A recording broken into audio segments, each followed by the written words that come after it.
hold you.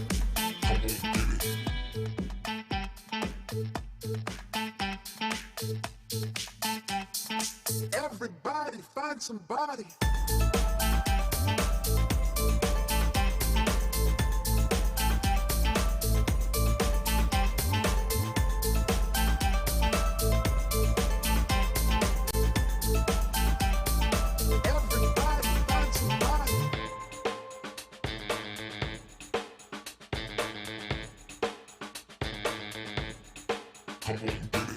Following the waves of your gold.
Hello and welcome everybody to another Giant Slayers Fight Night Legends. We're back from our break. We got, the seasonal in the books. Now we get to come back and have a little bit of fight night. I'm your host Casanova, joined as always by the Blevins. Blev, how you feeling today? I'm feeling great, man. I mean, it's been like, I don't know, 100 or so years since we cast. Yeah, I think so. Since we did Fight Night. I mean, we were both on the desk for the seasonal, which was cool, but it's been a nice little, seasonal into holiday break for us, and I'm ready to be back for some new card action because this is our first week with the new set. Yeah, I'm really excited to see the decks that we've got brought out today. There's so many changes on that most recent patch. A lot of people saying it's the best patch ever. But before we get too deep into that, Blevins, why don't you go ahead and break down the format for anybody maybe just joining us for the first time? Absolutely. This is actually needed because I forgot the format, but we're playing a double elim bracket with 8 invited players. Every single match is going to be a best of 3, and players are bringing 2 decks with no region overlap. So just a little bit different than the traditional Riot Lock format. No bans here, just 2 decks and no region overlap at all. But to win, the same thing has to happen. You need to win with both of your decks, and of course the players are playing for their share, that $200 prize pool. Casa, we've got a what I would call a star-studded cast here with the players we've got this week. Yeah, absolutely. We've got Filthy Gamer Weeb returning. He's 2 victories in a row. He's been just on an absolute tear. He's going to be taking on Swim in the first round. We got L Games BR going up against Sir Termund.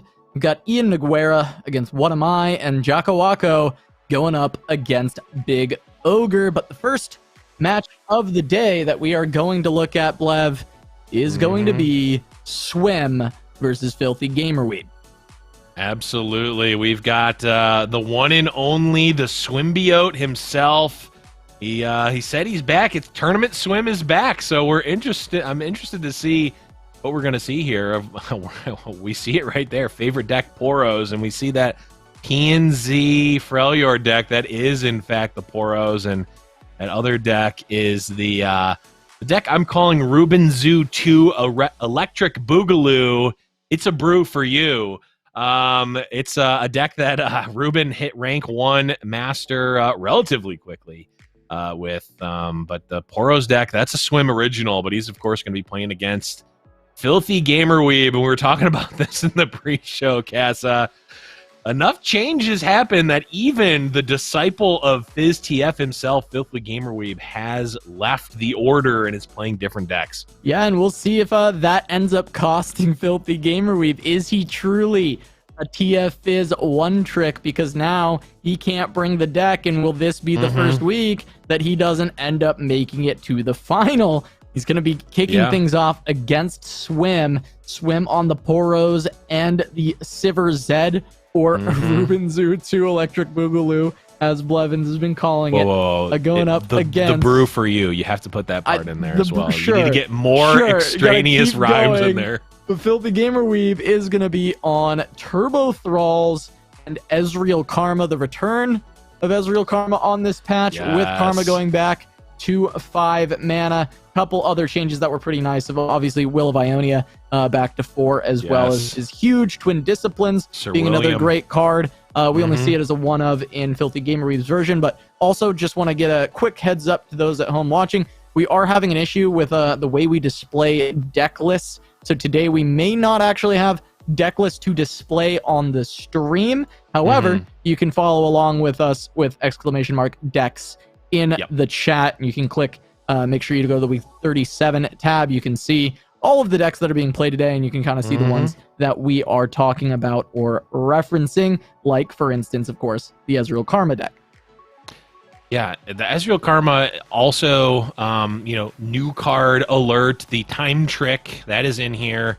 It's a card that is akin to Preordain if you're a Magic player. Of course, it wouldn't be me casting if I didn't make 10-year-old Magic card references, but, a very strong card. I know we saw in the single deck tournament that Jay Doza and Boulevard cast, saw a decent amount of that Zillion Echo deck that was using a lot of different predict effects, but Time Trick seems to be one of the stronger and is actually making it into the main deck here of Ezreal Karma.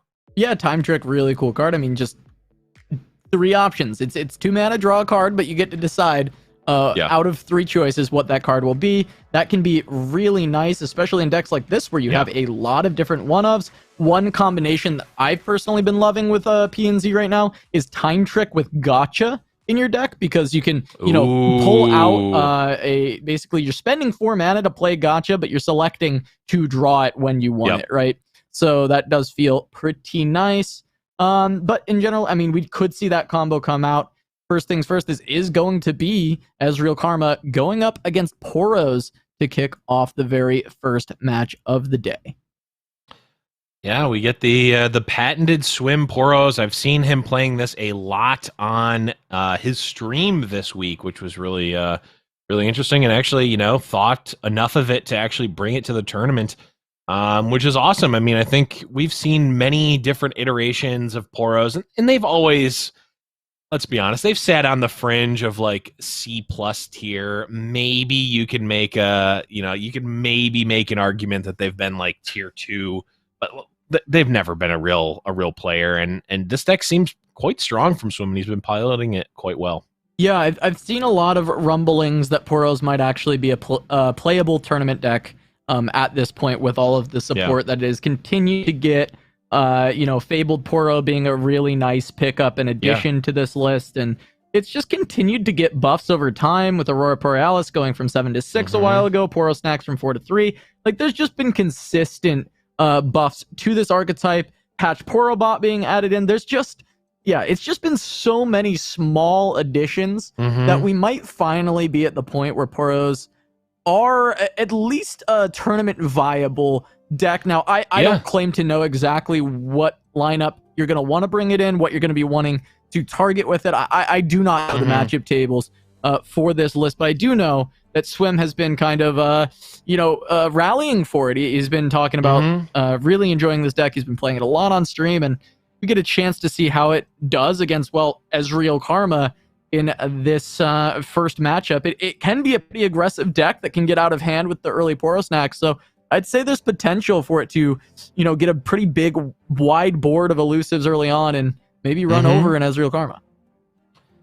It can definitely do that. It also it can go wide, but with the Poro Snacks, I think Poro Snacks is really, I mean, it's such a narrow card because obviously it only affects the Poros, but it's such a strong effect that we really don't see much of in LOR. I mean, it is giving an entire buff for everything in your deck, effectively. I mean, there's a couple of non-Poros in the deck, but it's giving a permanent buff to everything, which is super strong. And Poros are not so inefficiently statted that it takes a Poro Snacks in a lot of time actually takes a maybe a medium statted card and makes it a very good one, as we can see here. I mean, the patch Porobot being a 3/4 for 2, that's great.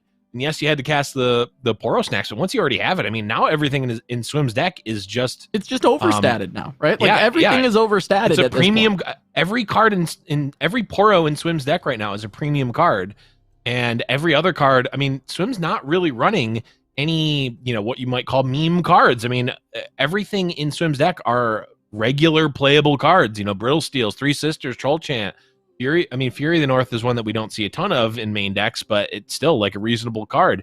I mean, Swim's just going to be playing a normal sort of board control PNZ Freljord deck, except all of his units are going to be better than everything that any deck would be able to put out. Yeah, I mean, Swim at this point is really hoping to hit like minimum 1 more Poro Snacks. Really, the Aurora Borealis will be a very nice draw for Swim to just continue to beef these up, because right now a lot of his units are still within the range of just being Mystic Shot or just trading away with some of the things that Filthy Gamer Weave has to play down, like this Shadow Assassin. Ezreal doing a good job of stonewalling some of these elusives, but it really is just a matter of time. And if Swim can buy that time and get to that Aurora Borealis, get to the additional Poro Snacks, and be able to make this board handleable for Filthy Gamer Weeb, that's where we're going to start to see the real pain points happening. But this hand from Swim is not the best overall. He's got a crazy amount of Daring Poros, which normally is quite good. But I think the the Three Sisters, the Brittle Steel, are a little bit underwhelming in this particular matchup. You want to be seeing more of the snacks and, of course, the Aurora Borealis. Maybe even Fabled Poro, get the additional keywords down. But we'll see if Swim can find those top decks. He's putting a lot of pressure on. 4 2/2 elusives is nothing to scoff at, of course. Yeah. I do want to point out that Chad is calling me out for saying there's no meme card, saying that there's a Professor Von Yip in the deck. And you know what? Maybe you might be right about that one. But I will say, I'll put it on the record, and maybe this is cursing us for who knows how long, but I would be fine seeing Professor Von Yip win every fight night from now until forever, right? I mean, that's a perfectly fine meme card that couldn't possibly be broken and ruin the format for many months, akin to Mind Meld, right?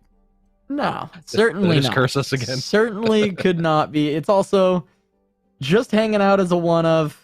It's not like a spell that will instantly win the game when it's played. Right. I think I think chat. Sure, you could call it a meme card, but end of the day, as a one of, I think it's pretty reasonable.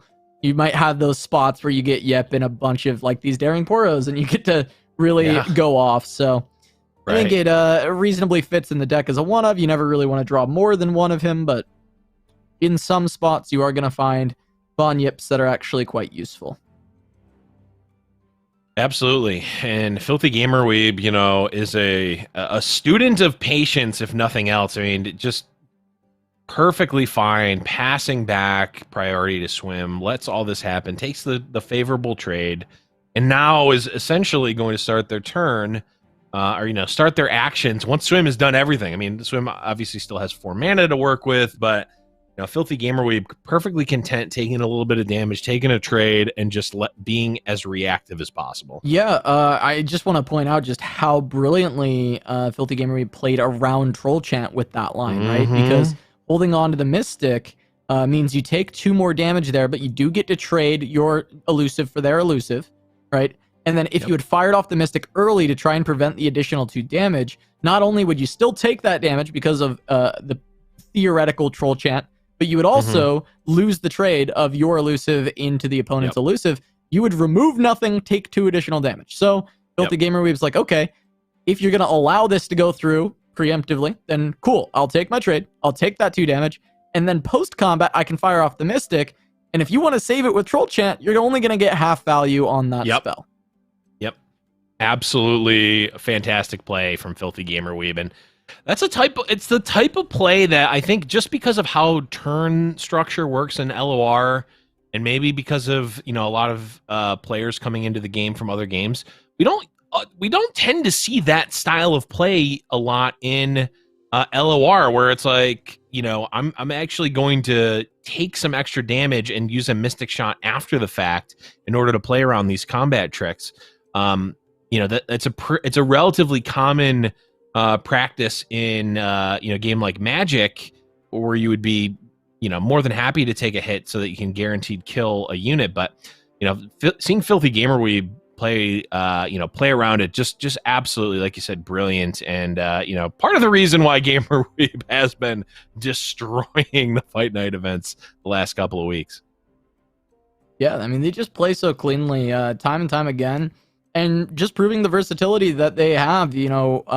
We kind of see them, I don't want to say as like a TF Fizz one trick, but that's somewhat how you see Filthy Gamer Weeb, right? He had 50% of all games played on the deck. It's hard not to equate him with the deck, but being able to see very high level play out of Ezreal Karma, which some people will say isn't that complex of a deck, because the deck used to be very frustrating to play against, but I think it's a very complex deck, and I think making very smart lines, very patient lines, it's just good to see coming out of Filthy Gamer Weeb, and it bodes well for the future of the tournament today for them, as it seems like this Ezreal Karma list is fully in control of the game at this point. Swim really has to hit Aurora Borealis because he needs that refill. Right now, just completely out of gas, going up against Filthy Gamer Weeb, who's got a good fist of cards, but also has a board. I Filthy Gamer Weeb ahead on board and in hand, and like even just look at the difference, and they're like you don't usually say this, but Filthy Gamer Weeb's also just ahead on deck, right? Like not number of cards, just quality of cards. I mean, just in general, Filthy Gamer Weeb's just going to be drawing better cards than Swims. I mean, I think Swim needs to parlay. In general, needs to parlay this early Poro aggression, this early board control with the Poro snacks, and really put pressure on. And as we can see, that's just not able to happen here. It's just sort of, the brakes have been pumped. Yes, Swim can, maybe get some value off of a Troll Chant, but I mean, this is just a 1-for-1 trade, a Troll Chant for a Mystic Shot, which is still getting a target for Filthy Gamer Weeb's Ezreal. Gamer Weeb will take every 1-for-1 trade that he possibly can get right now. He's just ahead on everything. Yeah, and we're going to see another 1-for-1 trade. Their Thermo Beam into the other Troll Chant. But the target, as you mentioned, still goes to the Ezreal. Swim deciding if he should hold on to this. But really, it's like the Troll Chant doesn't get a lot better than this spot. It's just like, okay, well, got to make sure I keep what I can alive. And if this next card isn't Aurora Borealis, it's probably game over. And there's the Kindly Tavern Keeper. Yeah. It's just Swim's just run out of time, really. There's not much more he can do. Filthy Gamer Weeb's about to level Ezreal, has these Will of Ionias, has the stuns just to slow things down even more. Yes, there are some elusives, which can, start to be scary, but empty hand, right? So Filthy Gamer Weeb can just Mystic Shot one of these Boros, try and level up Ezreal so that he can block another one. There's even, if you want to stop the Patch Borobot from being elusive, you just send it back to hand with the Will on the attack. Yeah. This feels very safe. We even have another Thermo Beam. It's like, and this is just... Yep, could just be. I would have conceded a couple. I would have conceded by this point, but we know Swim will play it out. If only to show, the possibility. I think there still is, Aurora Borealis can kind of get you, maybe not get you out, but can really potentially bring you closer to something resembling parity. That's as much credit as I'll give the card right now. But Swim certainly one to play it out and just see if even to just get play patterns from Filthy Gamer Weeb. How is he tending to pass and whatnot?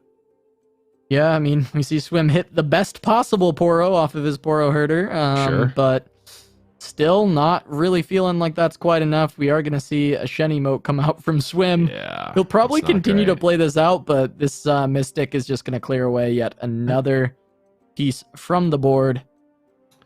Yeah, I'm kind of surprised Swim didn't play the Poro to just maybe try to give it or Spell Shield. Tough, yeah. Tough or Spell Shield would have done it. A little life steal for Swim. Okay. It's, okay, another one. More all right. Keywords. Augment. Not a great one. Elusive plus Fearsome, though. I'm able to get past the Ezreal. Sure. Okay, Time Trick. Let's see what Gamer Weeb ends up grabbing here.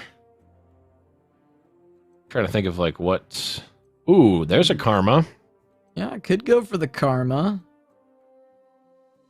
Not a whole lot of spells, but you can double like the Mystic Shot. Wondering if Static Shock is almost more appealing, but I think the Karma in general. I mean, it's an enlightened Karma, right? It's hard to pass that up. Yeah, you want the Karma. It's like, do you want to cast the stat? Like, you cast a Static Shock. What do you want to draw? You want to draw the Karma, right? Well, so right. It's like skip the middleman. The only thing better than the Karma is the static that draws you the Karma. Yeah. And actually, I don't even know if that's true, because I think it's just over, right? With two Sir William of Ionias. No, because the second one won't cast, right? Because the first one just sends them back. Not the doubled Will of Ionia, the actual second one that is in the hand of Filthy Gamer Weeb. Yeah, of course. Between the two, and then just got the static. I mean, this game's been done for a little bit, right? It's just just a matter of time before that ended up going the way of Filthy Gamer Weeb. But we'll see if Poros can bring it back. It feels like in this matchup, Swim really just needed Aurora Borealis to be played as soon as he could play it, and he just never hit the card, right? There's a situation there where he has a pretty scary board in the event that he gets some additional Poro snacks to go with them. Problem is they're dying to Mystic Shots still, which is not enough. You need more than one snacks. I think you need Aurora Borealis in general to win that matchup. You need more gas, and that provides gas. It gives you Poros. It gives you Poro snacks. You can continue to just drive your way home, and just did not happen for Swim. Too many freezes, I would say, in the hand. And the Three Sisters also not great in that particular matchup.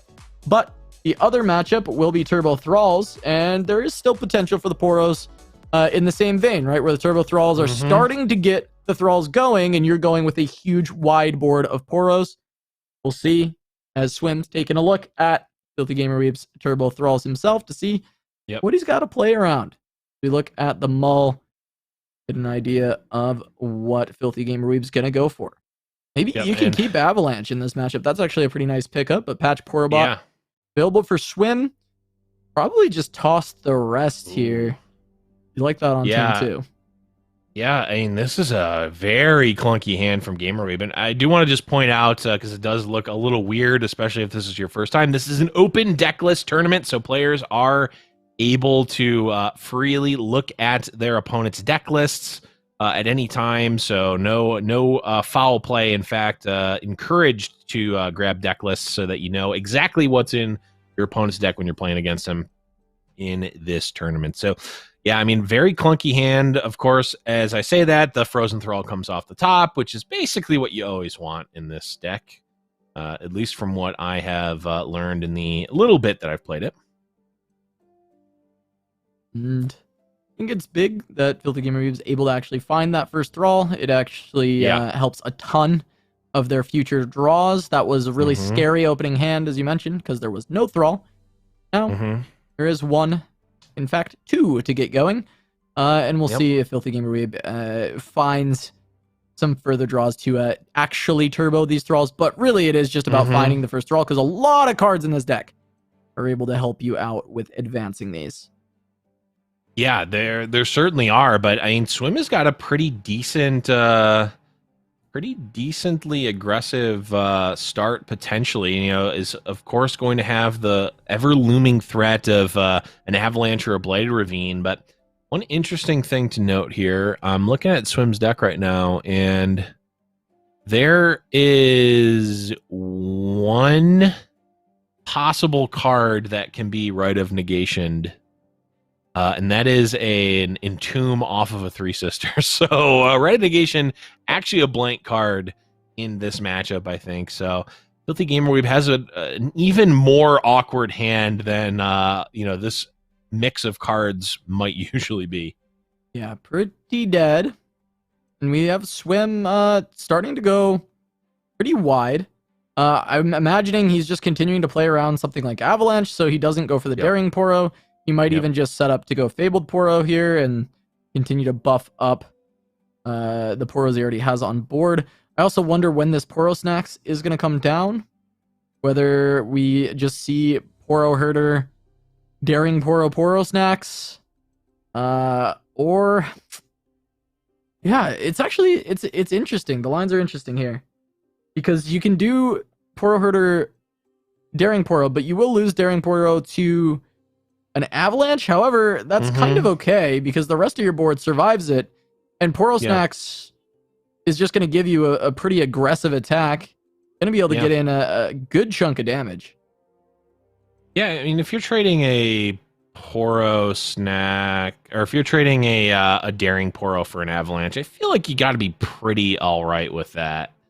If you're Swim, I mean. The clock is literally ticking on the board for where Swim needs to be. Granted, I mean, if you can put on enough pressure, the 8/8s aren't going to do too much depending on when they come out. Swim obviously had a very healthy life total, and you can kind of just race the 8/8s if, they don't come out early enough. All right. Promising future, just setting up for the Giraffe to try and tick this down even faster on the next turn, but that is opening the gates for a lot of damage to come in from Swim.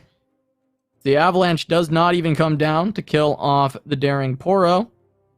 And we still have this Fabled Poro in hand for Swim, which is going to give so many keywords to this board. Right. Incredibly high value out of this card. Yeah.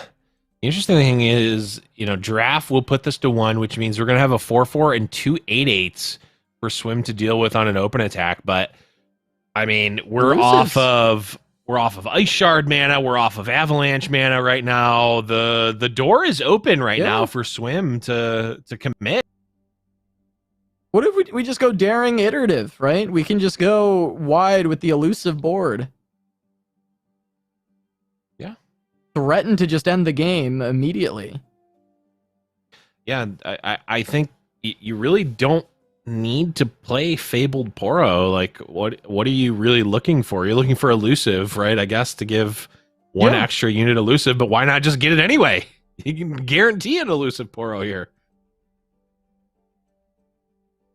Yeah, feels like this is your best shot. Yeah, this just threatens on open, right? You even have a Troll Chant to...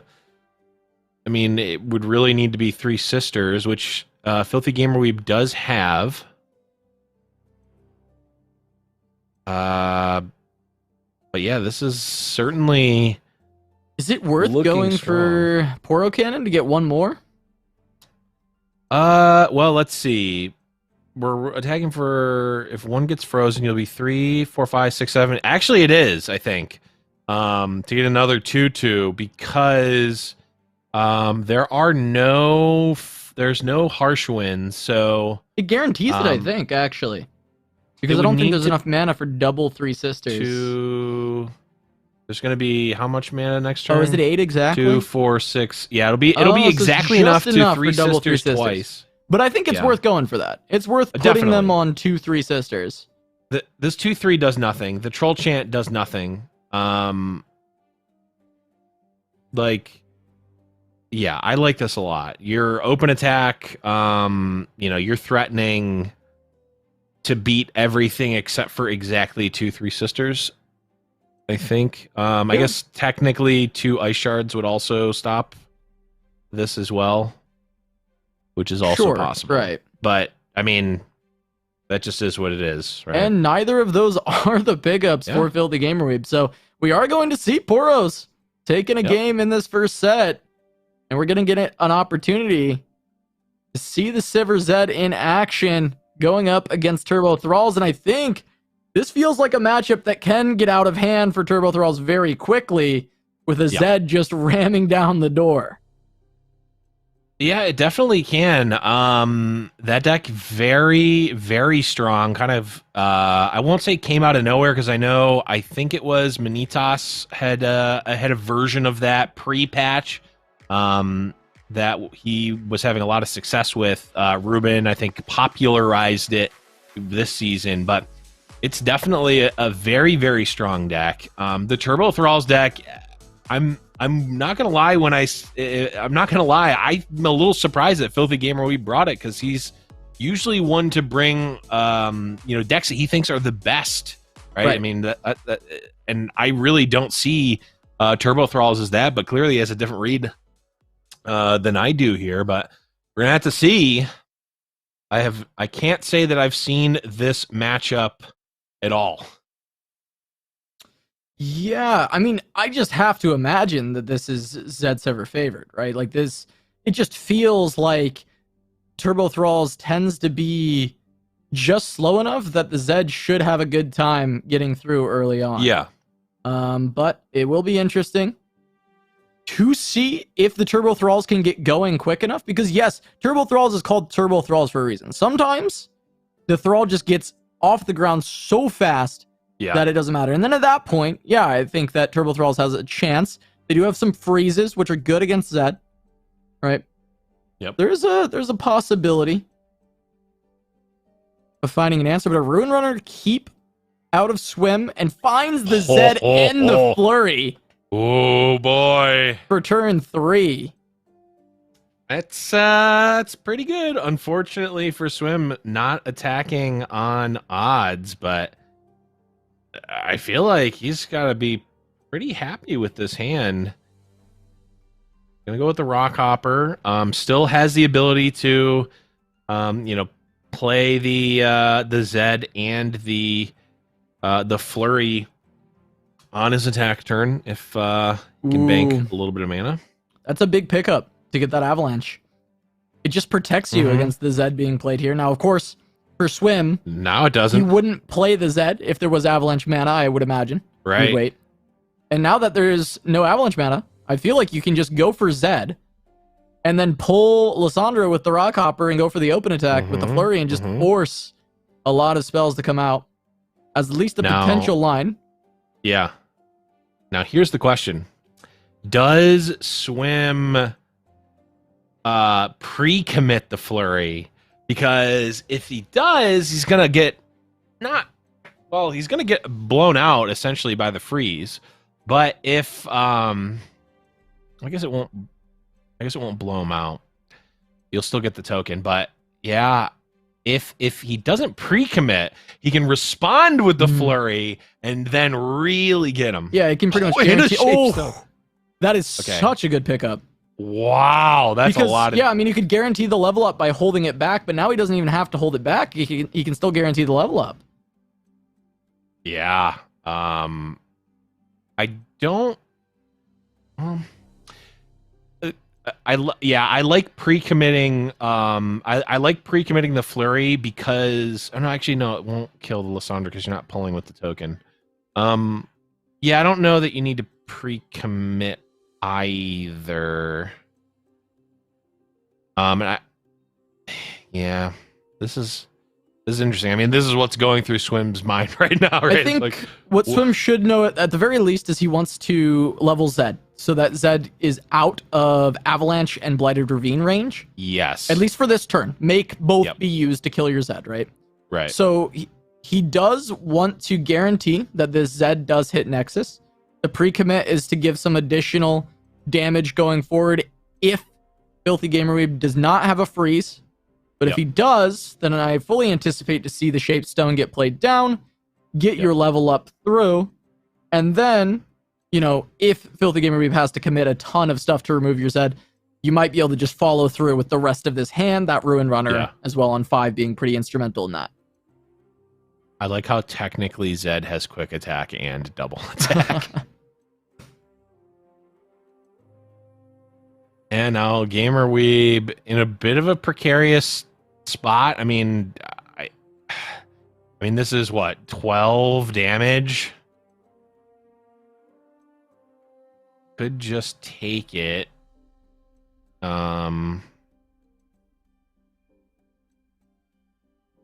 not terrible. Like, the chat brings up an interesting point. Could use Entomb instead of the freeze here. Yeah. And That's what he's going for. Okay. Yeah. Now there's the question, do you ever want to kill off the Lysandra? Probably not. Probably hold on to the Shaped Stone. Deal with a potential future freeze. Or protect your Zed even more. Yeah. That, it's definitely a consideration because Lysandra is annoying. Especially, well, I guess if it levels up, it's less of a problem. Well, it's not less, it's more of a problem, but it's less of a percentage of your problems, I guess. Yeah, I don't think you need to kill you don't need to use the Shapestone there because it still has vulnerable. You have the Young Witch to potentially, free trade. Yeah, I mean, you'll be able to deal with this Lysandra. You're probably not worried about any form of level up. You're not really worried about her in general. Do see pretty big combo available for this Thrall, right? We've got the buff to make it double cast. We've got Talia. Yeah. I'm in the bottle. I mean, it's all stacking up. Yeah, chat's bringing up a really good point. This Ravine actually kills Zed. Because it will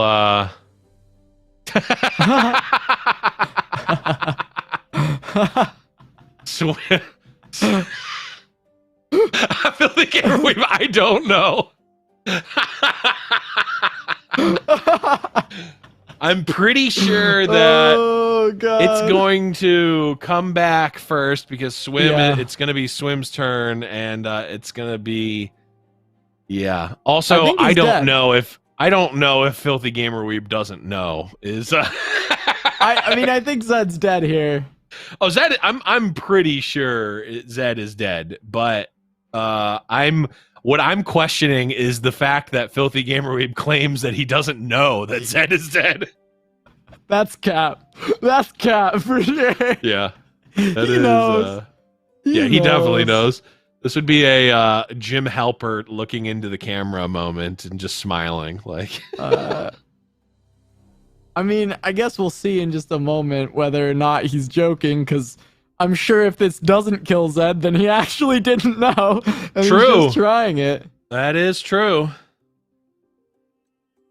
Is this like the Leviathan ordering too? Where it's like whoever initiates the final turn, their thing goes off first? I'm not sure.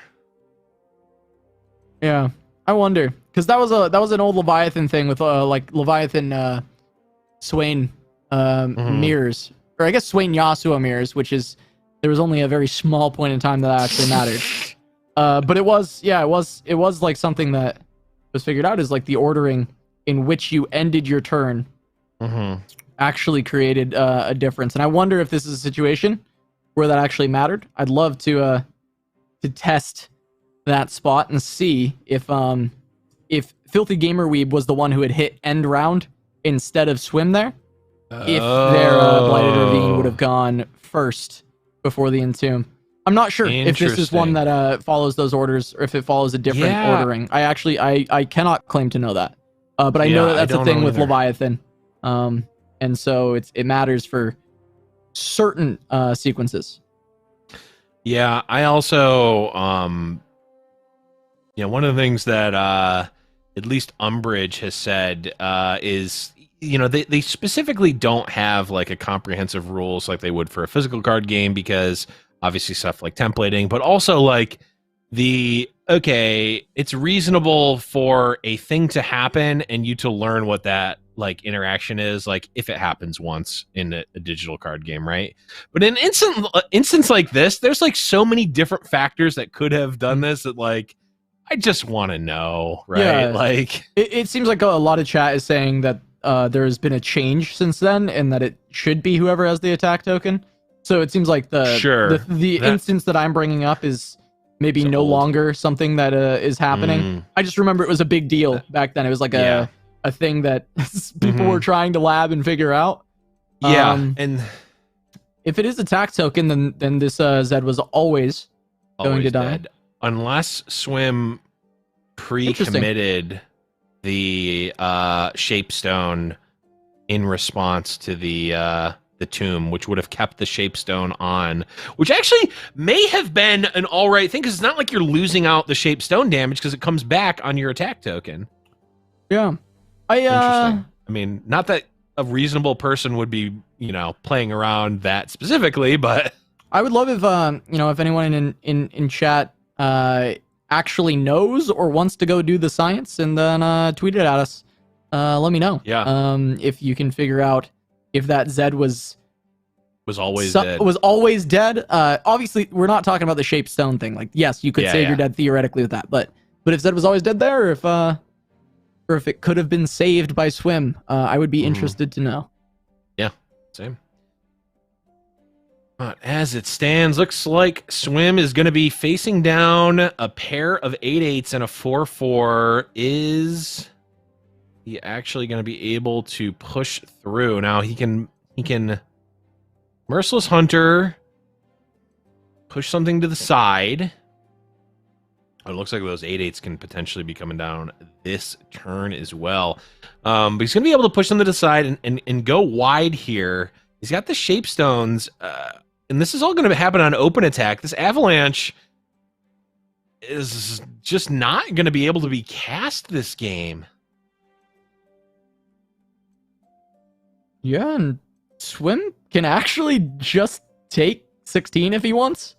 Yeah. There is... Unfortunately, the giraffe will have to be blocked, but Swim does have the Spirit's Refuge. So he can just block, stay alive, look to go wide with the attack. I forgot with Young the double Witch got a Shapestone. buff too. I'm like, this might throw off the math, although it doesn't. I think this is just Swim having it here, I think. So I'm just calculating, does he actually need the Merciless Hunter here? I think you can reasonably play it. It allows your opponent to attack, but with the Spirit's Refuge, I don't think you really care. At 1 mana, Filthy Gamer Weeb can have nothing that's relevant to combat. I think you can pretty reasonably play the Merciless Hunter and not worry about much. I don't think there's really any punish to it. It just lets you go wider, gives you the ability to push the giraffe where you want it.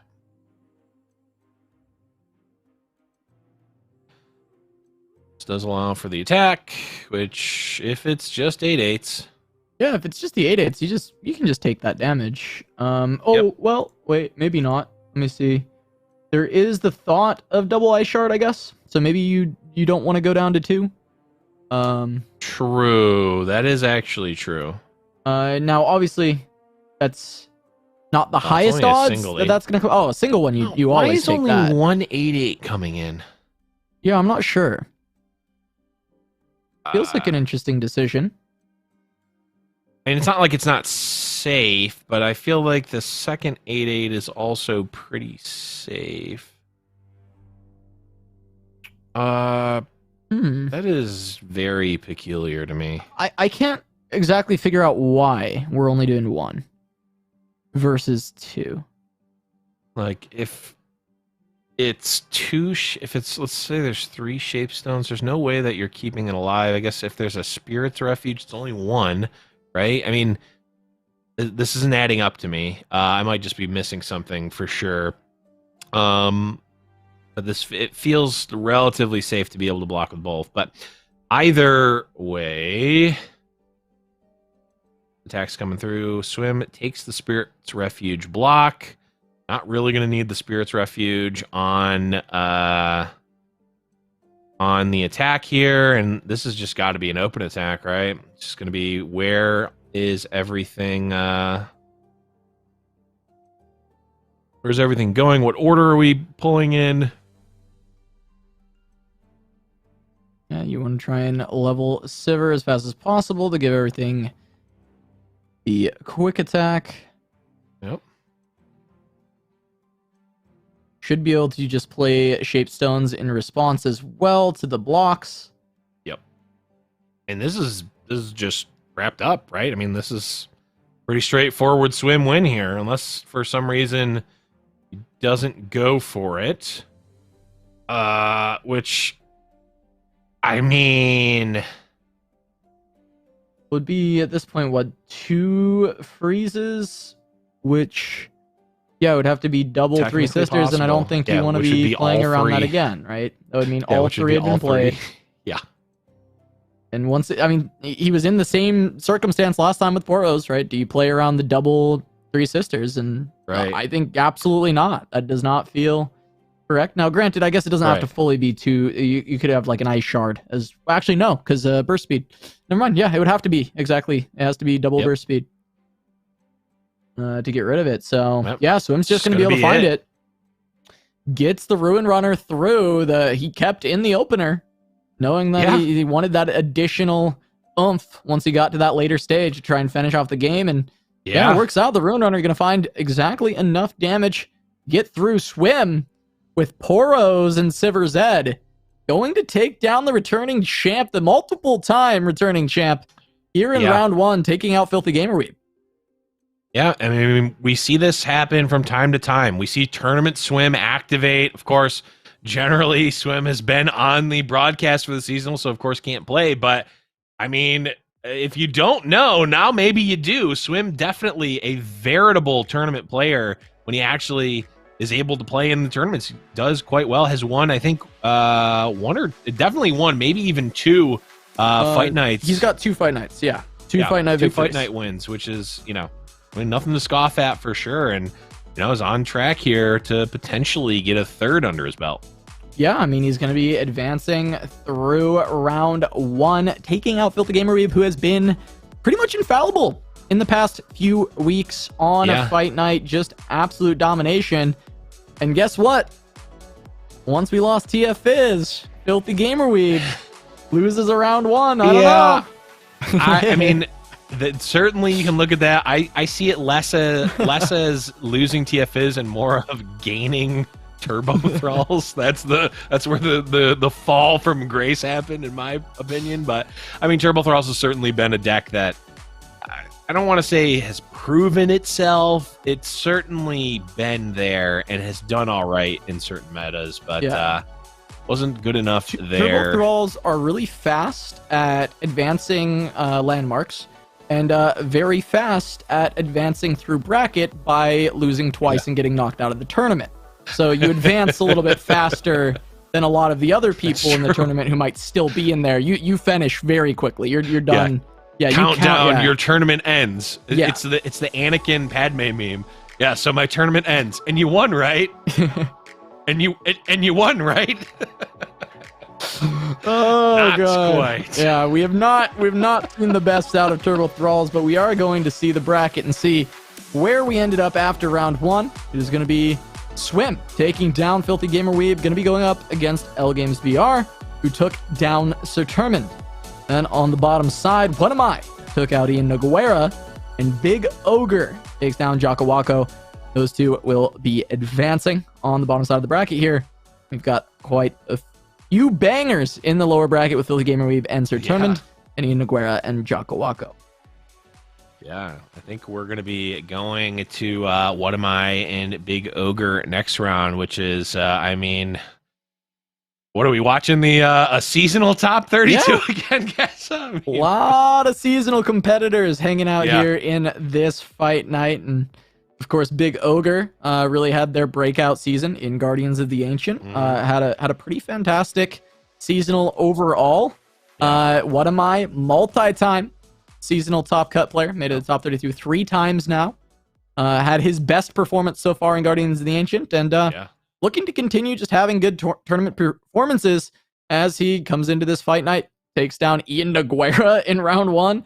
Going to be going up against Big Ogre. But we are going to run to a short break. When we return, we have round 2 of the winners bracket here at Fight Night Legends. So don't go anywhere. More Legends of Runeterra action when we return.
wait to hold you.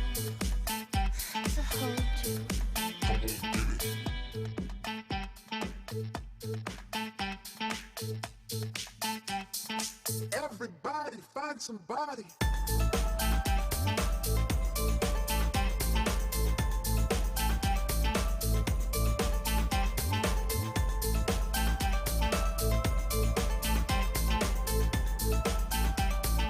Everybody find somebody.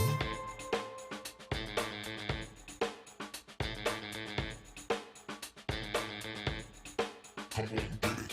Following the waves of the echo, but I don't wanna wait to hold you.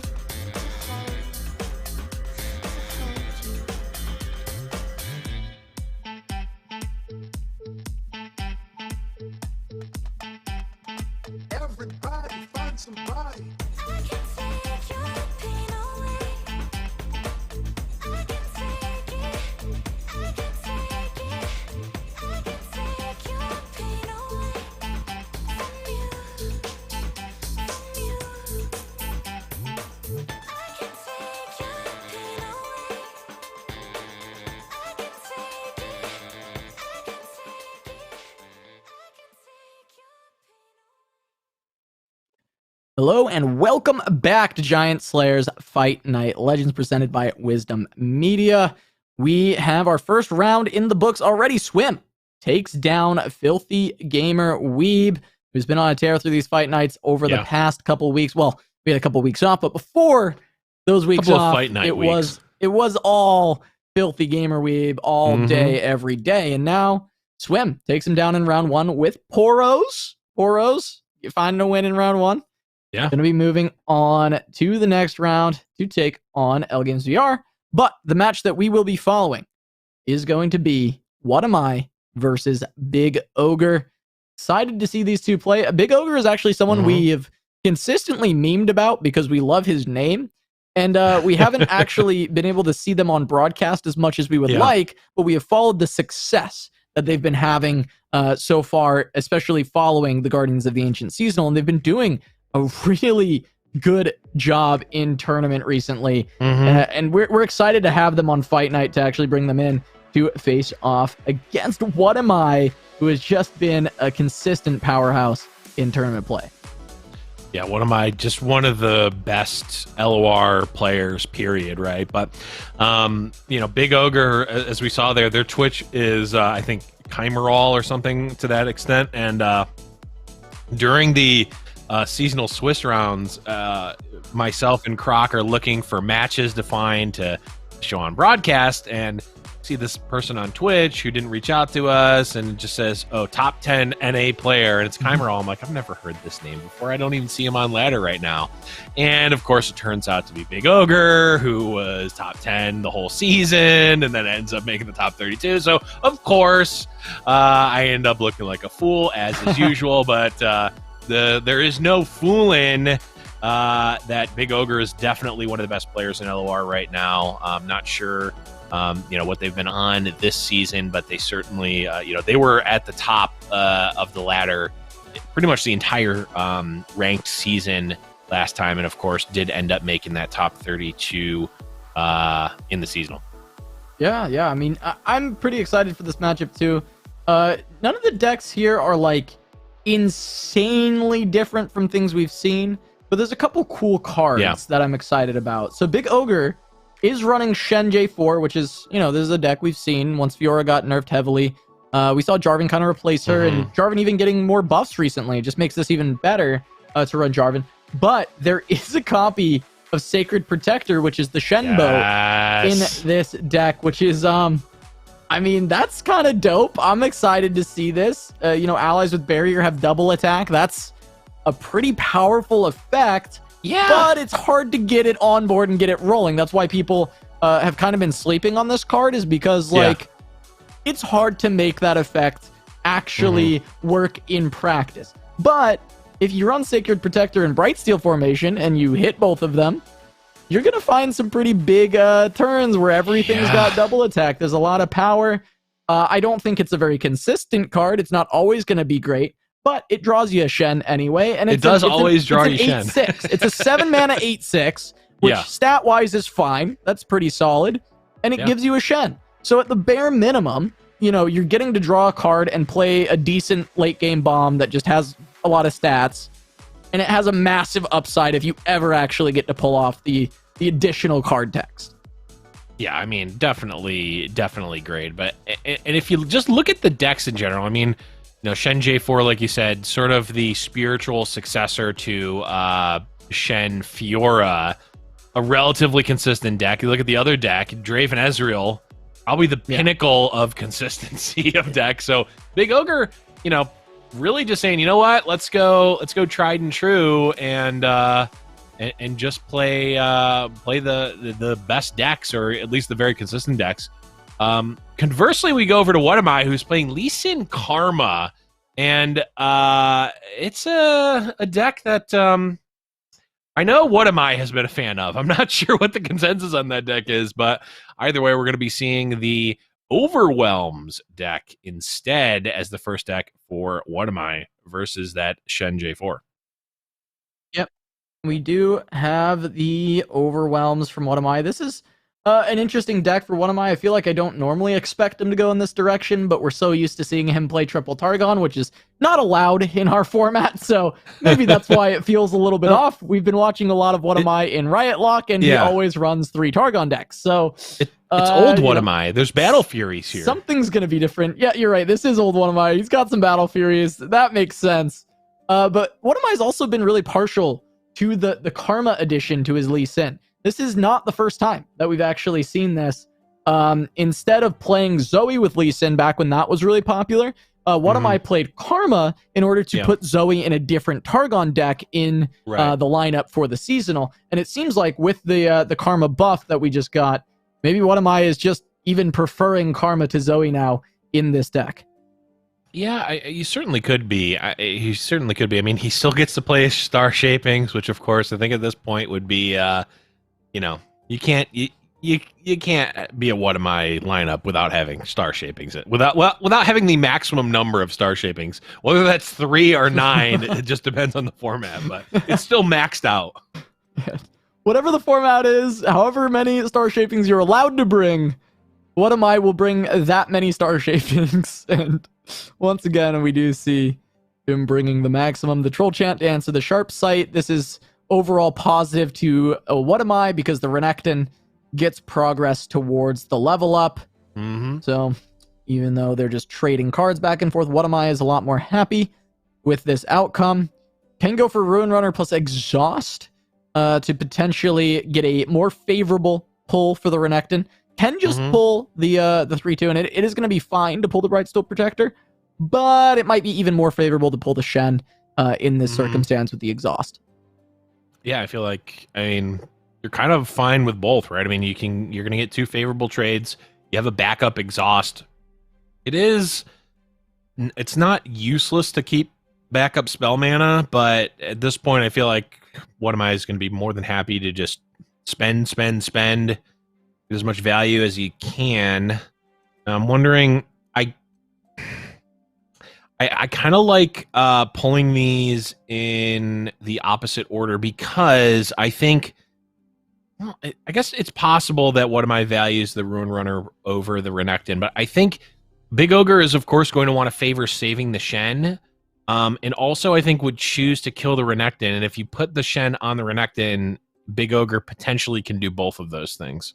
What Am I comes to the same conclusion that I did, and swaps him, and this is going to be a pretty good attack from What Am I. We'll have to see what Big Ogre has in the form of responses. Yeah, it's pretty much Concerted Strike, right? That was that's the scare card, is like you just kill the Renekton with the Concerted Strike, it saves the Shen. So I think that does make sense. As much as What Am I would value the HP on his Renekton probably a little bit more, there is the concern that the Concerted comes out, and then you actually just fully lose the Renekton. Wow, it's gonna just be Shen Stan United. It's a second Shen. I mean, that's pretty nice for Big Ogre. Gets to conserve the board. You still take a lot of damage because of the overwhelms, but at least you're protecting what you've got. It's one of those scenarios where it's like, it's kind of good and kind of bad for both players, where What am I still, kept the integrity of his board and pushed some damage. Big Ogre, didn't get completely wrecked. But it was at the cost of his entire turn and all of his mana. So now, what am I is going to be able to develop here? Could go for something like a defensive Sejuani. Could play Yeti and have Troll Chant back up. I mean, there's some decent options here for what am I?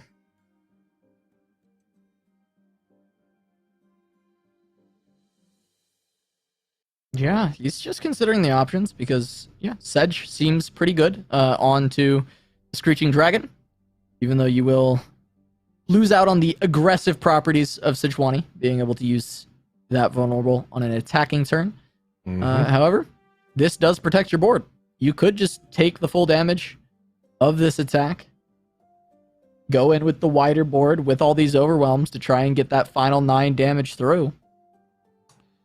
Yeah, I was going to say, I can't imagine that Big Ogre is making that attack. I mean, that's just throwing Shen right in the trash. There we go. Another exhaust. Troll Chant available as well.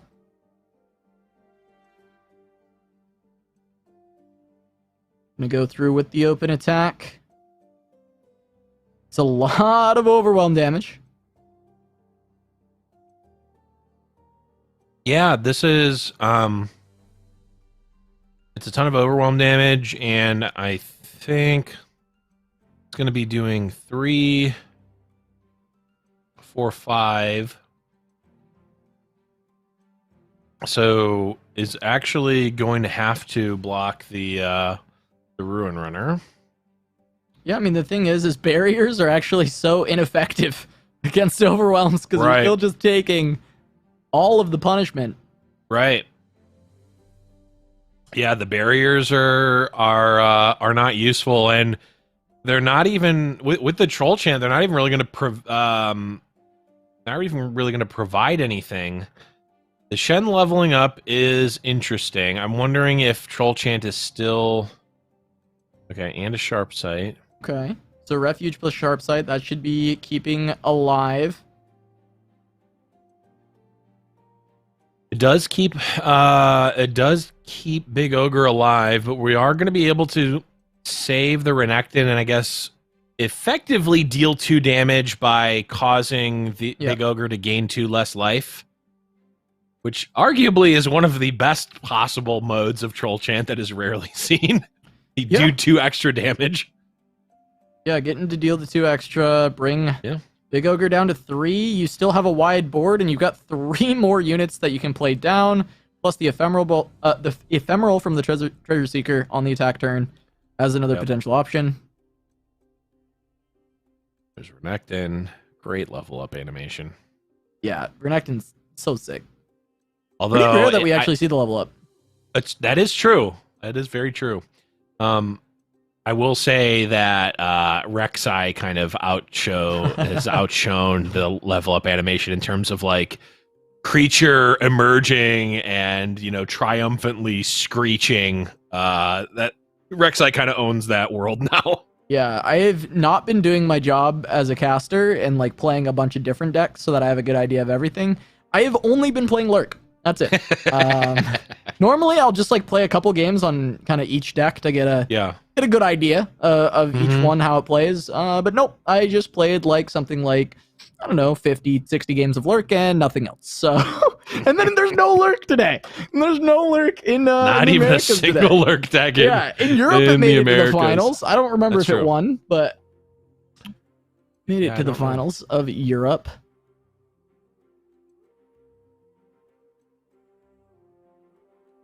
The attack back here for Big Ogre. Just gonna clear up the board a little bit. And what am I going to be able to continue the pressure? A Concerted Strike, probably one of, if not the best cards for Big Ogre here. But 2 mana 5/5 Overwhelm, and no, that does not have ephemeral like the Sandstone Charger or whatever the card is called. That's just gonna be there forever. The Yeti invasion happening. Now, the interesting thing here is, normally Big Ogre might be able to develop something and, as a punish to what am I, playing the 5-2 here. But with the rolling stones or rolling sands it almost doesn't matter. As what am I going to be able to pull it away? It makes me feel like developing is just way better in this spot, because whatever comes down becomes vulnerable. You just pull it with one of your weaker units, and you're just good for this attack. Really, I mean, 4 mana left. That can only be Spirit's Refuge. I can't remember. Was it just 1 copy? I'm taking a look real quick. No, there's 3 copies. So it could be. Could. Spirit's Refuge is kind of the only way to survive, but I'm not even sure if it survives with the Sandstone Charger coming down. That might have been what am I was calculating. Mm-hmm. Could also be, I think 2 single combats might be good enough. Oh, potential, especially with the barrier. Right.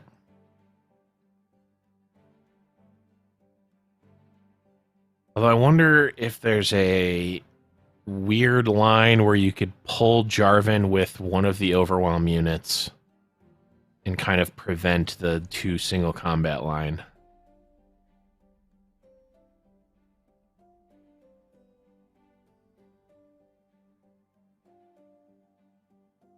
Big Ogre has cards that can be played.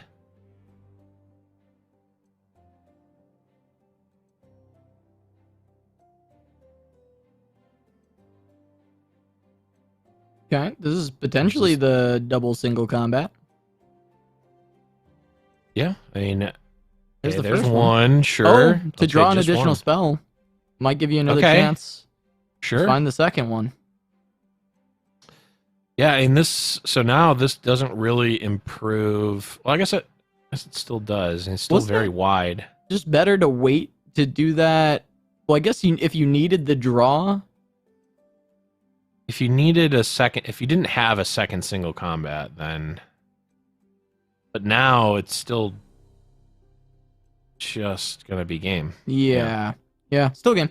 Yeah, I think it was always deterministic at this point, and there we go. What am I? Yeah. Finds game number 1 with overwhelms over a Shen Jarvan. Mm-hmm. Saw Renekton level up. Didn't get to see it attack once leveled up, but we did get to see Renekton level up. And now it's just Lee Sin. And Lee Sin, am I misquoting you here? You were saying you think Lee Sin's the best deck in the game right now. Is that what you were saying before I the think show? it's definitely possible that... arguably. It doesn't. You don't have to say it's definitively, but... Well, up there? I don't know that this version of Lee Sin is the best deck. I think that a Lee Sin shell is probably the most powerful thing you can be doing right now. If you factor in power and consistency together, because there's lurk boards that are impossible to beat. But Sure. There's also ones where you miss 3 lurk triggers and you delete the deck after you play it. And I'm not saying that was me. particularly like what am I's version of Lee Sin that he's playing right now. I just mean in general. I know you were talking up Lee Sin quite a bit, so we do have what am I running Lee Sin Karma. We're gonna see if the buffed Karma variant ends up being really good. I feel like the spell generation of Karma is actually nice for the Lee Sin. Maybe it's less so always just looking for Enlightened Karma, but also sometimes slamming her earlier on, and just getting more spells to play for your Lee. Yeah, I think it's certainly possible. I mean, this is definitely not your traditional Lee Sin deck, right? It has it doesn't even have the Overwhelm granters. It just has the Gift from Beyond for Overwhelm. So this is not really this is like barely a combo version of Lee Sin, at least in the traditional sense. I mean, it certainly can still combo and still OTK, but it does not look, that is not its main game plan here. Yeah. I wouldn't be surprised if we saw if we saw just raw Karma come out a decent amount of the time. Yeah. I mean, we are currently seeing Big Ogre just beat down onto this Ionia Targon list. Already down to 8 health on turn 4. Now we do see a fair bit of healing for what am I between the double star shaping and the guiding touch, and wow, even just going to pick up a tasty Fey Folk. This was looking really bad for What Am I, but I do feel like with all of this life gain that he has collected, it's starting to not look nearly as tragic, as we do have a Golden Age just coming out, which is a bit scary. However, it's not ending What Am I at this point, so really it's gonna be okay if that's the only play that is coming through. This okay, yeah, What Am I? I'm like, this doesn't even look that threatening, and then I look at What Am I's life total, and he's at 8. So, yep, a sharp sight to make that trade favorable. That is interesting. I guess Big Ogre just wants to clear up the board. Yeah. Homecoming's another recall. There's the open attack, and there's the Jarvan. Okay, so trying to clear the way for the Jarvan. Yep. You have the homecoming. It's gonna be good. Yeah, falling pretty low, but there's no mana left for Big Ogre, so you can feel pretty safe. You've got tasty Fey Folk that can come down, can attack on the next turn. You've got Guiding Touch, the double star shaping. You've got some healing. Now the Jarvan can come back down on another attacking turn. You got to watch out for more open attacks. True. Jarvan will always come through on those. Yeah, it could even be potentially another Golden Aegis as well. I think there's 2 in the deck. That is something that needs to be on the mind of What Am I, though. Does still have another Will of Ionia, which is quite nice. Also has the Concussive Palm, which is going to reduce the effectiveness of J4 pretty precipitously. Could will that just trading the cards, trying to get more ahead on mana, buy more time, but then you lose out on a will for a Jarvan?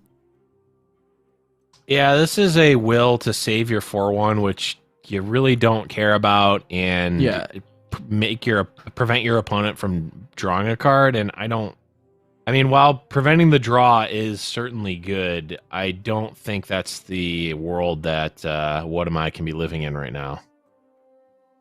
Is What Am I just dead, though? Here to open attack? Okay, probably not, because he's got the will, he's got the Concussive Palm. If there's a will, there's a play, as they say, when you're playing these decks, but it's certainly going to be a bad spot for What Am I. Okay, there's a Gifts. Can give you Gravitum to stall more time, potentially. But really, it's just Will Conk Palm on this turn. Because you have to deal with Jarvan. Well, maybe it's only one. You actually only have to deal with Jarvan. The rest of the damage is... it's survivable. Yep. But it looks like we do have What Am I going for both. Yeah, and this is... yes, the Jarvan gets to keep coming back in, but Big Ogre still has to keep paying for the Jarvan. It's not that Jarvan does not come in for free, so this is still all very taxing to Big Ogre. And these plays, I'm actually kind of I guess I'm not surprised, but I almost would have liked to see the Conch Palm saved and just developed the sisters here. Maybe not. It's close. The Jarvan also is about to level up as well. So that's going to get very scary. We actually see there's 2 Jarvans in hand because when attacking, it pulled in the additional one. So now, it doesn't. You don't get to choose. On top of that, there's just going to be a Cataclysm that can come out. There's no way to protect the sisters. Yeah, it's basically a deny. Yeah, don't even have to go for the Cataclysm, but it is there. There is the ability to just go for Cataclysm. Right. You're right, there is a deny, so you could cancel that out.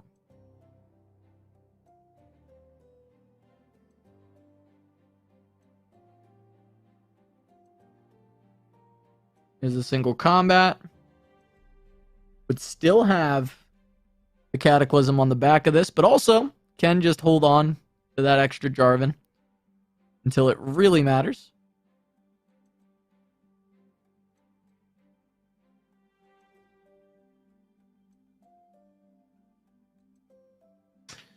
Notably there, Hush would have been pretty decent for What Am I.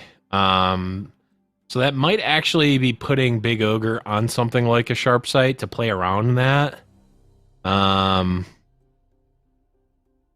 Or Big Ogre just wasn't playing around Hush, which there are 2 Hush. Yeah, there's the Sharp Sight. I think it was actually a pretty reasonable read of What Am I to put Big Ogre on the Sharp Sight there because of that play. And either way, Crescendum going to come through. It's going to guaranteed get an Eye of the Dragon, which of course will generate a Dragonling. Yeah, still a lot of healing.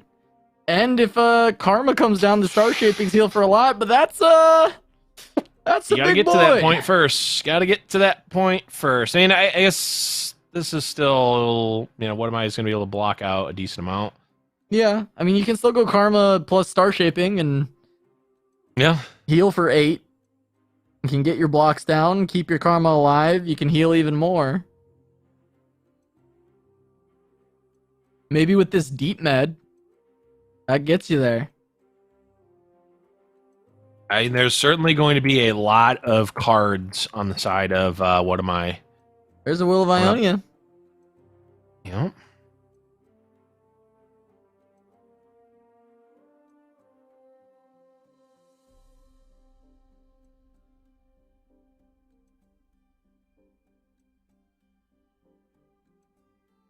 Just needs to decide what order are these going in.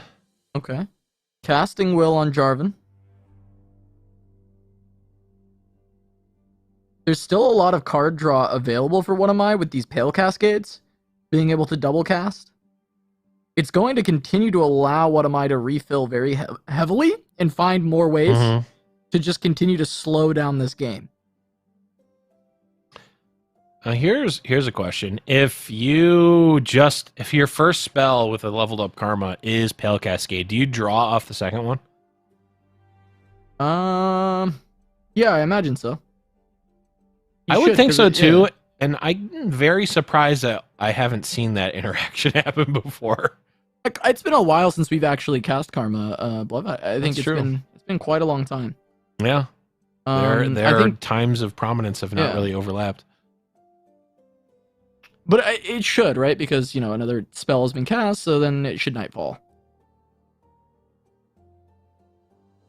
This is interesting because it feels like What Am I has all the tools to win, but this is also a leveled Jarvan. So it's going to get Cataclysm every single turn to be able to threaten this Karma. And, well, there we go. Karma's gone. There's an additional Jarvan in hand.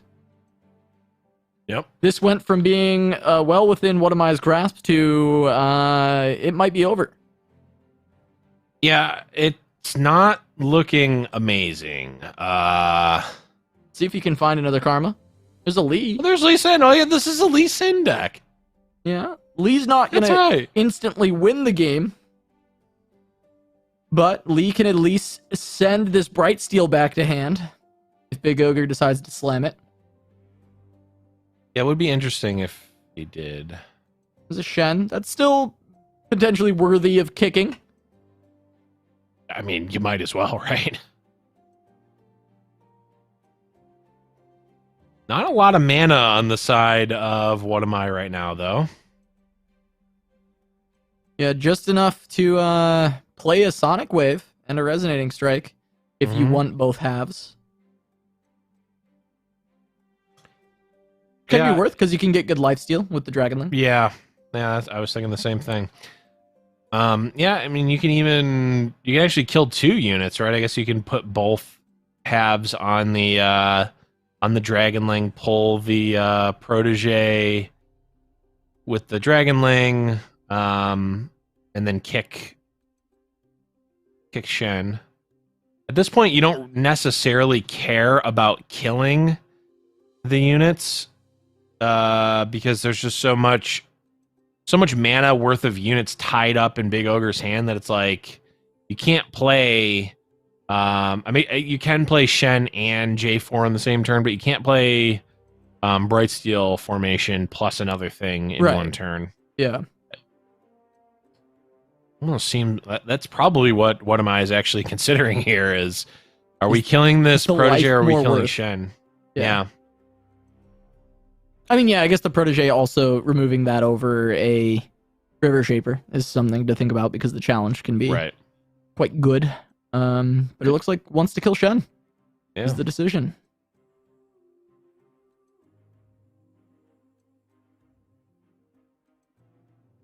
Killed 2 River Shapers. I think, again, the whole, like, let's keep your hand clogged up with so much stuff that it doesn't matter. Unfortunately, what am I sort of at the whim of what Big Ogre is doing? I mean, this is really okay. Well, it's not your favorite thing because the Shen stays on board, right, where it can swing in. But it's another body. Yeah, it's not the worst thing. Because you're even on board right now. Yes, we are going to see Jarvan come into play. But you can cast 2 spells and the barrier will come up for Lee. So the Jarvan's not going to kill your Lee. And you've got enough healing. So I don't think What Am I's dying on this turn. I think it would be unlikely for What Am I to die on this turn.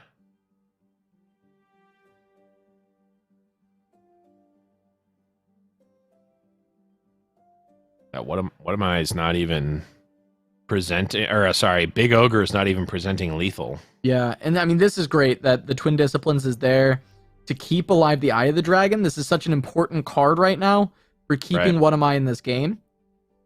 He needs the extra bodies to ensure that he can stay wide enough that he doesn't get taken out. Mm-hmm. And I mean, just because of these buffs, there's still so much draw available.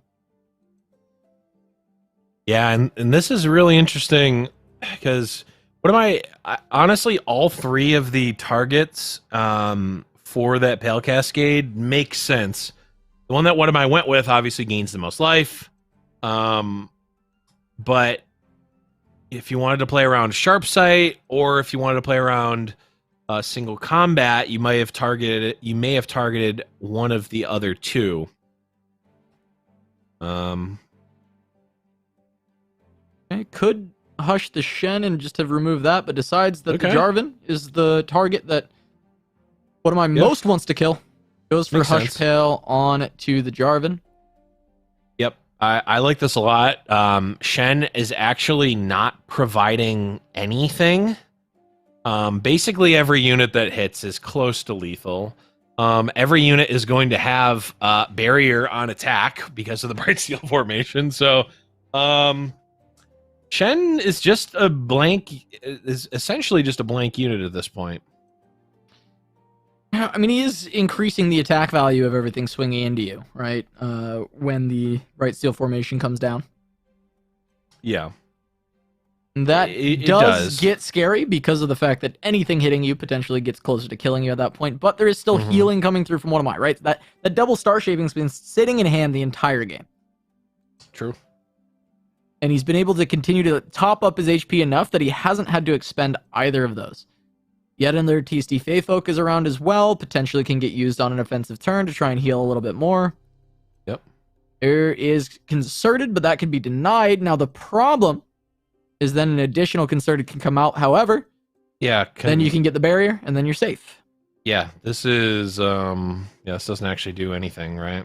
Yep, barrier keeps Lee alive. You can save the deny for the next Concerted. Yep. Yeah, I'm not sure what Big Ogre was... It's just trying to get that out. Okay. Yep, now you deny. The Shen doesn't die, but as you've mentioned earlier, it's kind of okay.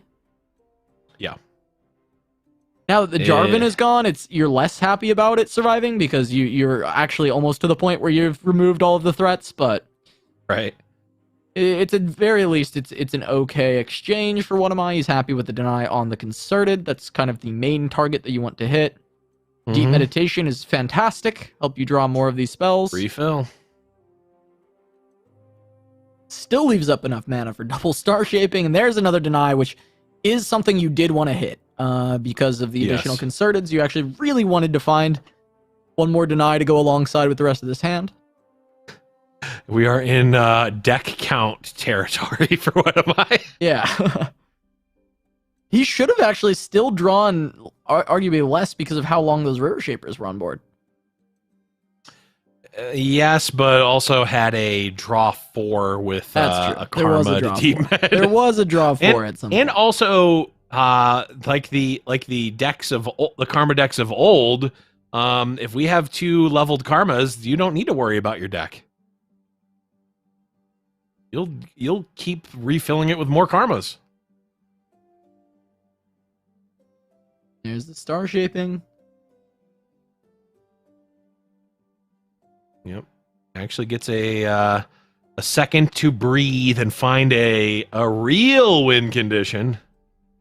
Not this mopey non overwhelmed Lee Sin that's going to take 58 turns to kill with.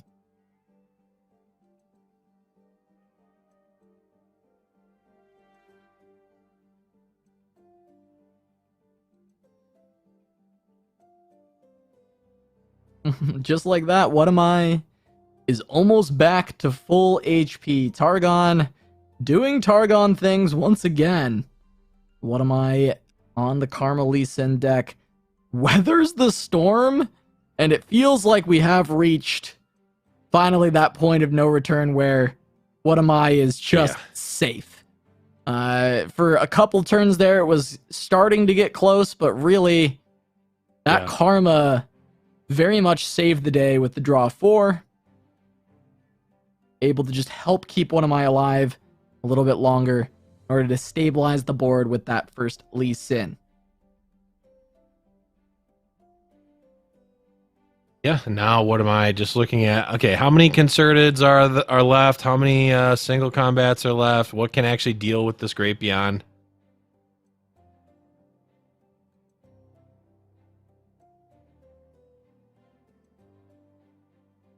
Ooh, I'm looking at chat, and I love the use of asymptotically in the chat. I weirdly enough also brought up the concept of asymptotically approaching something earlier today, completely unrelated to this match, and it was actually asymptotically approaching the stats of a Bull Elnuck.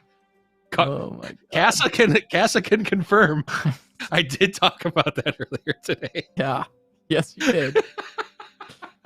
God. Anyways, back to the match here. Lee Sin gonna kick the Shen again. This time, gonna be good enough to kill it. And there's another one, which of course we saw in the hand. Big Ogre had replayed the wrong one, which happens from time to time. So we knew there was an additional Shen ready to go. Yeah. We get another Crescendum, gonna get yet another, well, never mind, it's gonna be a Nopify, so no Eye of the Dragon, gonna hit the board, but there is one in hand if What Am I does want to develop it. And we really have reached, that point where What Am I is just slow grinding to a victory, and just a really well-played game from What Am I. It even feels like, even though we know in hand there is this Bright Steel formation, it just doesn't quite do enough. At this stage, there's just enough chump blocking to be had. Lee Sin just survives, and then able to find another kick as, once again, it comes down, but the chump blocks are available. Yeah, chumps, and then, good old Great Beyond closing out games like it's 2020 here. It doesn't matter if there's a Lee Sin and a Karma in the deck. The game ends with Great Beyond when it's a What Am I game, okay? And name a better duo. Really, it's just What Am I and Star Shaping is the duo. Right. That's the real duo.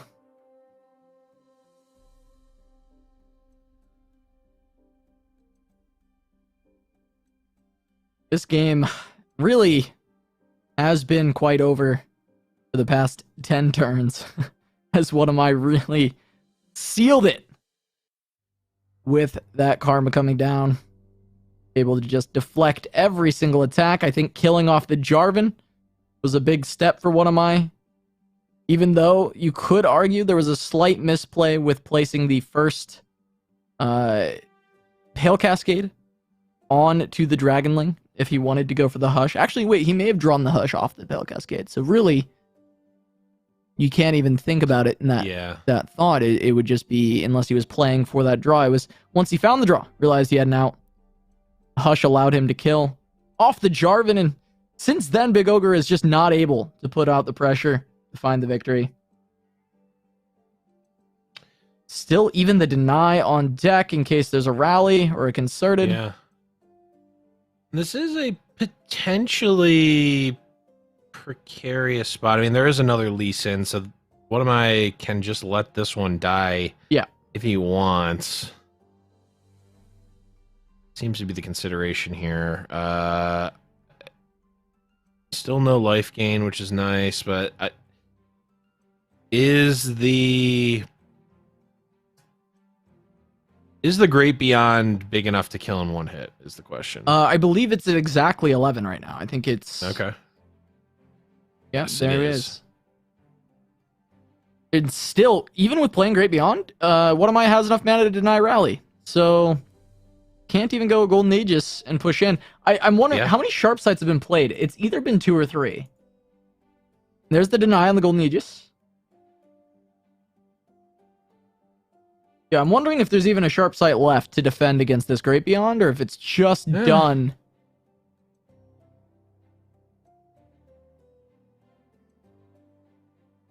I'm sure one of mine knows. Right. He has looked a couple of times.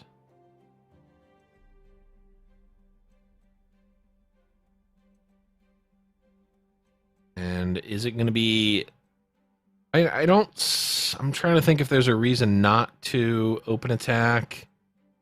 Is like playing Lee ever worth doing, and then just getting the challenge from playing Sharpsight, kicking the Bright Steel, just to force that to be replayed in the event. I don't know if there's...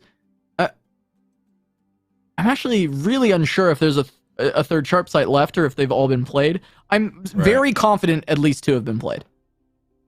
Yes, I agree. Not like...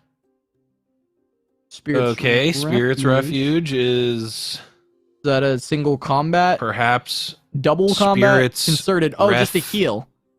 Huge. Wait, this is actually big, Blev, because one of mine doesn't have the spells to answer this. Nope. And that's going to give another attacking turn. Did Big Ogre just turn this around? I think might have. And there's a lot of healing Karma can do next turn. It's been funny because chat has been in a heated debate essentially for the last 8 turns as to it's guaranteed over. It might still be. Versus it's so close. It might still be, because this is 4 star shapings. It's a lot. It's a whole life total. So... is he still fine? He might still be fine. Because this is so much healing. And he's going to find another bomb that he can play next turn. I've completely lost track of what cards Big Ogre has played because he's just played so much. Because of these River Shapers that were just drawing his whole deck. Like, I mean, this is so much healing, but he can't block everything. And Shen is buffing everything with quite a bit of attack. That's a double dragons. That's 3 challengers. Formation gets in. That's the GG. Formation That's 20 damage. plus Shen plus River Shaper get in. That's 9, 13, 14, 15. Oh, yeah. I mean, it's plenty. What am I dead? Oh, wow. Okay. So chat literally flip-flopped 13 times. The 12 lifesteal coming out of the Bright Steel formation was enough to hold on. Wait a minute. Wait, this allows... Wait a minute. That's only 19. Yeah, wait. Wait.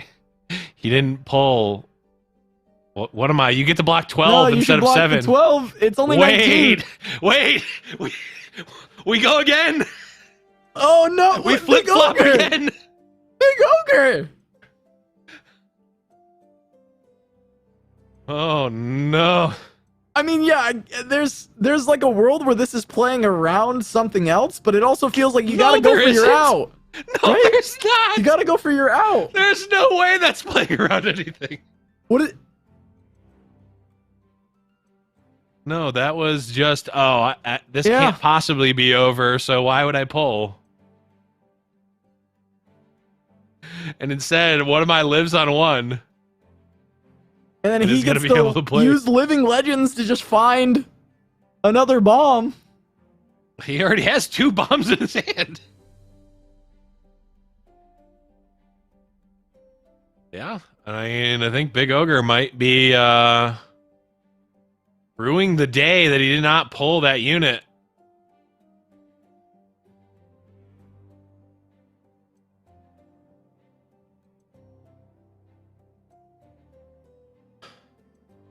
And it looks like this one is gonna be enough for What Am I to take this. He finds it. Oh my god. That was insane. That was insane. Yeah. But that's, I mean, I can't believe that he didn't just challenge there. What happened? How did that Yeah. decision tree end up with was it just a mistake? Like, did he just mean to pull and he just didn't? Like, did he just not realize? I don't know. That's crazy to I have see. No idea. Because Big Ogre turned it around with the Concerted and with the Spirit's Refuge, healing all the way back up to 20, surviving the Great Beyond Yeah. when we thought all hope was lost. We were looking at outs with like Sharp Sight to block. We were looking at outs Yeah. with like multiple single combat and Concerted to try and actually kill it off. Not really even thinking about the Spirit Refuge alongside the Concerted. That was a big play. That is crazy. I will just say that it was a blast. That game was a blast to watch, but it was also a blast looking at chat and just like, oh, this game's been over for 18 turns too.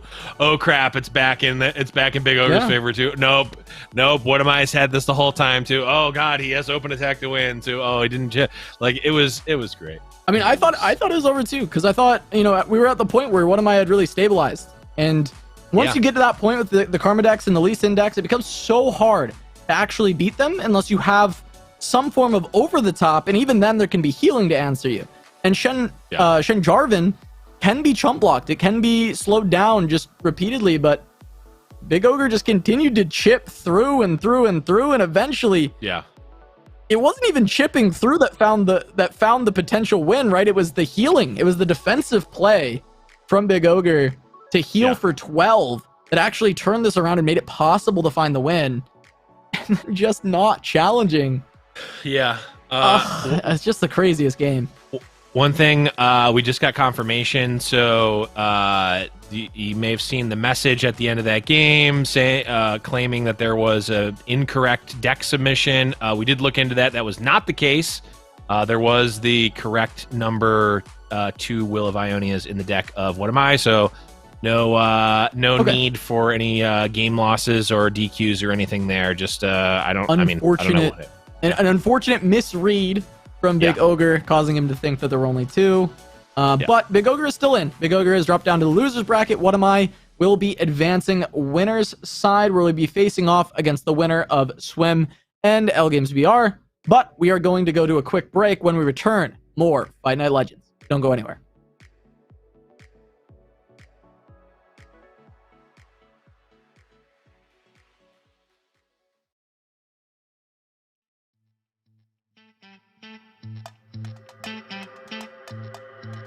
Come on, get it.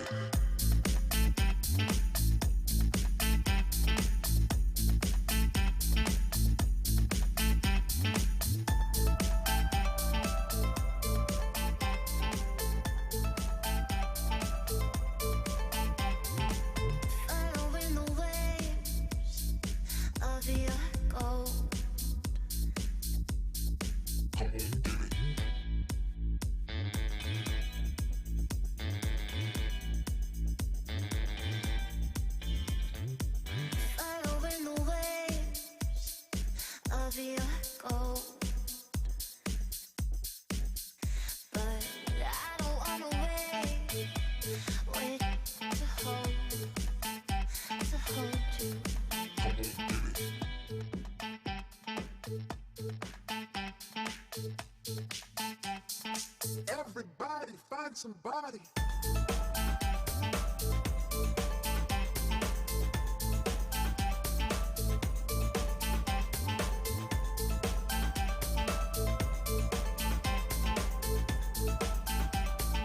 Everybody find somebody.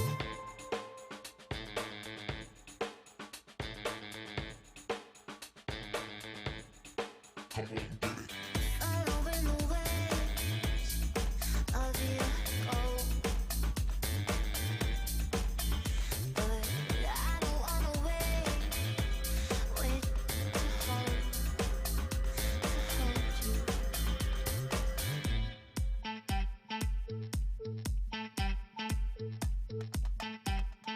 Everybody find somebody. I can take your pain away. I can take it. I can take it. I can take your pain away from you. From you. I can take your pain away. I can take it. I can take it. I can take your pain away.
Welcome back to Giant Slayer's Fight Night Legends presented by Wisdom. We have just completed round 2 of the winner's bracket. Now we will be moving on to the winner's final soon enough. But Blev, I mean, matches so far have been pretty crazy. We had, Karma Lee win in what maybe shouldn't have been a win, but they did find the victory. What am I on Targon?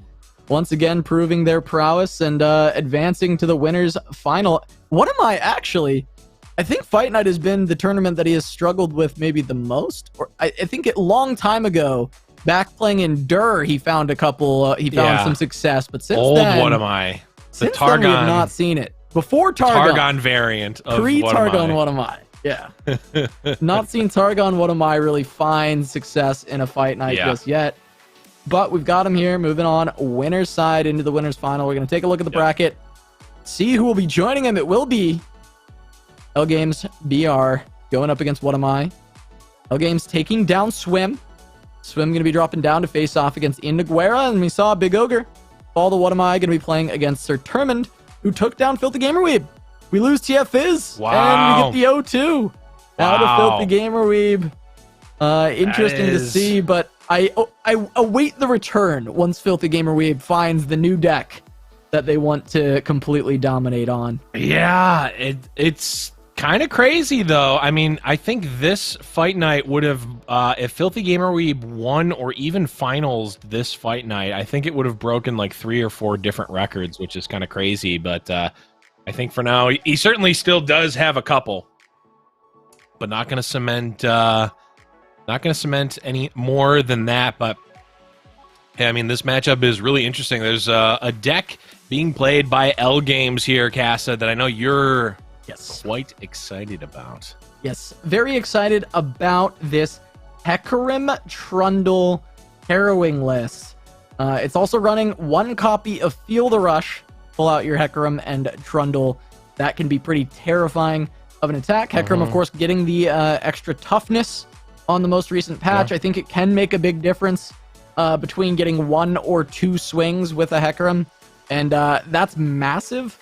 It will be very cool to watch this. There's even a copy of Mist Call. I'm a big fan of Hecarim decks in general. I've been playing them since the dawn of time.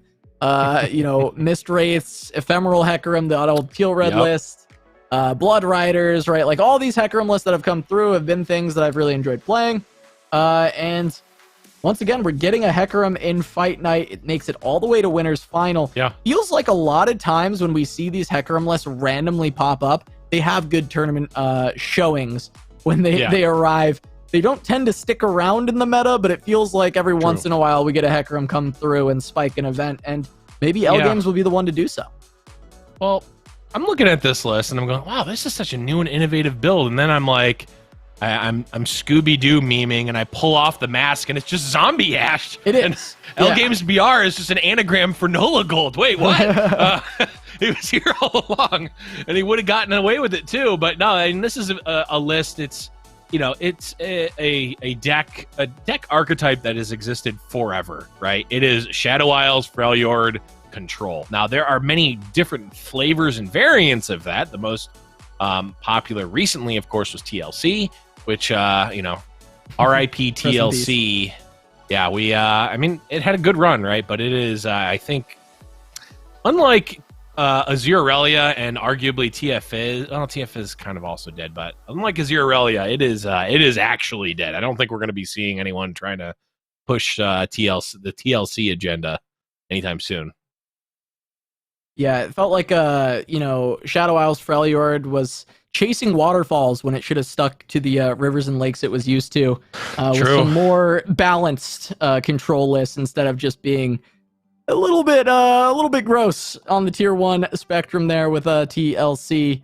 But we are not going to be seeing Hecarim first things first. It is going to be Discard Aggro going up against Lee Sin Karma. And this should be a good matchup for Discard Aggro theoretically, just by going under it. But if What Am I is able to stabilize with all the healing, Tasty Fey Folk, fantastic card in the matchup, as well as Concussive Palm.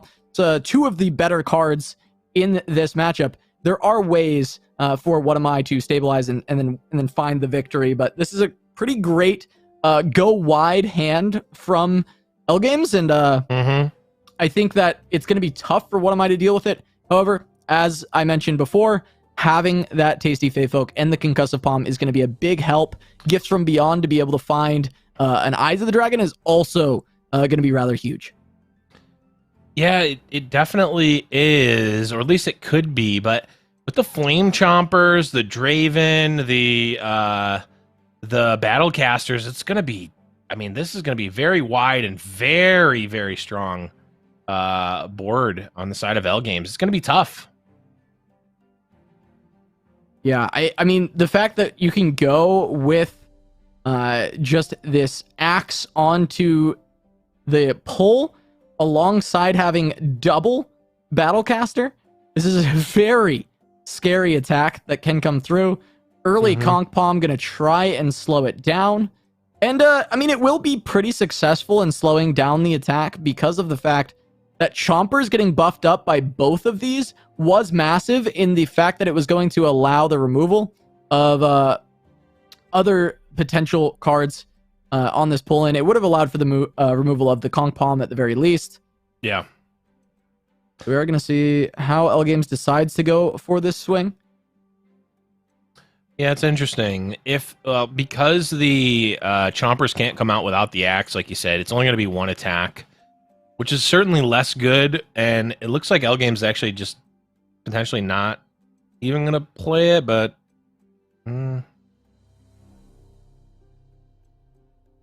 it's close because like this Flame Chompers is actually not super great right now. And you can pull the eye, get damage on it. Actually not even going to go for that. Yeah, and I mean, this now kind of just looks lackluster. You're throwing away your Chompers, which, I mean, Chompers isn't the biggest impact. They're still doing quite a bit of damage here. Still a huge attack. Yeah, it definitely is, but, you know, what am I going to be able to generate another, or rather, what am I is going to be able to generate another Dragonling? It's also going to come with 2 health on the side of Guiding Touch. Lee Sin is going to be able to potentially come out next turn, though there's not a ton of value in that. Yeah, and I guess the fact that even though this is going to be a max Viscid, there is just the fact that there's Hush and Will of Ionia and all kinds of different ways to answer it. Can make it pretty tough. There's Tasty Feyfolk healing alongside a Guiding Touch healing in hand for What Am I? The Denies are dead for now. They can be good at just dealing with Decimates as we get later into the game.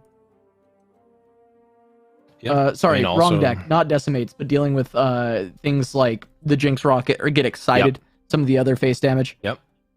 I mean, potentially even this Draven spell, depending on when that comes out. Yeah, yeah.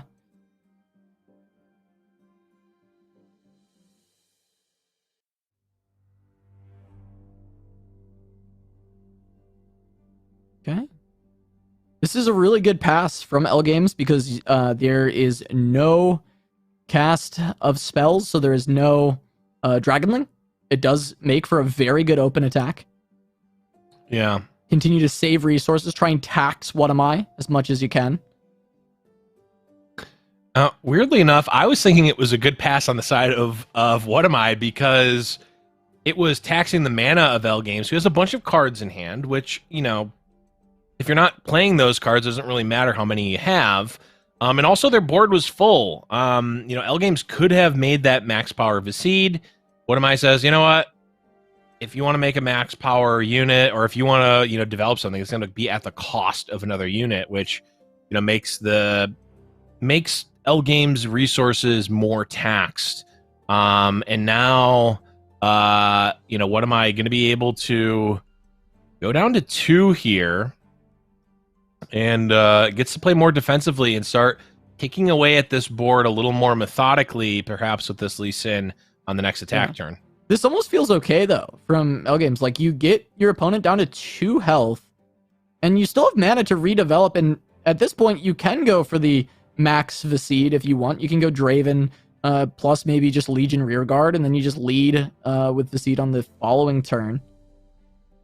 You've got these axes with a Chomper, so you can set up pretty good open attacks as well, even if What Am I removes one of your units on the next turn with the Lee Sin. And you might still have the ability to go with this Whirling Death to find even more damage through your Viscid, or just to continue to protect your board. And you got rid of the Eye of the Dragon, so there's no more Dragonlings coming through. Yeah, we see this Tasty Feyfolk, which is still a very relevant card. It's going to find some healing. It can be used with Sonic Wave Resonating Strike to heal 6. That's huge, right? But Bumbuino. Oh my god, I love that. Yep. There, the Boom Baboon, or the Bumbuino. Bumbuino! And that sets up double axe, double chompers, right? Like, that's a very powerful turn as well. Well, no, it doesn't, unless something dies, right? Well, right, there's no board space for now, but if there's board space, there is the ability for that. And there could be board space after this turn if What Am I decides to swing. Right. I guess what am I think what am I is probably thinking I'm not actually dying here unless. Okay, this makes sense because now what am I gets to kill two things and can gain the life up front. So this makes more sense. I think alternatively, what am I could have just said, you know what, I'm going to pass here, and you have to effectively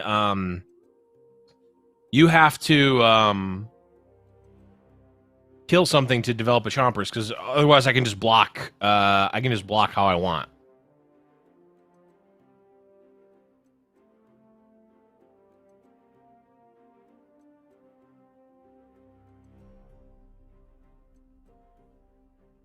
There are the polls. Trades seem okay for L Games. Losing Draven, of course, sucks, but can just go for the Whirling Death. That will get denied, I would imagine. Yeah. Need to heal the 6.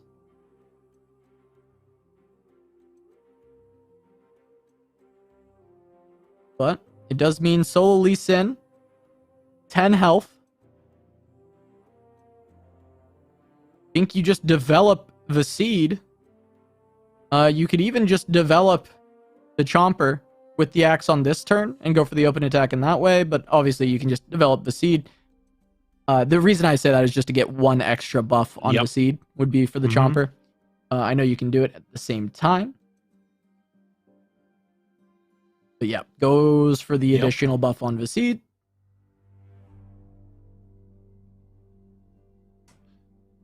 So I think we're going to see 2, 5, 6, 7, 8, 9. I mean, with an axe, this is well. That I mean that was from L Games. Yeah, that's the one. That's the look. Oh god. I was calculating it too, and I gave the same look when I saw that draw. I'm like trying to figure out, like, well, how close? Don't need to do math anymore. Okay? Oh, vision's all right. I think we're good. I don't need to do math anymore. We're probably fine. We're probably all right. Yeah. Yeah, so now, what am I likely? I would imagine going to cast the Hush on the crowd favorite, which will, I believe, be pushing 9, 2, 4, 6, 7, 8, 9, which will prompt the axe. I wonder. Well, you probably don't go for style points for no reason, but you could axe the chompers first. Ooh, I wonder.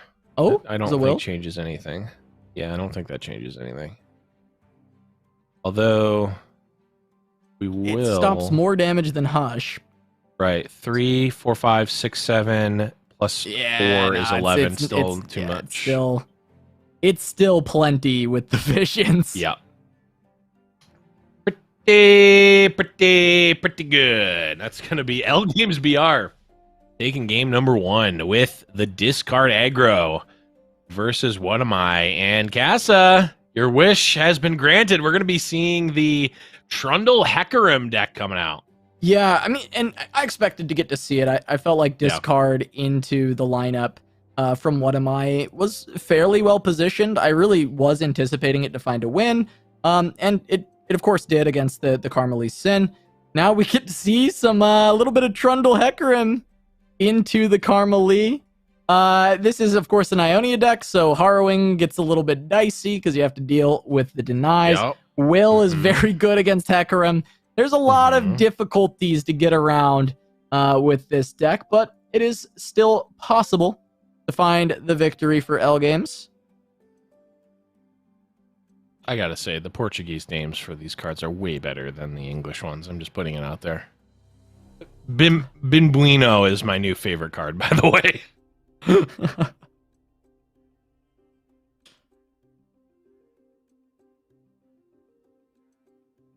Maybe the old Avaros and Century beatdown plan can happen. Just 10 of these. Find the win. Right? Well, the thing about it is, like, the chip damage certainly does. Okay. There's no deny yet. Chip damage certainly does matter.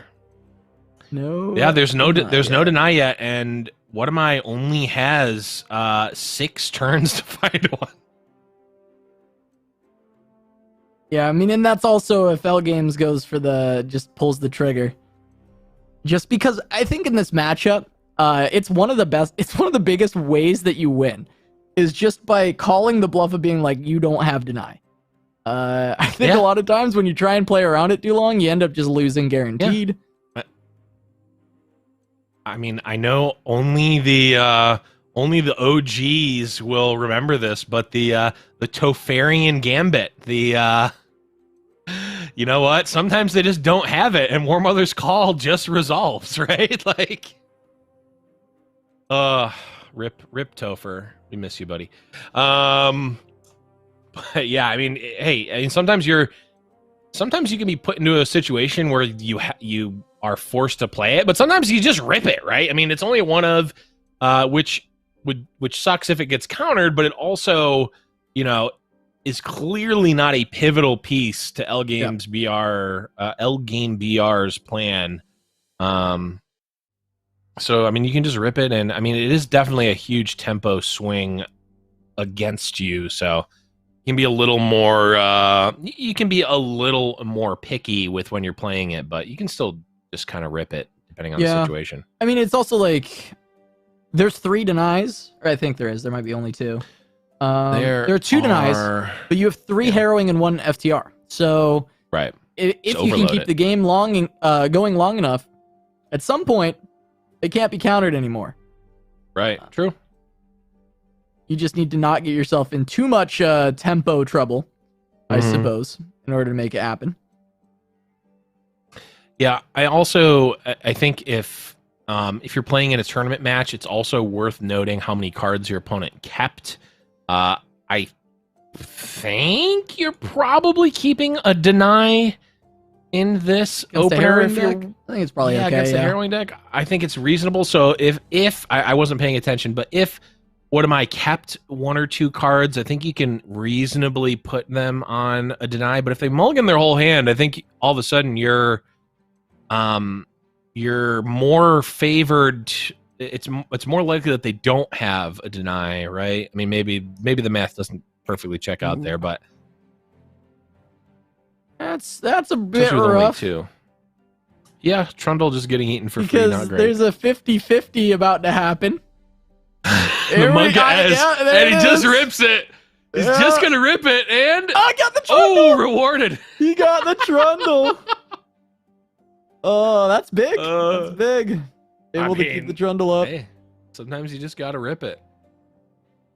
Could just get commented on this turn. True.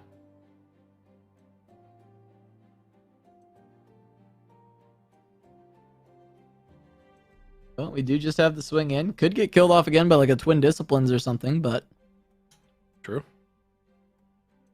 That would get would actually get countered by by Vile Feast, which would then get countered by Pale Cascade, which would then get countered by second Vile Feast. Could also just be a Nopify, but then then another Vile Feast.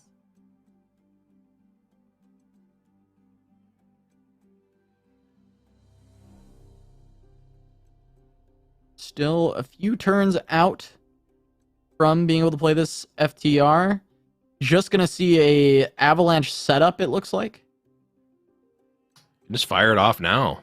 Oh, well, I guess. Do you want to kill? Oh, this works perfectly. This is great. Yeah. Yep. That makes so much sense. No, this is really good because you get the regen, and there you go. Get to clear away the karma. Fantastic. Yeah. Now, of course, probably gonna lose your Trundle to Lee Sin, but you do have a ping. You can potentially at least trade them because Lee Sin has taken damage now. True. Yeah. That Blighted Ravine just. Did Karma just make it Dawn and Dusk? Sure did. Just made it Dawn and Dusk. Sure did. Sure did, didn't she? Oh man. I wonder if that comes into play. Lee Sin. I wonder if that comes into play this game. Oh, I hope so. That would be a funny one to watch. God, I hope so. Just makes 3 Lee Sins, pulls with all of them. Yeah. You need Deny backup for that, though, because Vengeance is in this deck. So True. It becomes pretty hard for that to be the game plan. Yeah. Ooh, yeah, this is just Vengeance just You're out of deny mana here. Now this is interesting because I think if you are L Games here, What Am I has tapped below deny mana multiple times to the point where they are no longer representing having it. So I think you can pretty reasonably, and again, this is coming with caster vision, so take it for what it's worth, but I think you can pretty reasonably put What Am I on not having deny, unless of course they just drew it. This Hecarim's such a sick draw, by the way, Lev. It's actually the perfect turn because it's coming alongside these double pillars. Yeah, the only issue that I see with it, and it's only a small one, is that playing Hecarim does not allow you to play Feel the Rush next turn. You're right. That's true. I think it's probably still worth it to just jam it, but... Yeah, because you're still worried about deny regardless. Like, you're always going to be a little bit worried about it. Yep. Yeah, you might as well just get the draw on this one as it's getting tapped really low. Could get nopified, and it will. It's a little bit tough, but you do have the Hecarim that can go in for the attack. Could just kill off the Tasty Fey Folk. Does brick your Avalanche a little bit, but I think that's okay. I mean, it's either kill off the Tasty Fey Folk or, like, don't attack, right? Yeah, exactly. And you want to attack, you want to try and get it so that your Hecarim is going to immediately level on a Harrowing or on... I mean, maybe even just Hecarim attacks later on. This Feel the Rush might actually resolve next turn. It certainly could. It definitely could. And as we see, there is no deny. I do think it's reasonable to put What Am I on not having deny or only having, I think, one look at it, because that, only having one look at the deny. Well, will be 2 next turn. So it's almost not even that as well, because we look at Elgame's hand, and it's either rip the Feel the Rush and hope that there's no deny, or do nothing. And doing nothing is not a winning strategy against Karma Lee Sin. So Elgames is at the point where it really doesn't even matter if What Am I has, indicated that he has deny or not or anything. Elgames just has to be like, okay, well, I'm going to jam this, and you either have it or you don't, and I need to get these units on board. Now, What Am I has other answers, other responses. I don't think Feel the Rush is just, the game is over, but I do think that this is going to resolve because Elgames doesn't have anything else to do, and the deny is not there. Like, maybe Rekindler changes it. Oh, there's the deny! There's the deny! Well, luckily he drew the better and undeniable Feel the Rush in the form of the Rekindler. That's crazy, because that's the only thing that really would prevent Elgames from not playing the Feel the Rush is hitting a card that was, like, better. Yeah. And What Am I binks the deny at the same time. Yeah. Seems pretty good. But here's Hecarim getting an additional attack off, and potentially, because of the buffed toughness, another one after that, depending on if What Am I expends anything to kill off this Hecarim. True. And they will. And there's nothing that Elgames can do about this, but that's kind of okay. You got 2 swings with Hecarim. That is really good. Anytime that you can get multiple swings with a single Hecarim. Which is, I think, the reason that we even see him being played is the buff to the toughness opens up more opportunities to get multiple swings. It's also possible that Elgames doesn't own Ashes and couldn't play Zombie Ash, just didn't have enough wild cards. Top 32 competitor, top BR player and streamer, Elgames BR probably just doesn't have the Ashes. That's probably it. Probably that one. Yeah. As we do have leveled Lee Sin for What Am I? And now Elgames is on Feel the Rush is really the only play that is proactive. We know that this deny was just banked, and on top of that, the removal options that Elgames has in hand are pretty lackluster. Can go for Blighted Ravine or something like that. Doesn't really feel that great, so you just go FTR, and it's just going to be the deny. Yeah. It's drawn in the last turn. Yeah, and this is like the... Although I don't know, based on how L Games is played, or, you know, obviously just taking what I can from the muted version of just seeing him, I don't know how much he's looking at the play pattern of what am I not representing deny, and saying, oh, it's unlikely that he has deny. But if he is, then the fact that what am I drew deny last turn specifically is probably the biggest beat, because, you know, when they play like they don't have it, but then they end up having it, it is a huge... It really sucks. Yeah. Yeah. I mean, the saving grace here for L Games is this kind of opens the door for his Harrowings. He knows there's only one deny left in the deck. Odds aren't amazing that there's going to be a second deny there, because, as you were saying, What Am I wasn't telegraphing it, didn't play safely around his lead to protect it from Vengeance, didn't, you know... There's some reason to believe that there wouldn't have been a deny. There's certainly reason to believe there weren't two denies. So you could be looking like, oh, I could get my Harrowing very soon and look for that. But also, these pillars are gumming up the board for Harrowing. Sure are. Yeah, that is a unfortunate reality that I guess we have seen some. We have seen versions that.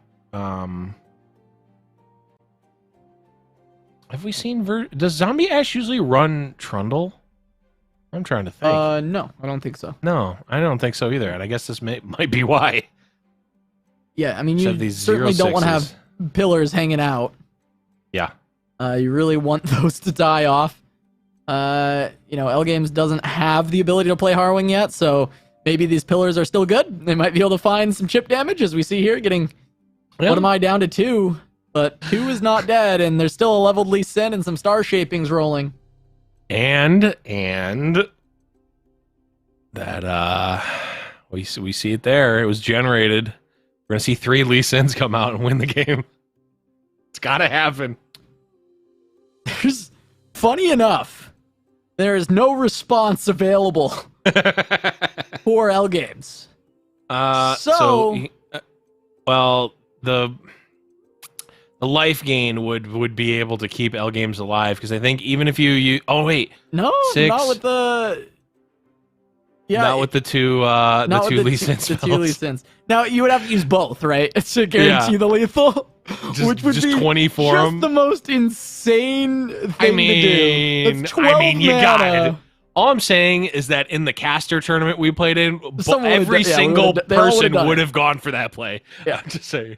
There's also now only 2 targets and now no targets, so it won't work anyway. That's true. L Games just completely 5-heading by just getting rid of every target. I mean, I guess you can still just make enough buffed Lees that they just attack in. You don't need the kicks. It's not like it's overwhelm. It's not the double damage, right? That's true. Yeah. It still does the same amount. There's a Runation, so there's an answer. Okay. There's an answer. Oh, wait. Dawn and Dusk on the spell shielded unit. No, okay, well, it's not gonna work. Yeah, not gonna work. But yes, that would have been insane. That would have been funny. Oh, but you know, it would have gotten pinged off by the Vile Feast and then still gotten ruined.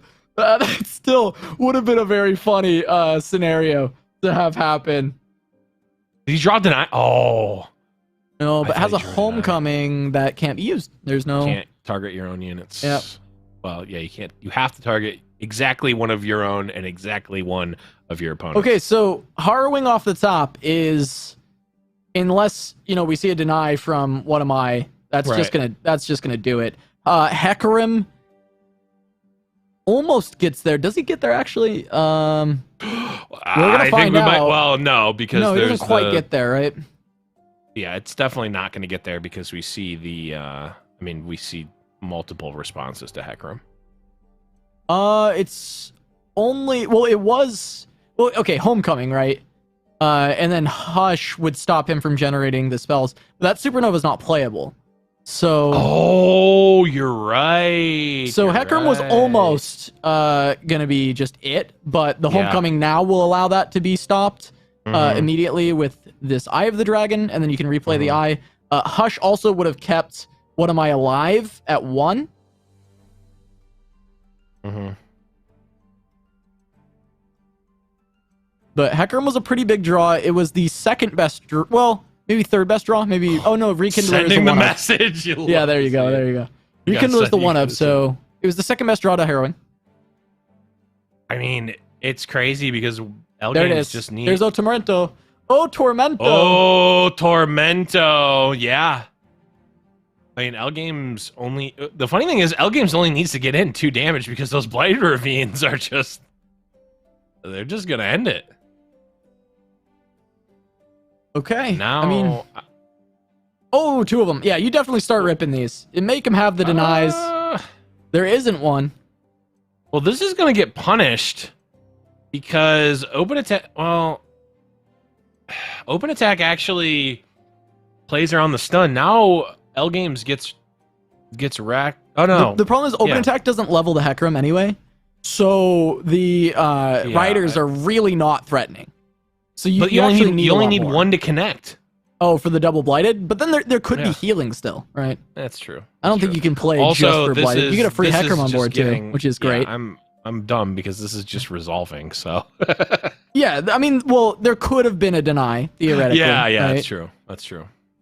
But I Yeah, think if deny the deny plus comes out, you're calm. okay because you need to just start. You know, that would be last deny, and you just drew another O Tormento. Yeah, and That you're you're just gonna not be able to close to pop off. losing either. Yeah, that's the thing. Yeah, yeah. I like the play. I like the play. That's a lot of stuns.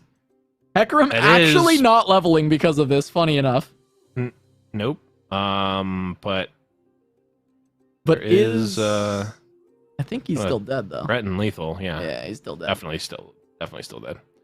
A valiant What am I making them attempt. play it out? Because we Yeah. have seen potentially lethal attacks being put forward and not actually done correctly already. So that is going to be it. L Games BR going to be taking down the winners finals, moving into our grand finals. What am I going to have to find their way back up into the grands through the loser side? Yeah, we have Hecarim in the finals of Fight Night. You know, I love to True. see it. I'm a fan. I absolutely love Hecarim decks, but it's something that we probably did not expect to see with L Games coming True. in with a Hecarim list, bring it through, and it just reminds me of like Blood Riders or Ephemeral Hecarim, where it's just a Hecarim deck in a format where nobody's playing Hecarim, shows Nope. up, and it just does amazing in the event. And I mean, you're right. There's nothing really that's super new about this list. When we look at it holistically, it just kind of looks like Zombie Ash in a way. It's just kind of SI Freljord control, and then Yeah. the win con is just the Hecarim with harrowing. Really, Yeah. there's even parts of it that I don't love because we were just talking about the pillars being a little bit annoying Yeah. for board space, right? Like that's a little bit concerning for this deck, but part of that was just because of the fact that the missed call on the Trundle made more pillars, so we ended up with just extra pillars on board. Yeah. I think Pillar into Hecarim is really insane because you can Yes. pull either a weak target to the Hecarim or pull someone away from the Hecarim so he gets more attacks in there. There's some good things about it. There's some bad things about it. But it seems like the good things have been outweighing the bad, and in a matchup that I would imagine should be favored towards the Ionia Targon list, still able to find the victory. And L Games BR moves on to the grand finals where they will await their opponent. But we are going to run to a short break. When we return, we'll have even more LOR action, so don't go anywhere. Fight Night Legends returns after this.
Welcome back to Giant Slayer's Fight Night Legends presented by Wisdom. We are jumping right into one of our losers quarterfinals. This is Swim versus Ian Noguera. Ian has won a single game already and is playing his own variation of Lee Sin as he takes on Swim on Poros. Yeah, and we see the meme card incarnate right there. Von Yip in play. Gonna potentially be getting value already. And I mean, these daring Poros are gonna be what, 5/5s? Yeah, I mean, 1 mana Pretty 5/5s are pretty good. We've seen from Yetis, but what if you had elusive to them? I think that makes a rather good card, and there is iterative to get even more of them. Yikes. Yeah. Seems pretty good, I will say. Question is does Swim even need to do it? Looks like he's gonna go for it. Wants to get a little bit of additional chip in on this attack token. It's the 6/6 daring Poro down. Yip getting a lot of value, it seems. Now the decision is to go in with everything because of the board space you're creating anyway, or just go in with the elusive. I think it's okay to go for a swing with all of it, minus Yip. Set up because you do want to be playing these Fabled Poros as well, get the additional keywords. Onto as many of these Poros as you can, and even Lonely Poro gains a lot of value because of the Yip on board. Yeah, absolutely. I mean, again, it's still just a it's just a Yeti, right? A Yeah. 1-mana 5/5.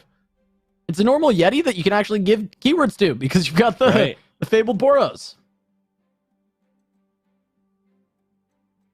Swim considering if he wants to play around Hush. Well, he's still got another iterative, so if he loses one Daring Poro to Hush, I think it's okay. You're going to have to get through Right. those Hushes anyways Mhm. as the aggressor in the matchup. Yep. El Cascade's going to let the Dragon Link trade with one of the Poro herders. But overall, I do think that this attack was much better. Just you get board space back. Still only deal 6 damage, which you would have done regardless, but you also, yeah, you get board space back, you clear up a little bit of what Ian had. And start to go a lot wider. We'll see what these patch Poro bots have as keywords. There's Challenger, that was Lifesteal, I believe.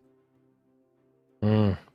Yeah, it also forced Ian to use cards in hand to trade with stuff that's on Swim's board, which, like you mentioned, is really not actually useful for Swim here. In fact, would rather have that cleared out anyway. Yeah, he just wants as many Poros on this board as he can before these Fabled Poros come down. Just to get as many keywords going. The Lonely Poro is actually somewhat better than the Patch Poro bots, even though it doesn't have the keyword. And you get another 1-cost Poro. Oh, Daring Poro is the perfect hit. Such a great hit. Yeah. From Seems here, good. yeah, I feel like you could just rip a Fabled Poro. Now, you could also just Yeah. iterative and do more Darings, but it feels like you're True. getting a lot of value out of one Fabled Poro at this stage with the 4 hits. Might be worth, but it looks like Swim Yeah. just going to go for another elusive. I mean, Swim has as many elusive blockers as, well, I guess Ian will have, I guess, one more non-elusive blocker in the form of the Dragonling, but yeah, I kind of liked the just ripping the Fabled Poro there, but this makes sense too. Lev, this game makes me feel so much more justified when I defended Yip earlier as a one-of. Because you get these games, right? You get these Yeah. games where as a one-of, yes, you never want more than what you and you don't need him every game, right?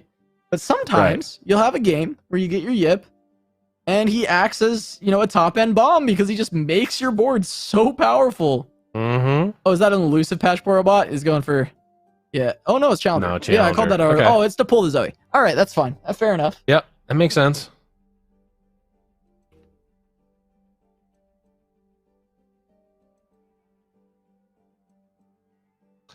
I'm not. It's possible that you replace the Yip there. There's no Yeah, you're more right. There's 1-cost literally Poros. 0 1-drops. I think you There's might no be more right, one. Lev. There's no more 1-drops, and like even if there was, or if you draw another one, like I guess you would be punished if you drew exactly. He hit elusive. It, He hit elusive. You see him laughing. now, because it's revealed in hand, does your opponent get to see what ability it gets? Ooh, I'm not entirely sure. I have no idea either. But Fabled Poro over Yip. There we go. And there's still Challenger. It hit elusive on the Fabled Poro. Oh my god. That's so funny. It hit You'll elusive, love but to see also it. Challenger is so good because the weakest Poro can pull Zoe. Yeah. And then there's another Poro Snacks able to be played. Yeah. I mean, this is just great. This is just insane.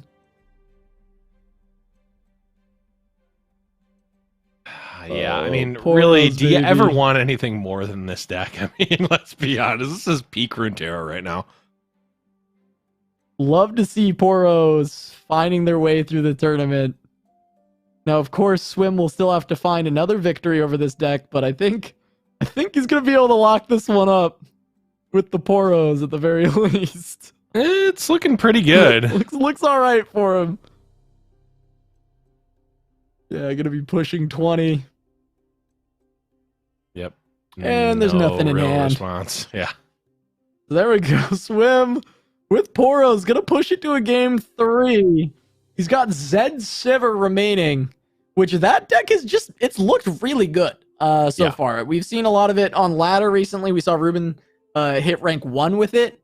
But then on top of that, I just feel like I've heard a lot of rumblings of this deck just being a really solid list.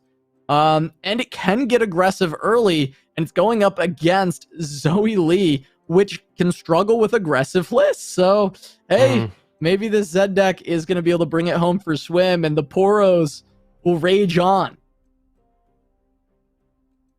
Yeah. I mean, I'd love to see, as much as I love Ian and I even love Lee Sin, I sure would like to see more Poros played.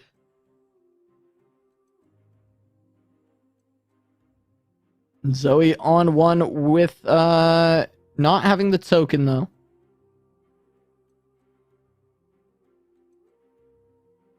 We have Ian just taking a look at the list to see if Deny is a keep. Pretty dead card in the matchup. Yep, not super great. In fact, might be mostly just a completely dead card. Let's see, Swim. Well, it can counter a couple things.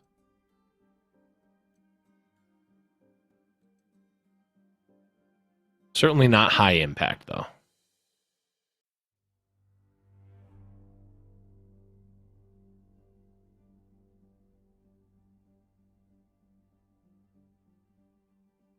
Well, turn 1 Zoe, the classic.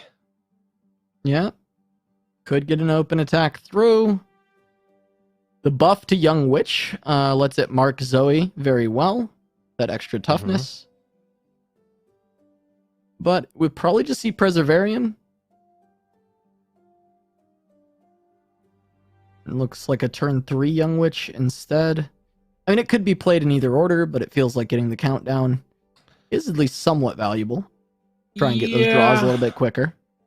If this, okay, I was gonna say if that card specifically was Zed, then it would be a kind of it would be a lot worse, yeah. Punish, but okay, it does not. Yeah, I mean we're almost certainly playing Young Witch because we want to stop the open attack from Zoe, anyways.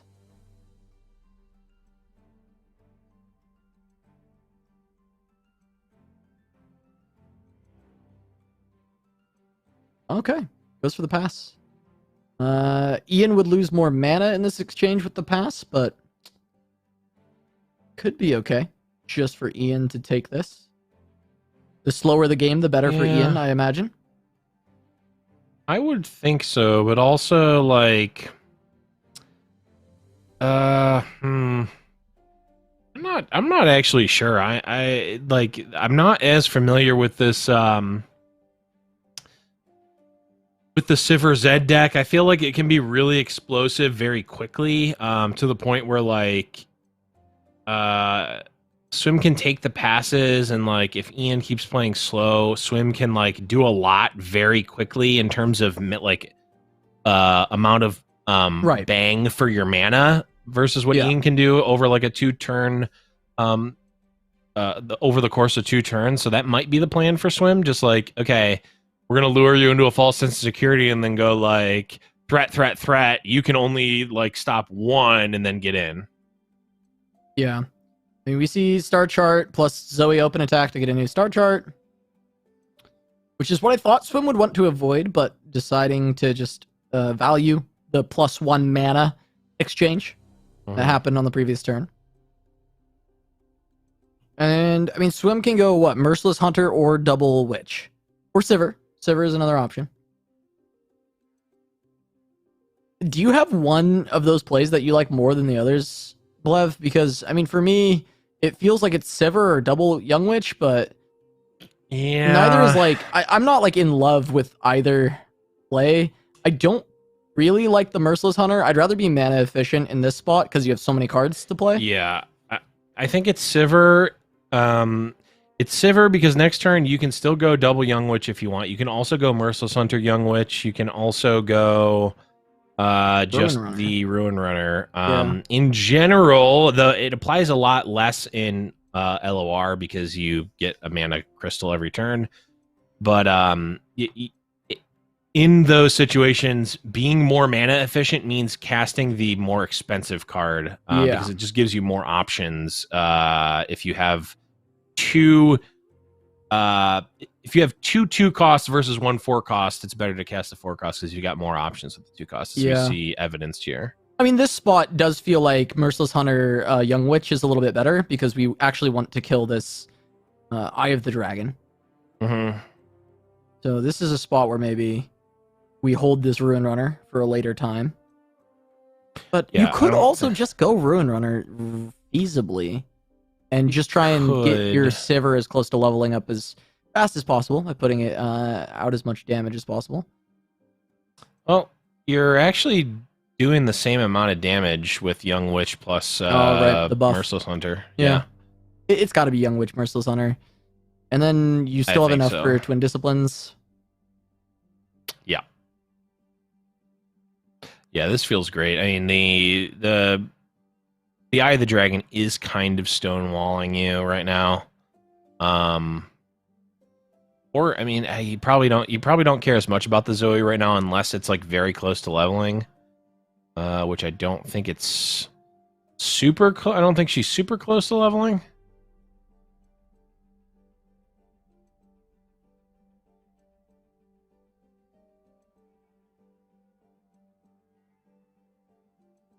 Wow, puts it on the Zoe instead of the Eye. I guess just going for as much damage towards the face as possible instead. By pulling the Zoe here, there's no way to block onto the Fearsome, but you can still block the Sivir. So realistically, it's just about the same. Yes, I'm wondering. Yeah, I don't know. It is definitely interesting. And you can pull the Zoe with the Young Witch, I guess. And then, I mean, you're still sending in the Sivir just because you want the damage proc, but that's going to get chumped. And then the 5 power Merciless Hunter just gets in. Seems all right.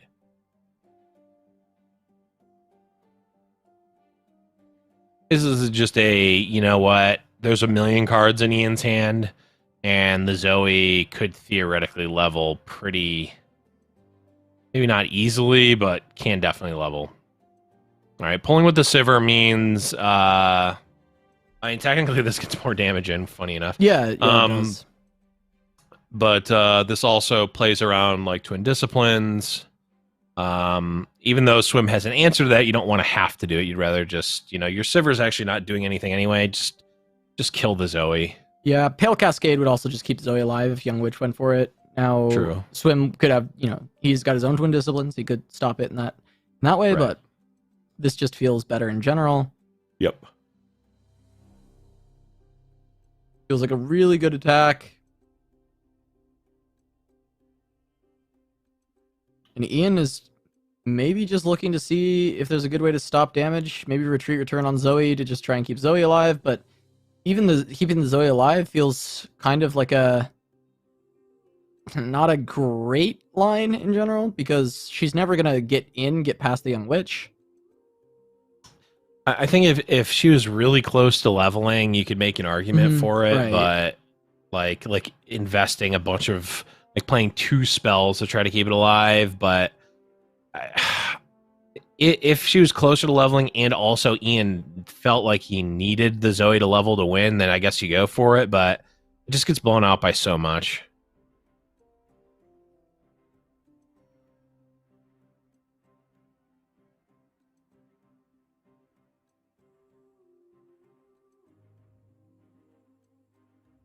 Guiding Touch. There's the full suite of Guiding Touches in hand. Pull from the Serpent. Gonna be Pale Cascade to try and get the clear on the Young Witch, maybe. To bring it back to what it once was. Yeah. But there's another Young Witch in hand, so even if Swim doesn't save it with the Twin Disciplines, just has another one. There's argument to save it because then you can just develop Ruin Runner and look for an open attack. Because if you don't, if you let it die, then you have to replay Young Witch, and then you couldn't play Ruin Runner, or if you play Ruin Runner, you won't have a Young Witch. Yeah, I guess it's basically like, do you value Twin Disciplines over? What do you value more, Twin Disciplines or Young Witch? And it honestly might be the Twin Disciplines. It might be. It really might be, because I guess you don't necessarily even need the Young Witch at this point because you have the Fearsome alongside the Sivir, so they're both, you know, not going to be able to be blocked. But the really nice thing about that quick attack is because there are buffs that can make it so that the Fearsome can get blocked. And if you're just making it so that it has Fearsome and quick attack, it means those buffs end up being meaningless, right? Mm-hmm.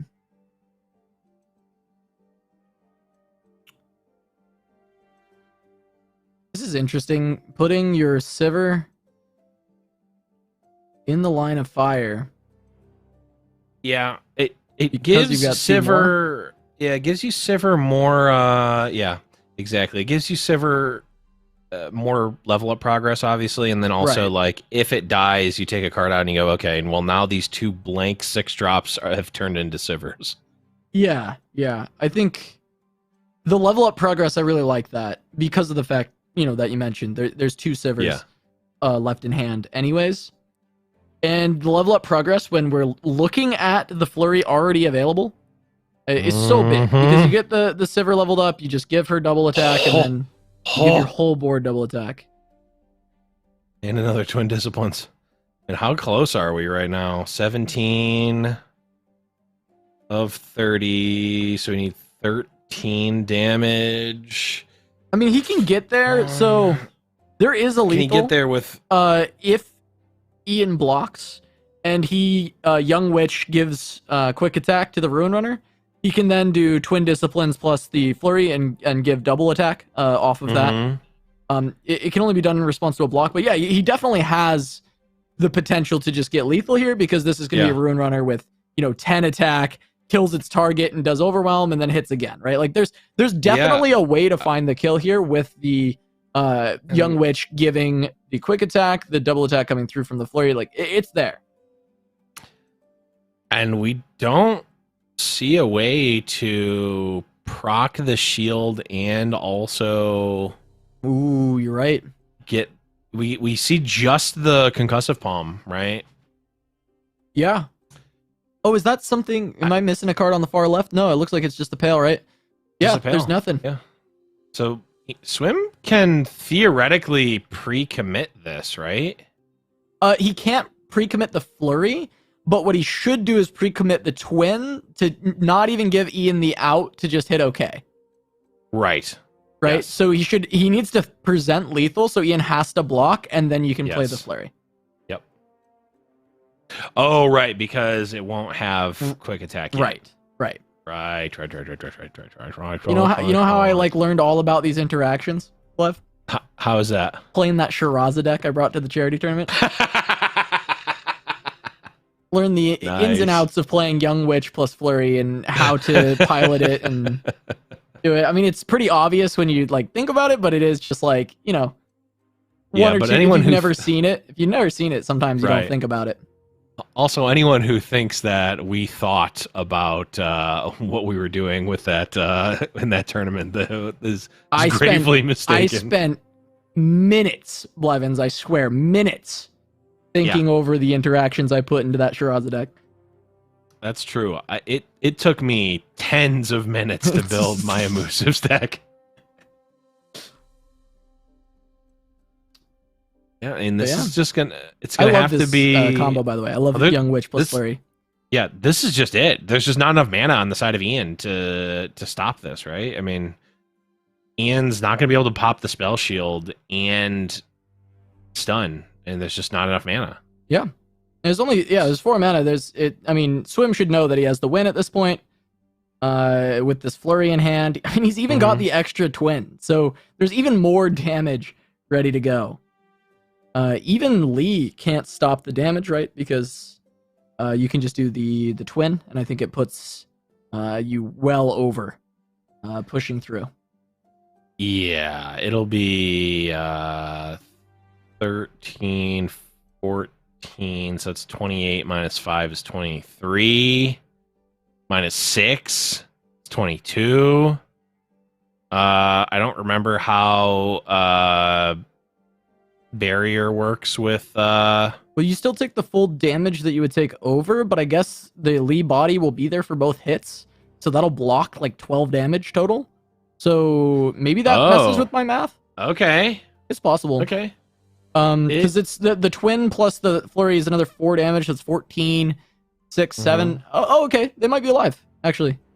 Oh, especially with that, yeah.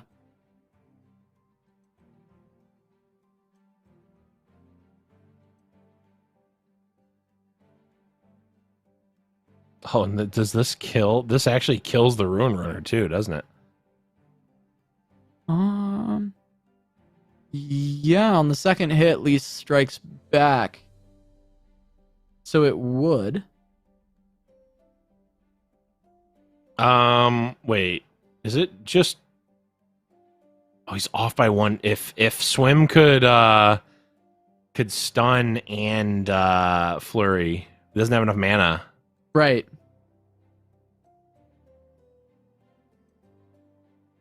Wait, was stun? Stun wasn't lethal. Oh, I I was don't wondering think. if stun was better. Okay, Oh, if we just it might have protect the been. Ruin Runner, I think this is okay, Okay. because you still just keep Sure. it alive. It's still very threatening. That was a He great play from killed Ian. it. I really thought Ian was dead. I did not think Right. about just buffing the HP of the Lee and getting the barrier Right. so it blocks the second hit. That was really smart. Yeah. Really well done. Actually, somewhat stabilizes the game. Now, this is going to be a Sivir level up. We know there's multiple Sivers still in hand. Yes, which are actually going to do a lot of damage. Yeah. Still a crazy board. Ian Yeah. doesn't have a Lee. I mean, he's got to really hit. He's got to hit like Lee now, and then even then, And another. Oh, Yeah, another and flurry Swim can too to give give it the to- yeah. whole team. Right? That's how that works, right? Yes, You can give yes. the whole team. it's a really great draw for Swim. Yeah, I mean, so was everything in his hand too. But yeah, Yeah, I think Swim's still. I mean, he's still very favored at this point. I think a Lee Sin Yeah. draw could have helped quite a bit. It wasn't guaranteed to save anything though, because we still have the Conch Palm for Swim, which would have stopped it for a turn. But then there's Bastion, not enough mana for Bastion. Yeah, there's a lot of levels to it, but I think overall Ian is still in a really tough spot. Admirable job to even stay in the game. But it might just be this next attack turn that Swim still is Yeah. able to find the victory. that would be an aggressive Conch Palm. Sure is. It sure is an aggressive Conch Palm. That is a Conch Palm. I don't even know. That feels is so unnecessary. Because Yeah. Conch Palm is just like straight up better Yeah. to enable your Ruin Runner to deal more damage, right? Right. Like, I That like is this what- Ricochet though. I like this. Yeah, I like the Try and Ricochet clear a the way lot. a little bit for the double attacks. That Conch Palm would have been needlessly fancy. There's no reason for that. If he hits the eye of the dragon with all these, it's actually huge. And even if he doesn't, he's got another one. Yeah, I wonder. I guess you probably could even play the other one. I'm just wondering if you wanted to hold on to your Sivir, like one extra Sivir, but at this point, there's no way to clear away the one that you've got on board because the attack token's already down. Clearing Yeah, off some getting- spell shields. Spell shields and I still have no idea how this Ricochet actually works. Like, does it work like Make It Rain where like the targets were determined? No, clearly because it hit one of the ones generated afterwards. So the targets Yeah. are determined when it's resolves, not when it's cast. You can go for the second one. This is the most ricochets we will ever see cast in any game. I think so. Actually hits everything. Perfect ricochets. And that open attack's just gonna seal it. Swim brings it back. Oh, but does Ian. he? But is Ian going to let him give? Come on, Swim. Is Ian? Is Ian going to let him give double attack to everything? Is Swim going to go for it?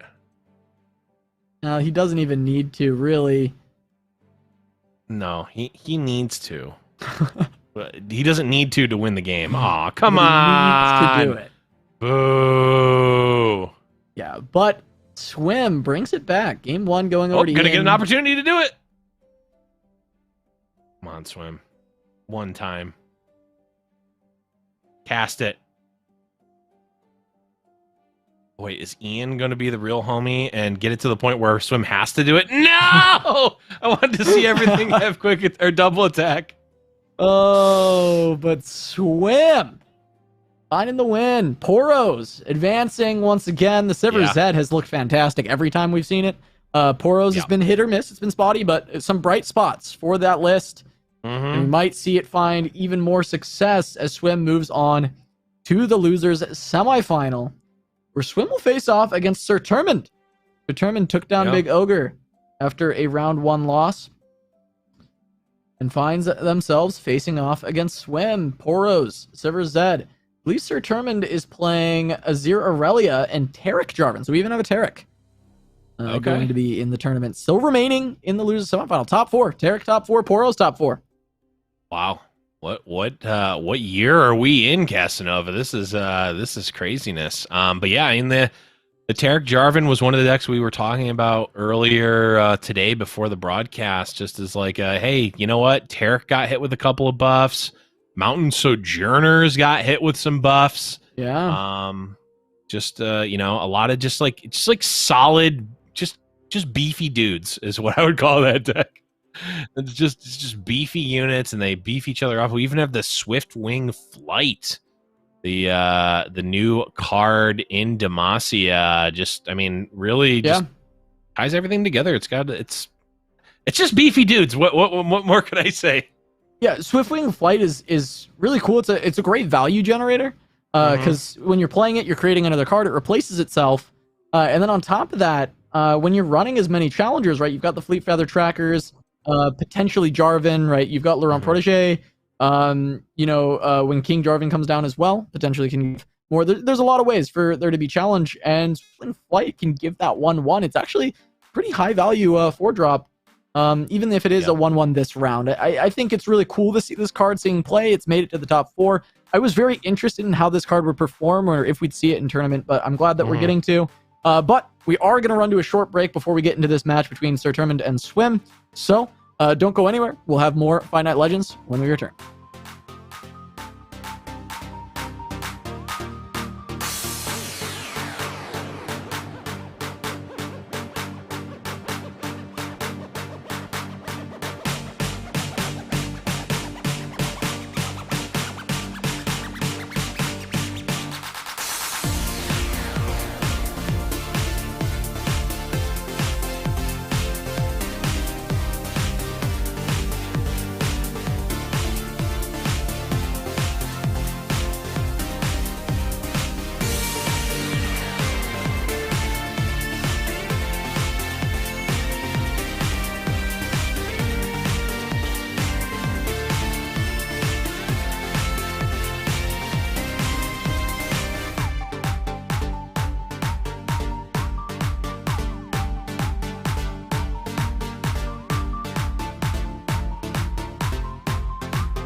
Welcome back to Giant Slayer's Fight Night Legends, presented by Wisdom.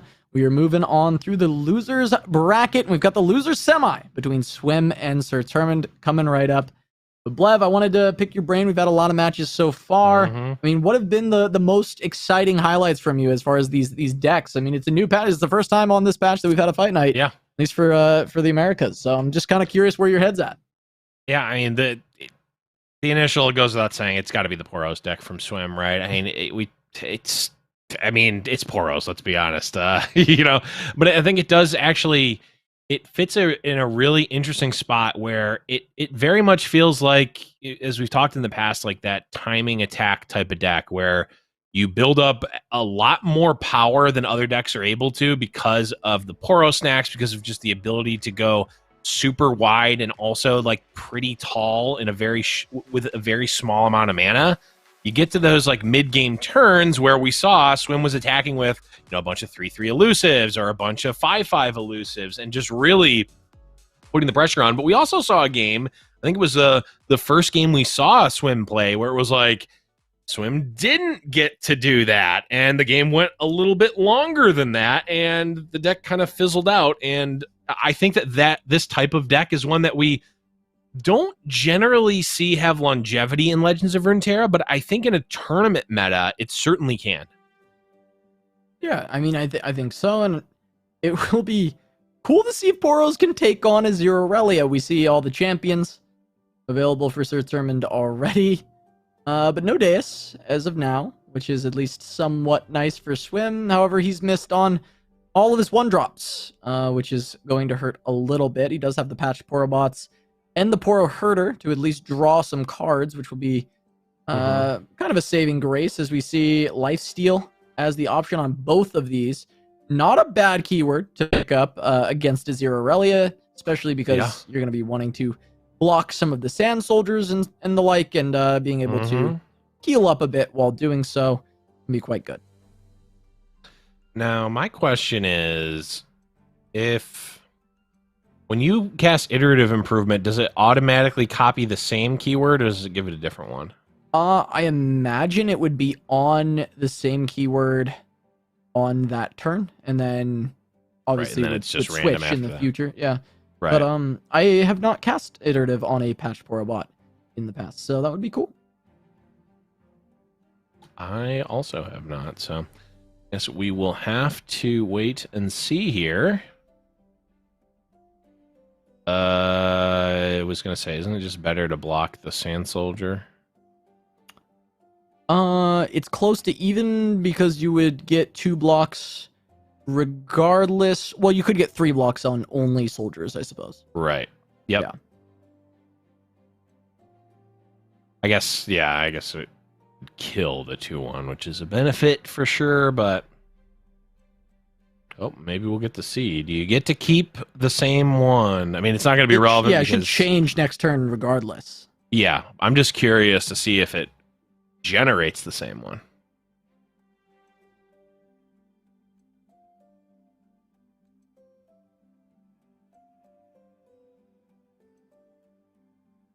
It wasn't Lifesteal last turn, was it?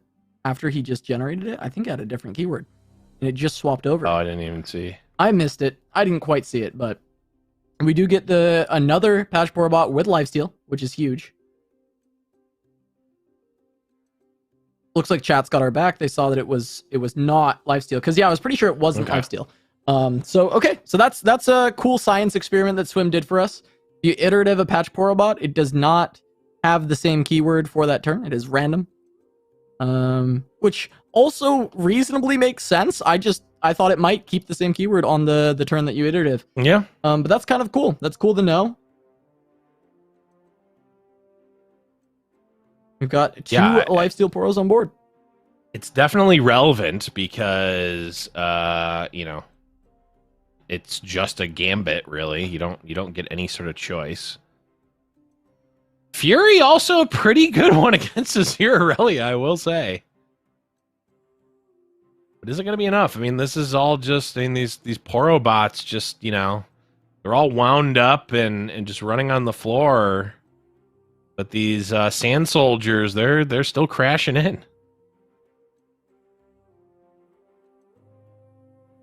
Yeah, these keyword rolls have been great on these Porobots though. Getting 2 lifesteal, 1 Fury. Fury can just theoretically eat the Sand Soldiers forever. Of course, that doesn't continue after Azir is leveled, but it is still good for buying a lot of time. The Fabled Poro also going to be able to give additional keywords to all of these. Imagine regen or something. You know, like there's some pretty good hits. Regen, tough. I mean, adding Fury or lifesteal on the other ones are all going to be great.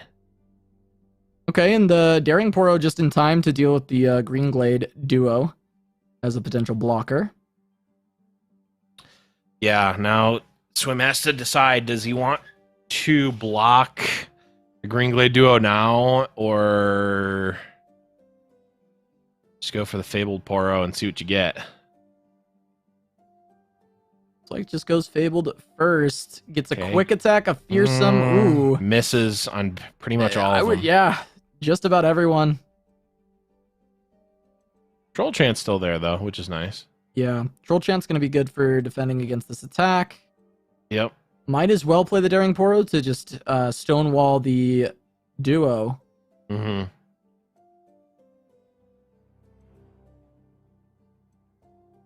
What is Azir at, is the question. He's going to be getting fairly close. Yeah, 11 of 13.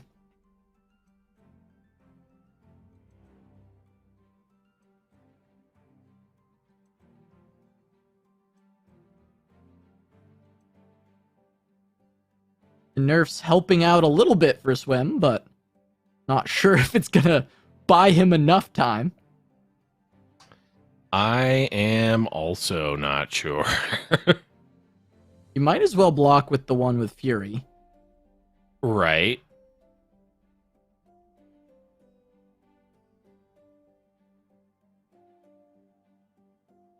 Okay, so this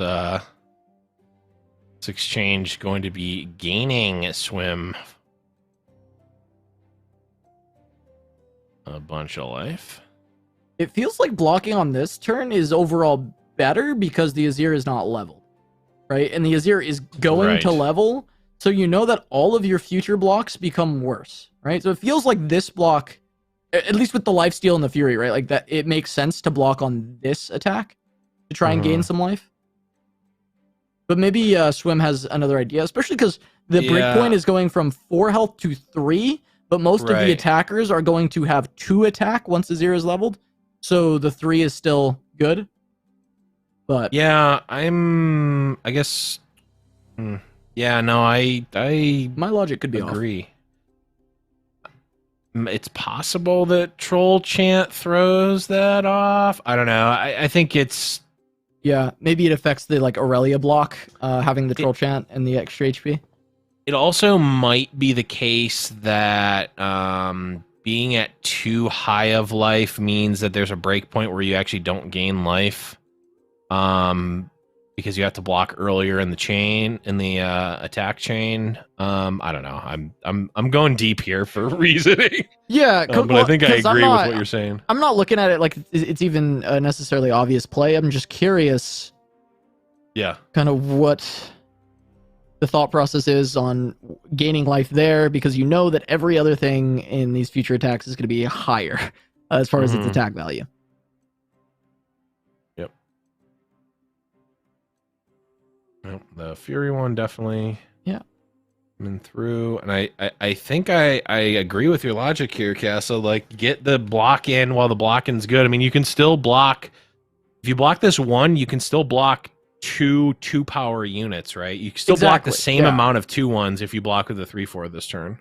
Yeah, so that's why the only thought comes in of, I guess, the Aurelia, right? That's where we start to think, like, is there a Troll Chant Aurelia breakpoint that Swim is thinking through? Because for me, I don't see any other reason why you wouldn't just take this block. To get the lifesteal while the attack is still lower. And there we go. We actually get it. Yeah. And it is worth thinking it through, though, for sure. Because, I mean, I think in this case, the breakpoints are pretty straightforward, but it's not always the case. Also, Poro Snacks might be what was on Swim's mind. I mean, that's a great pull. Yeah, because now it actually is like you can block. Well, could have blocked additional 2/1s, but I mean, with the troll chance, you should still be able to. Yeah, Herder plus Poro Snacks is great. Herder hitting a Fabled Poro is maybe the only other thing that Swim needs to think through. Because is Herder plus Fabled Poro better than the Snacks? I just like the Snacks as a reaction if you get that opportunity. But I guess if just attack is happening right now, I could see it. You don't necessarily want to commit too much into a homecoming or something like that, and then just get completely templed out if your attack gets stopped by homecoming, and then Termin's actually able to develop something too.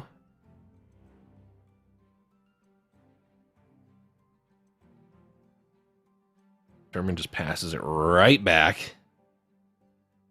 Yeah, it's really tough because it feels like you don't want to attack, but against a Zero Aurelia, if you don't also start to get aggressive, the engines just run you over eventually, right? Well, yeah, and I mean, there is only one method of victory in SwimStack, and that is attacking with Poros. It either happens now, or I guess it happens later, or maybe it just doesn't happen at all.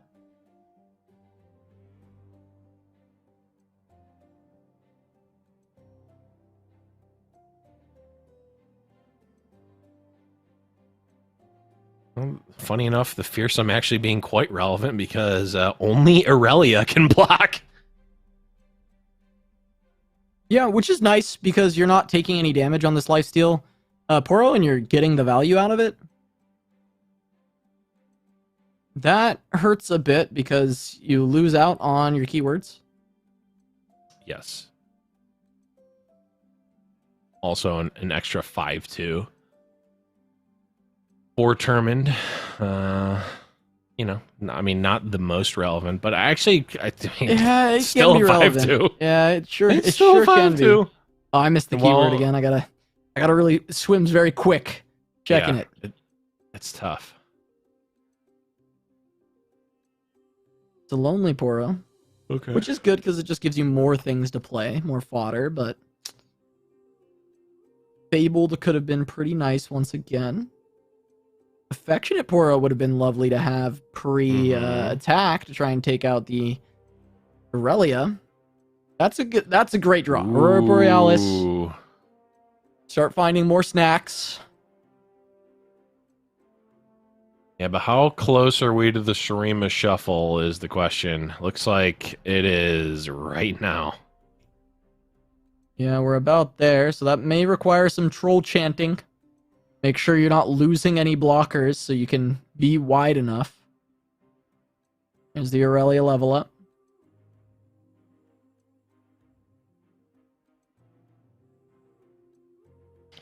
Yeah, now, well, actually, okay, I like these like snap blocks from Swim to try to bait out the swap, and then Troll Chant can finish the Aurelia. Though I mean, it's not gonna work, but theoretically it could.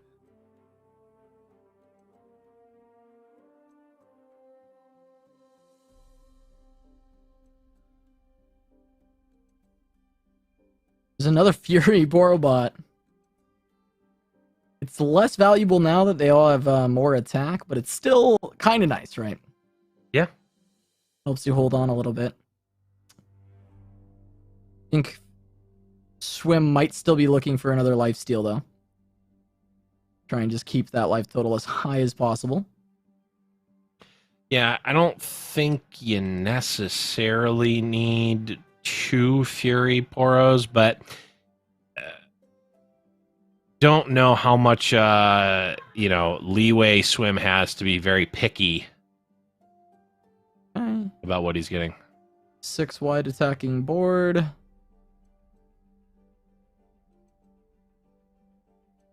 Can go for the shuffle, but it doesn't get in yet. Yeah, the shuffle is good because now the troll chants are not gonna really do it. Unless, Well, as long as Swim marks every attacker, he's not gonna die to his ear.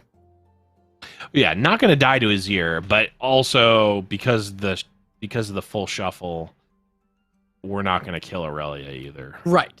Right.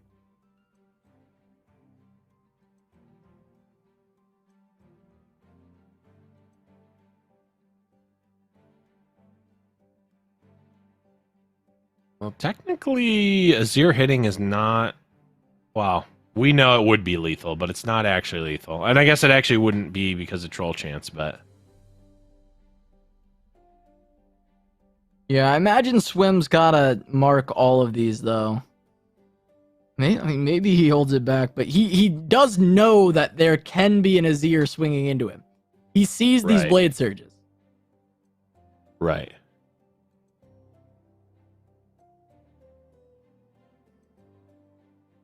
I wonder if you just block out, cast. The problem is the Aurora Borealis is just not even.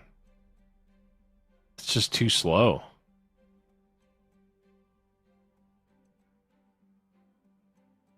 Yeah. He does have the three sisters, so that can just answer Azir. So I suppose he doesn't have to mark everything.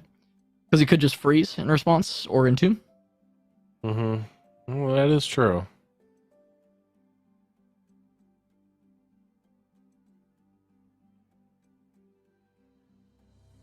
So we are going to see...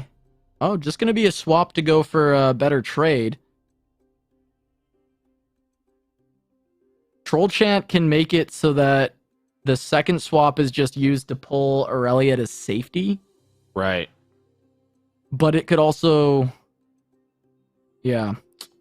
Oh, and then the Aurelia getting. Well, I guess it depends on where it gets pulled. I think Sir Termin will probably just put it in a spot where it's just hitting face and it's yeah, safe. that's true. That's Or swap it with the Poro Herder.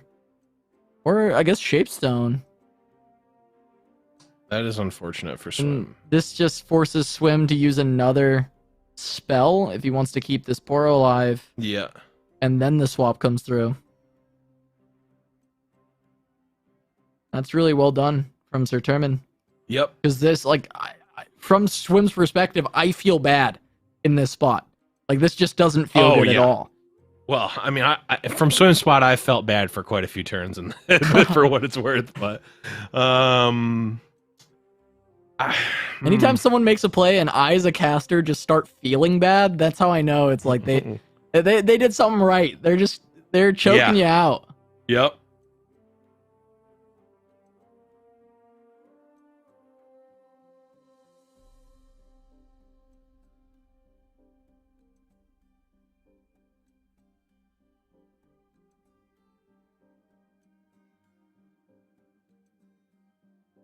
Troll Chant gets committed, so comes down to Termin just swapping out the Aurelia to safety, and then looking to find the win on one of the next attacking turns because he didn't have to force it here and actually gets a lot of value out of this turn. Oh, so close actually. So I'm like 1 mana off of being able. Well, I guess would have been 2 mana off of actually using like Fury of the North plus three sisters Fury of the North to actually kill the Aurelia. Of course, the lead and follow was also there. So I mean, it never mattered, but.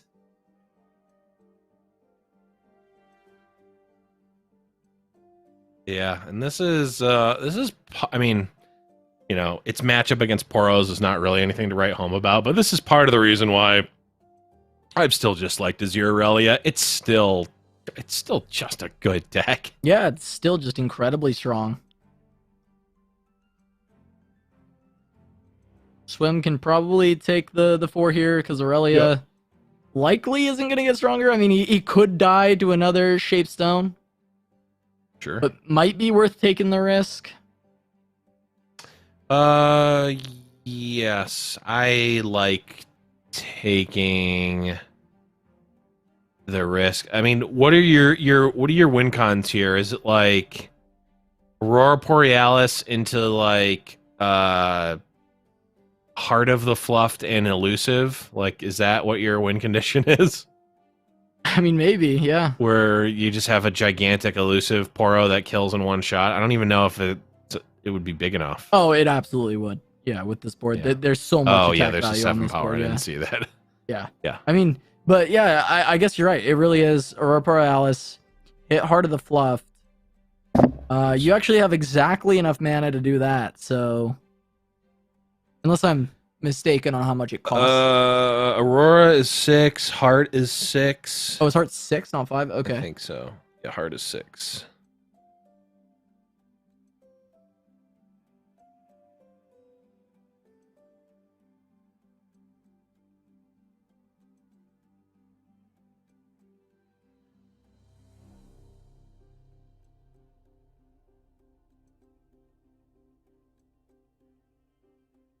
So Swim won't even have enough mana. He'll be at 11. There's Aurora Borealis. Yep. Even if he hits Heart, can't even play it. There isn't Elusive either. And the Overwhelm's not quite enough. Well, actually, maybe it would be. That's a lot of attack. The Overwhelm might actually be enough. Be 8, 11 plus another 8 is 19 plus the 4 of the fluffed. Yeah, it's actually exactly even through his ear. Funny enough. Yeah. Yeah. But doesn't have the mana. Unless Heart of the Fluffed is 5 mana and I'm just Which wrong, is- which is certainly possible. I wasn't sure between the two. You see a Vanguard's Edge, that might be able to find a win here too. Yeah. So Sherman might be able to find a win here in the next couple turns. I don't know. Maybe.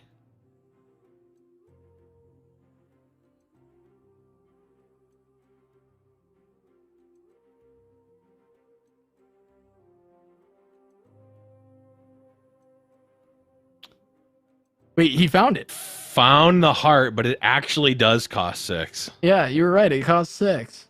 Wow. Can he stay alive? Like, can Kindly plus he's got this 3 sisters?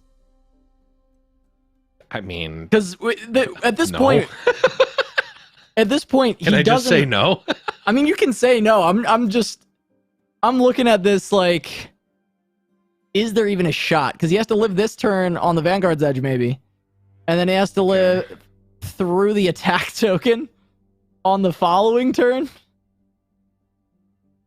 Because fluffed, the overwhelm keyword, if he can maintain that overwhelm keyword, he can just win.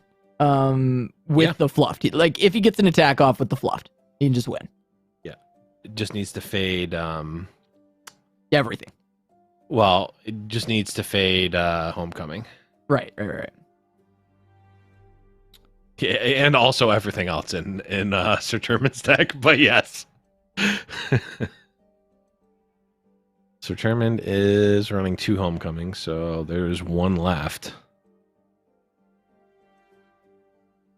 Could just kill Aurelia, right? With affectionate Is- Poro? Has he Yeah, played 2 or 1 snack? I guess he probably only played 1. Huh.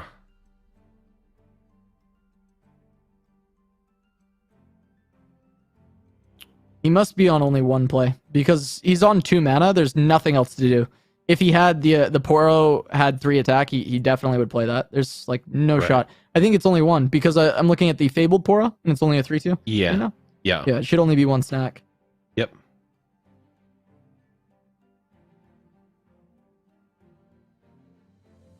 Yeah. There's also the note, Blev, if fluffed, even if it doesn't win on its attack, it should get lifesteal. It might be able to True. get Swim out of the bind with that. True.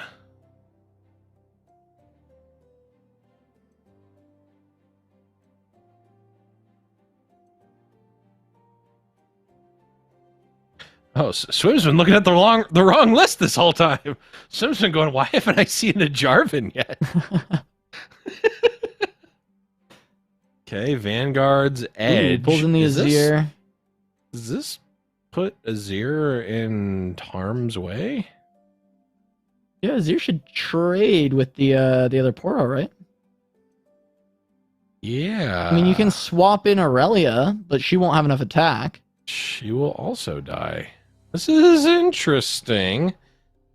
This is just set up. Oh, there's another Azir in Sir Termin's hand. Okay, so just sacking in Azir.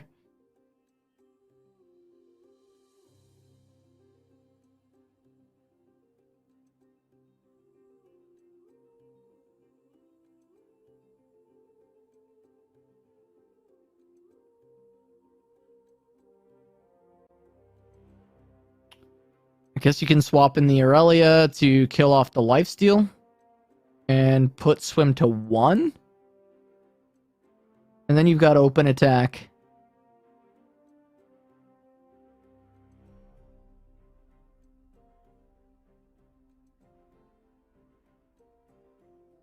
Yeah. Hmm.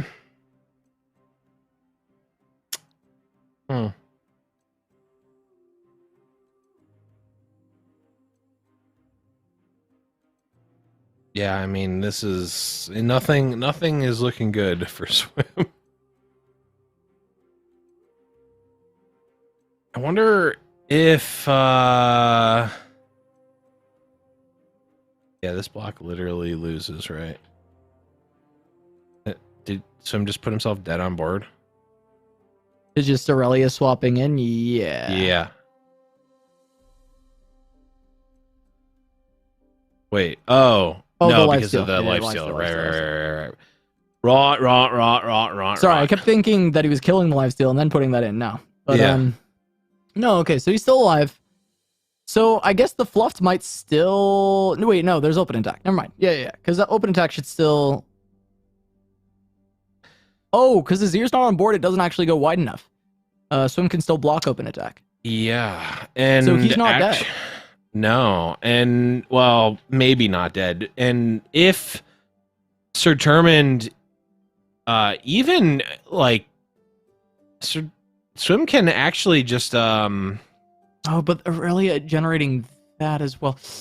No, This- but we can effectively kill the Aurelia with the three sisters. Like we can Could just... uh Are you thinking entomb it. entomb?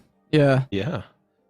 If we entomb it here, now Aurelia doesn't do anything, right? And then you can win on your crackback, right? If you just don't die I here... mean, you as win with Swim, the Poro hitting wins, right? The fluffed healing you.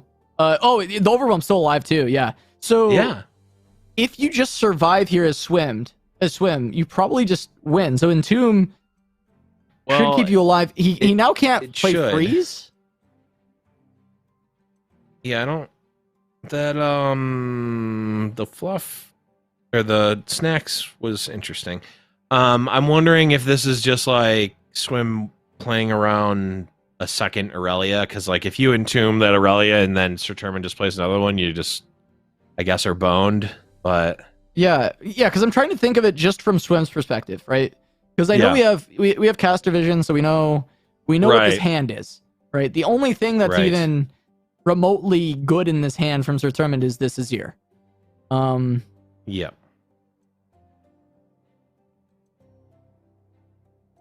But Swim is wide enough to keep blocking. Mm-hmm. His board's not very tall, but he's got an affectionate Poro that can be played alongside a freeze, but not alongside an Entomb. Right.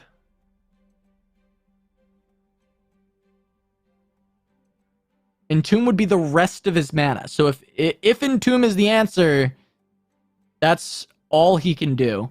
There is the 8 lifesteal, though, from this patch Poro, and that is huge. So Yeah. Sir Termin would want to counteract that with an Aurelia swap, right? Yeah, I wonder if Swim is just priced into entombing. I mean, if there's still another Aurelia, I'm wondering if.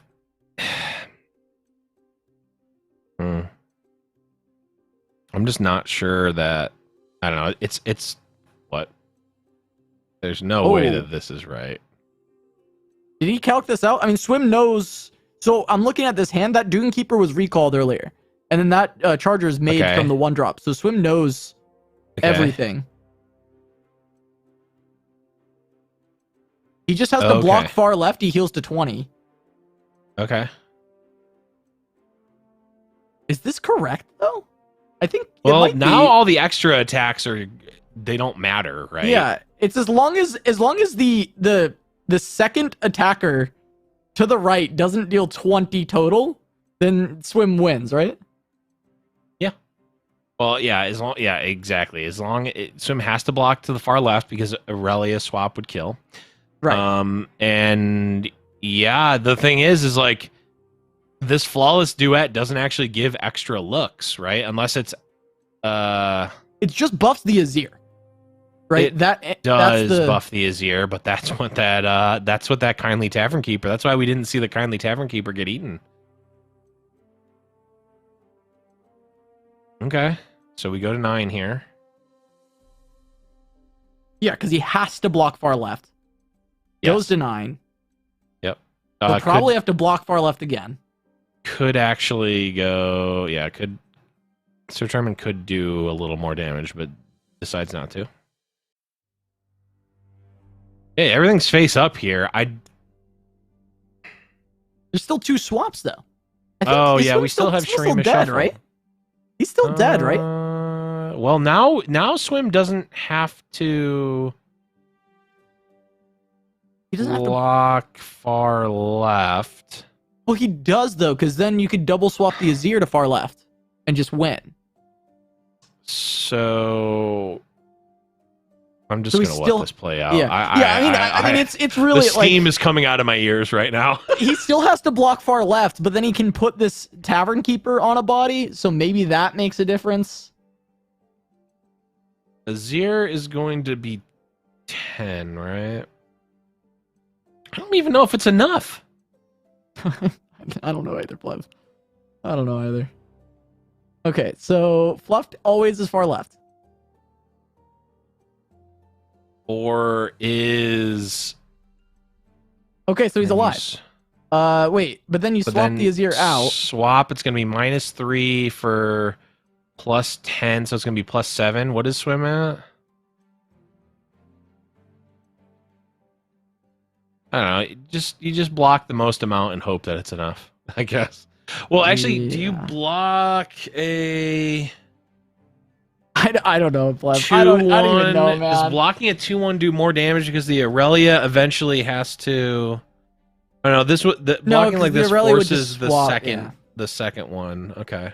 No, he always I don't plays know. both swaps to make it so Aurelia and Azir are attacking. Oh wait, no. You can't. Yeah, he can't. The actually. Aurelia is always Yeah. blocked by the fluff. This is my brain isn't built for this one. I'm just, you know what? This is just it's gonna happen how it happens. Maybe it's enough. Maybe it's not. How would I know?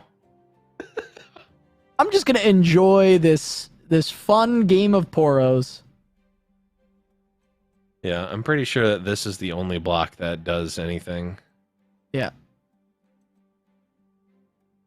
So now we see swap Aurelia to like a Sand Soldier, Probably, and then probably swap. the 2-1 actually. Right. If, Yeah, you, the if 2-1. you swap to the Sand and then- Soldier, it does less damage. Yeah, Yeah, and and then then swap swap, to Azir. here. Then we're doing 10 plus It's 3, one. 6, 9. It's He's down to 1. one. He's down to 1. It's one, and Swim wins on the open. Swim wins on open. He said the 32 unless- attack. What is wait. Homecoming still left in the deck? Homecoming is still live. There's still one more. There's one more. Oh god. Oh my god. Yeah, there's one. Oh, he picks it. He triple it. No way. No way. No, come back. But he's gotten tombs. He's gotten tombs. He's gotten tombs. He has entombs. Oh, but you can't. Oh, Can you entomb a it's on the dais. Can you entomb the dais? I've forgotten. Has anyone ever used it on a? A landmark. Yeah, has anyone ever used it on a landmark?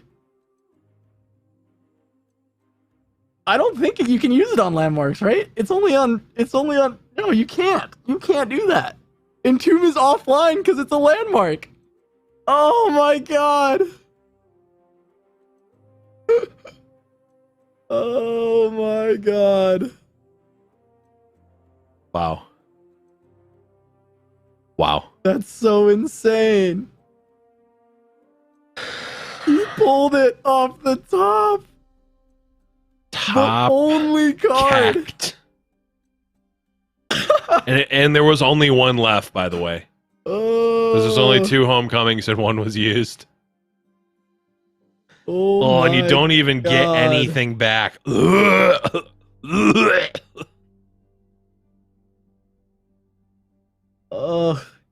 So this is Swim pulling Heart of the Fluft off Aurora Borealis, using it to survive on 1, which I saw some people in chat saying so Truman could have ordered it differently to win, but either way, right, lives on 1, Yeah. and then Sir Turman has to bink the homecoming off the top to survive. What a game. What an insane game. And this is just game 1 of this series.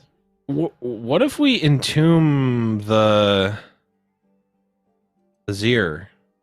Does that do anything? Probably not. No. No, because the Deuses are just going too wide, I think. Well, no, because open it. I guess no. With the extra unit, I think it will be. Oh, he's got one more. It'll be Three off by Sisters? 1. It'll be off by 1. Open attack won't do it. Okay. We can't play Fluffed because he actually loses blockers. Mm-hmm. Oro Cannon can give him some additional blockers, though. Can also potentially make a lethal fluffed. He might actually discard the Fluffed to play the Poros. It's Because the snack. Oh, no, the snacks doesn't change the amount of blocks you can. Oh, it does actually, because the Zir's not on the board. So the snacks actually do matter.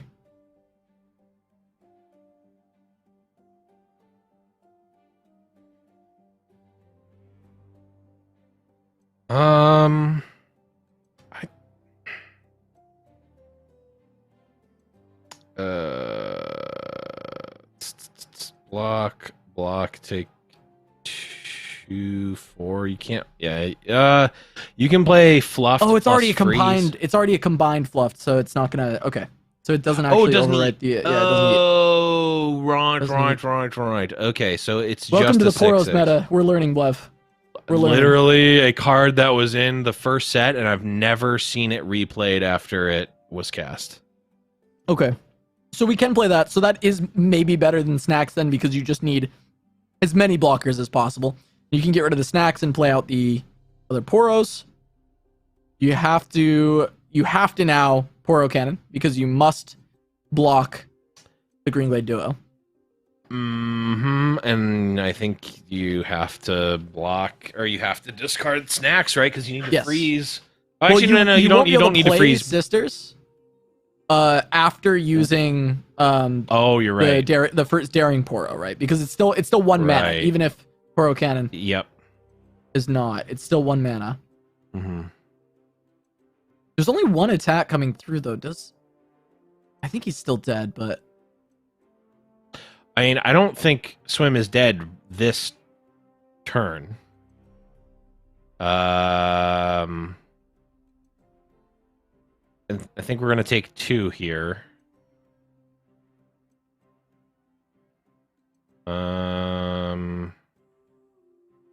There's gonna be 3, 4, 5 attacks, and there's 4 blockers, which means a 2/1 is gonna get through, or even one of the Sand Soldiers. Okay, actually, not even gonna come in with everything. okay. So you actually. Oh, you know this is a Dune Keeper, I'm pretty sure. Right? Yep. This is the one that got recalled. So you actually don't have to block everything. But you can, right? Not if you don't want to. It's probably fine to block everything, though, because 4 HP does buy you a little bit of space. And you don't actually lose any board by doing so. Let's see. And then he's got Daring. I mean, Borealis has to be the best draw, right? Like, Borealis into another Fluffed. What's it called? New Poro is also probably pretty good if you hit lifesteal or anything. Oh, right. Hitting lifesteal would be good. But the best case is Borealis into another heart. Yeah. Poro Okay, herder. Poro herder. Okay, that can get That can get the fabled Poro. yeah, Get the that can get lifesteal. fabled. Just entomb Azir again, maybe. Right off rip. Just in case of a Blade Dance draw. Oh, Fury. Oh, just kill it. Oh, just yeah. gonna kill okay, it. Yeah. No, even better. Sure. Even better, right? Sure. You can come in with the 6/1 because it will create a 4/4 when it dies.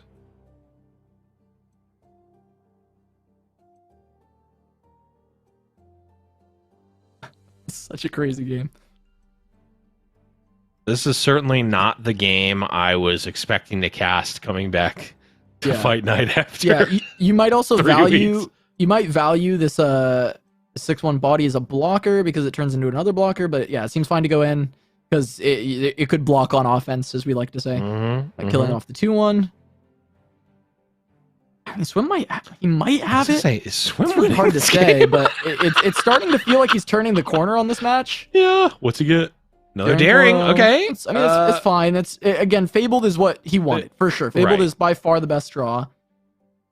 Fury is not bad. That's just more blocking ability. Or that's Lethal on the elusive. Two elusives and a fury is lethal. So Swim Swim doesn't need to do much here. Casa, I think Swim is gonna win this. Yeah, lead and follow is gonna give more attacks. And it lets you can play it's gonna so give- many blade dances here. But I think Swim can hold on. I think he can. But none of the units are actually getting buffed. Yeah. And Swim literally only needs to keep the 2 elusives, and they only need 1 health. And after the lead and follow is played, everything is face up. And also Swim can take technically a Sand Soldier and a sword hit and go to 1. Right. I think because Swim the has this. Doomkeeper is known. The lead and follow is the only thing not known. Right.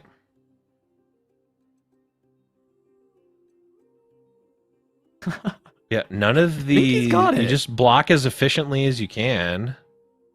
I don't think you you block block with with the the 3/2. Poro, Yep. And then the Darings can also block. Yes. Oh my god. What's the draw?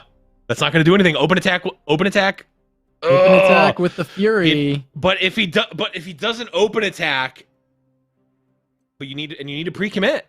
Oh no, okay, you don't need to pre-commit if you attack with everything. No, because you can wait for the blocks, and even then you actually don't even need it. Yeah, oh my god, Swim finds it. Oh my god. How was that game won? What? I can't believe it, Blev. I can't believe it. That is one of the most wild games we've probably ever cast. I think it's up there. It's one of the craziest games. I can confidently say we that have is ever seen. top 3. I can confidently say top 5. I would bet top 3 game we've cast. It's up there. I mean, that was so crazy, and that's game 1 of this set. Yeah. So Sir Turman can just bring this back theoretically against Sivir Zed, but Sivir Zed has been looking really good every single time Swim gets to it. The Poros have been shaky, but they're finding their wins. But Sivir Zed has been just solid over and over again watching that deck play. Yeah, I mean that Poro deck, it had game, right? I mean, it seems like it lines up pretty well against Azirelli in general. Like we've talked about, like we're creating, mini Yetis or mini even Bull Elnuks, right? With and they're very cheap. They can block a bunch and they have a bunch of keywords. All those things are pretty good against Azir Aurelia. And there were some that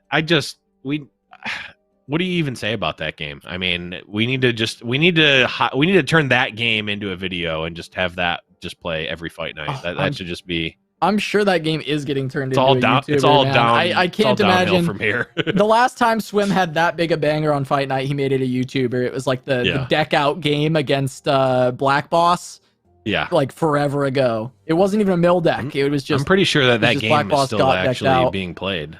Weirdly Yeah, enough. it might be, but it really is just crazy to see this Poros game come down to the wire against Azir Aurelia. There were many times in that game where we thought Swim had lost, and we did call out Heart of the Fluffed was the only out, really, off of Borealis. He hits it. Yep.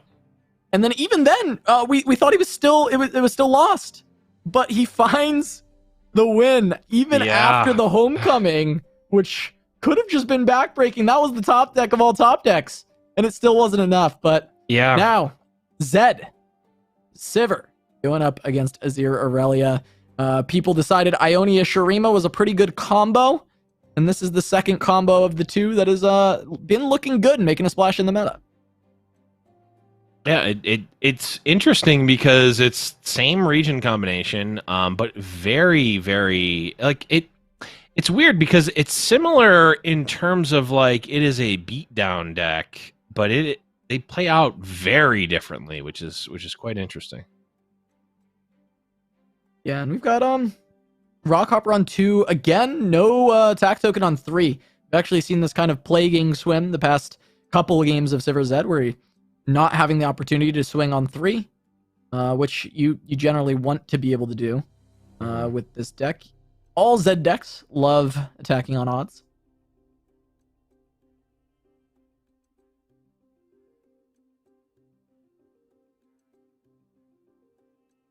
Aurelia is going to eat here. Vulnerable. Interesting. Might be due to the double lead and follow hand. It might. I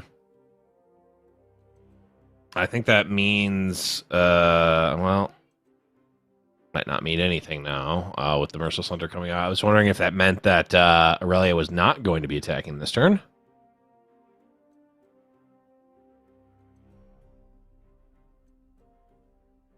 It's a pretty scary swing coming through for Sir Termund with this sparring student at 4/4. Swim can trade into it, but losing your Merciless Hunter to a 1-drop is not your favorite. You might just be taking 7 here, and I feel like you kind of have to take the trade. I don't know, maybe not. The fact that he is put vulnerable on this sparring student makes me think there's a world that he takes 7 and tries to come out really favorable afterwards. I could see it.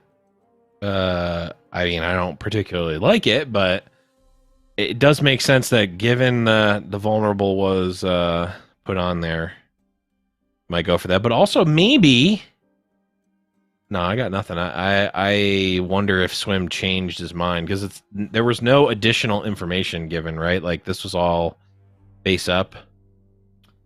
I believe so, yeah. Yeah, it's interesting. So Zed plus Twin Disciplines is available.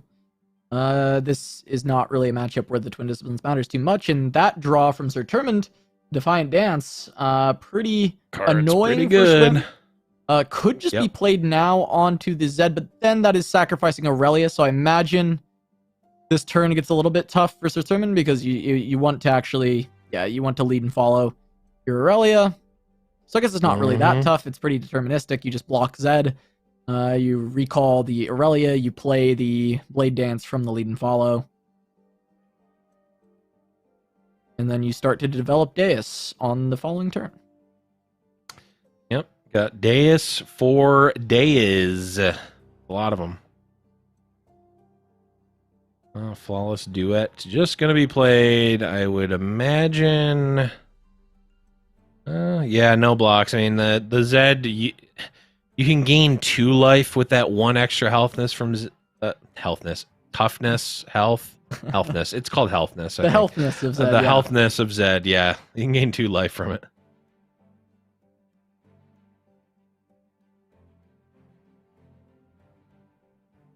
There's the Profiteer, which I think is this is not in all versions of this list. I think this is a tech card from Swim.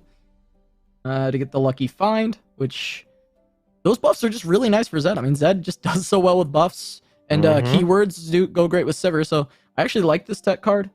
Some people are a little scared away, I think, by the 5/3 body, but overall, I don't mind it. I think in general, I've been a fan when I've seen this version. Yeah, I certainly don't mind Profiteer. It's just value generator. 5/3 is not the the greatest stat line, but it trades. Yeah, it trades with bigger things. It also trades with smaller things. It's not your favorite stat line for sure, but there's also the fact that you run the twin disciplines that can be spoken for, having a little bit lower HP and being able to use those kind of things, because you are the Lucky Find is rather nice with your champions.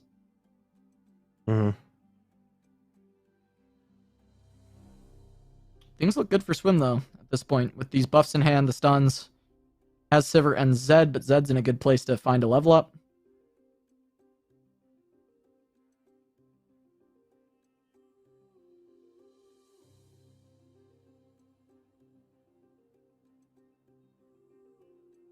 Can really just take a bit of this damage. Irelia is not really that close to leveling up. I think she's about half. Yep, there's the 1 healthness being used to gain 2 life instead of 1 for Zed. Yeah, there you go.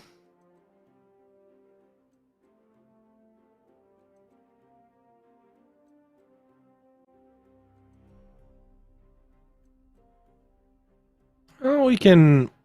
Are we developing first here? And problem is, if you put out too much, that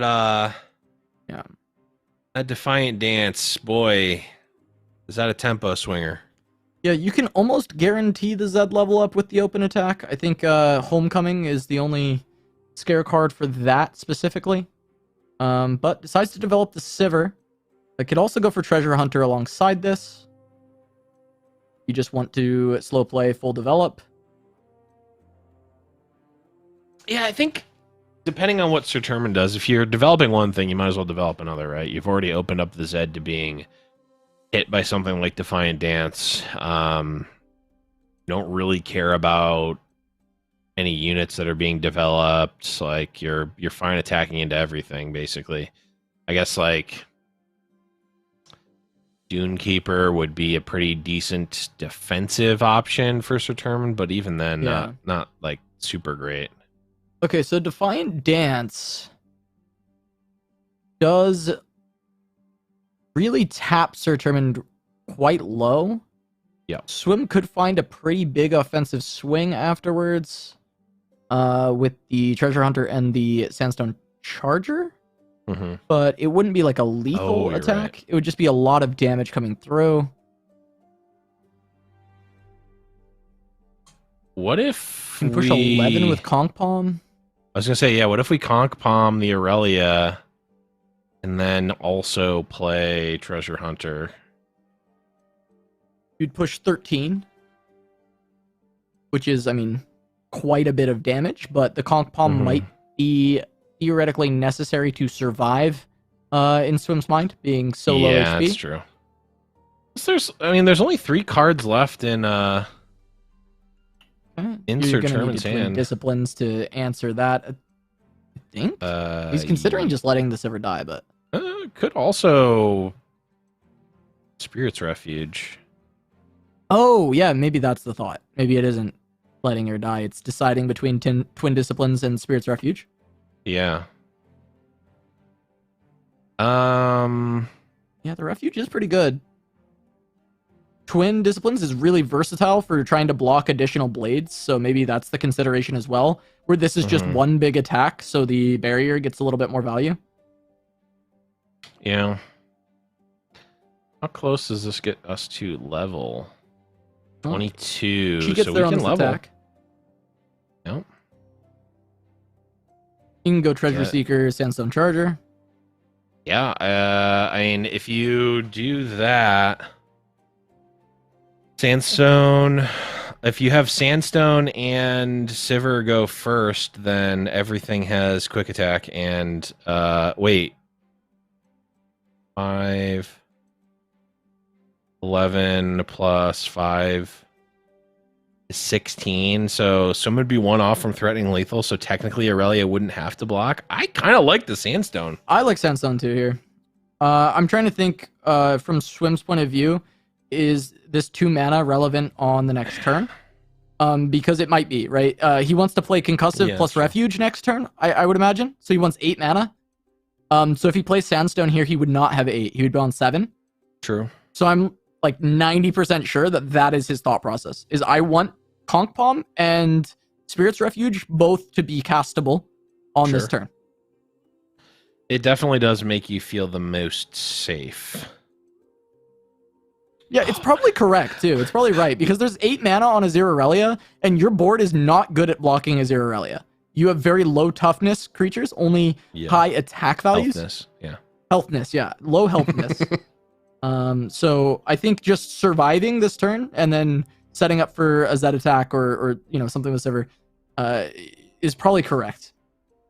All I'll say is that if Sir Termund was at 1 here, the Ricochet would be lethal. Just putting that out there. Okay, but he drew that up the top. If it was in his Just saying. hand, Blev, if it Played was your in outs. his hand, Played your outs. I Played your could outs. agree with you if it was in his hand. Got to play to your outs.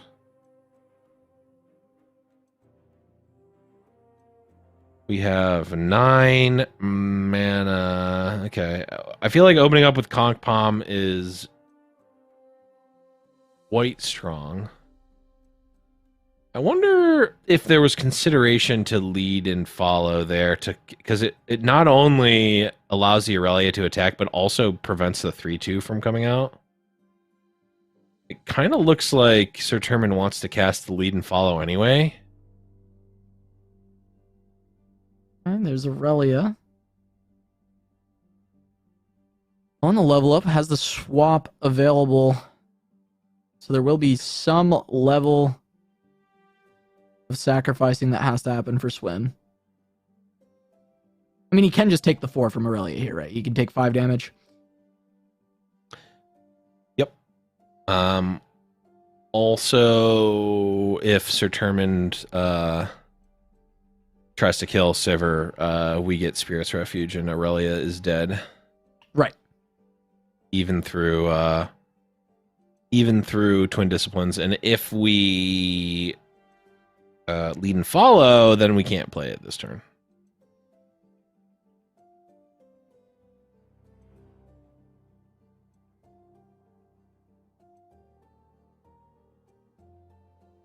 Fun. It's hilarious to me that even though Aurelia is stunned, she still can attack technically with the Right, yeah, with the swap. the old shuffle.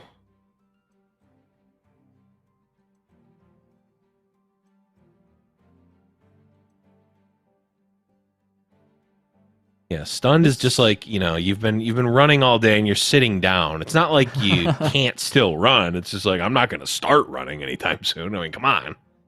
But, if you were thrown in the middle of a race, you'd keep running. That specifically is what stun represents, in case you were wondering, Chad. It's sitting down on a tree stump. Where's the swap? Okay, the swap's more coming dazed in to just than do... stunned. Yeah. That is going to be 8 damage. Oh, that's game, by the way.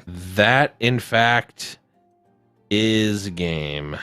I saw Swim going for the block. I didn't expect that he was going to end up falling to that.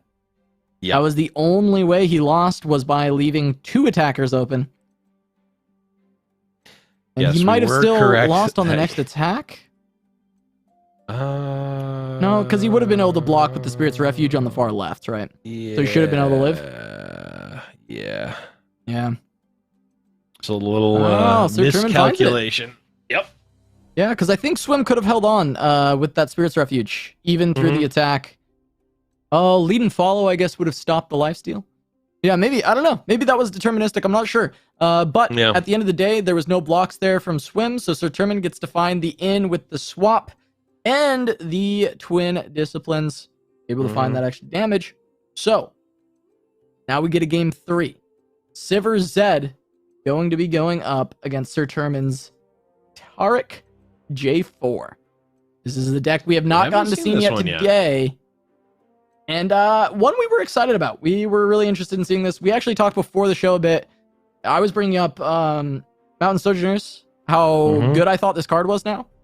Because the 5-mana 4/5 body is really solid, and then its support is just super good, right? Grant +2/+2 is really good. There's an upside of additional, if you chain the supports, then you're just granting a ton of stats to your board. So for a mid-range deck, just getting all those stats, it is rather strong. And I think the buffs that they've given it make it a card that is very much worth playing. Mountain Sojourners was actually the conversation we had earlier today, where I did reference how cards are asymptotically approaching a line, infinitely approaching, but never actually passing the power of Bull Elnuk, where it's a 5-mana 4/5, but never a 4-mana 4/5. You can never approach that power. Once we've crossed that power, we know we've got into power creep. Once Bull Elnuk starts getting outclassed. Yeah, that will be the day. That will be the day. Swim, still no token on 3. We're kind of cursing him, I think, because on the cast so far, pretty much every time he has not had token on 3 for his Zed. And back in the old days, you got to determine who went first or second. Yeah. Remember that, Casa? Yeah, we'd swap it every game. Yep. And they just nonchalantly got rid of it, and people complained for a little bit, and then just it was never once brought up again. It used to be part of the strategy in deck selection. If your deck was better on evens or odds, it might be in some scenarios, not all scenarios. In some scenarios, it was better to take the one that was going to be better on the token that you had. It was interesting. Yep. I don't know if I liked it better or worse. I don't really know. I don't think much about it anymore. No, but no one does. Noticing Except for Swim me right not now. get the attack token in 3 Zed games in a row made us think of it. Yep. It is worth noting that Demacia, not really the matchup that Zed is particularly good into. I mean, we see Laurent Protege just straight up blocks it, full stop. And you know, with things like sharp sight and all the buffs, single combats, barriers in general, just really kind of stop quick attacks effectiveness. It gets really difficult to punch through. Yep. And Determined, it looks like, is going to go for the new card, the Swift Wing Flight, or at least it's hovering it. We might end up just seeing a barrier come down to slow any form of attack that could come in. But Swiftwing Flight will actually threaten the Sivir, but not only threaten the Sivir itself, but on the backswing will buff up this Fleet Feather Tracker enough to threaten the Sivir.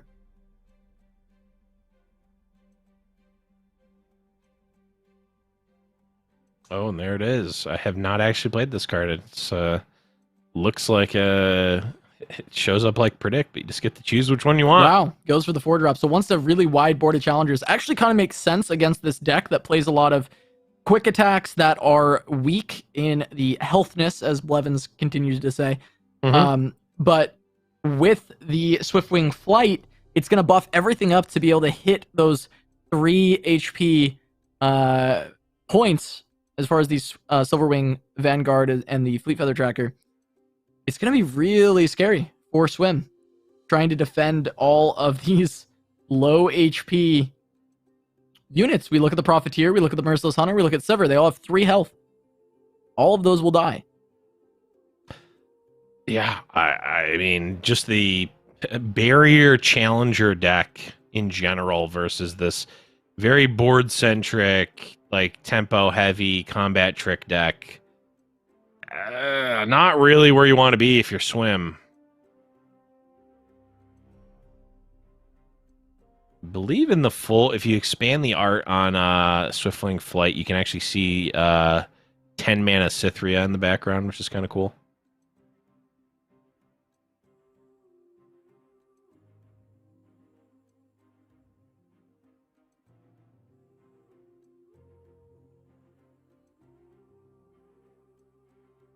All right, I'm just gonna keep Sivir alive. Conk Palm onto the flight. Good enough.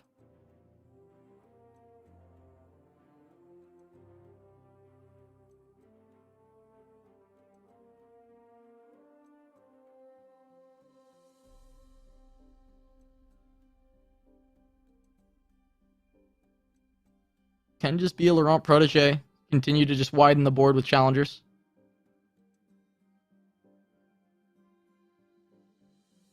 It's mana efficient. Demacia always trying to be as mana efficient as possible because you always got these big units you're trying to play out. Yeah, speaking of big units to play out, next turn we can open attack into a Jarvan. Which pretty good. You can pretty much challenge away the whole board of Swim. You can play, Laurent Protege. Pull Zed with a 2/4. Pull Tail of the Dragon with a 2/1. Sivir can get pulled by Jarvan. Well, you got to remember also with the flight, when they're all attacking, all the ones that are pulling will be getting 1/1. So also changes the math a little bit. Allows the Fleet Feather Tracker to find even better targets. Same with the Laurent Is Protege. that when it attacks? Yep. On attack. I guess everything +1/+1. Oh, wow. I did not read that card. Challenging units. So ones that are actually actively pulling something. Yeah. Get the Which, 1/1. yeah, that's going to be everything. I think. Yep. Well, actually, I guess one won't, but boy. I mean, we might not even need to see Jarvan here. Well, the flight should die due to this vulnerable. There is the Concerted that can try and help with this, but if Sivir is the one who pulls, becomes a lost cause. Yeah.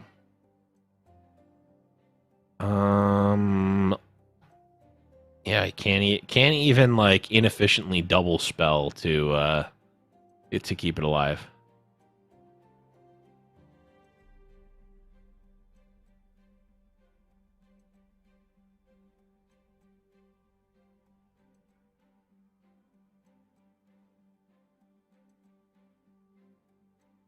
It's going to be just Zed and then picking the targets. There's a deny up as well for a Concerted. I think Swim probably had that in mind. Zed is a little bit soft to the Protege, right? You would need some kind of attacking buff to get through that. Yeah, what if Termin just passes priority here?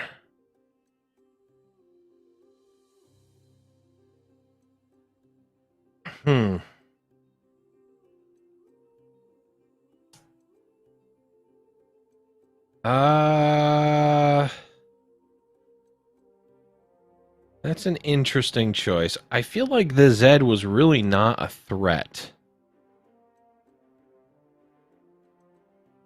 Could save this with Twin Disciplines. No, that wouldn't quite be enough HP, right? Is 6 damage? Oh yeah, you're right. Would have to be the deny.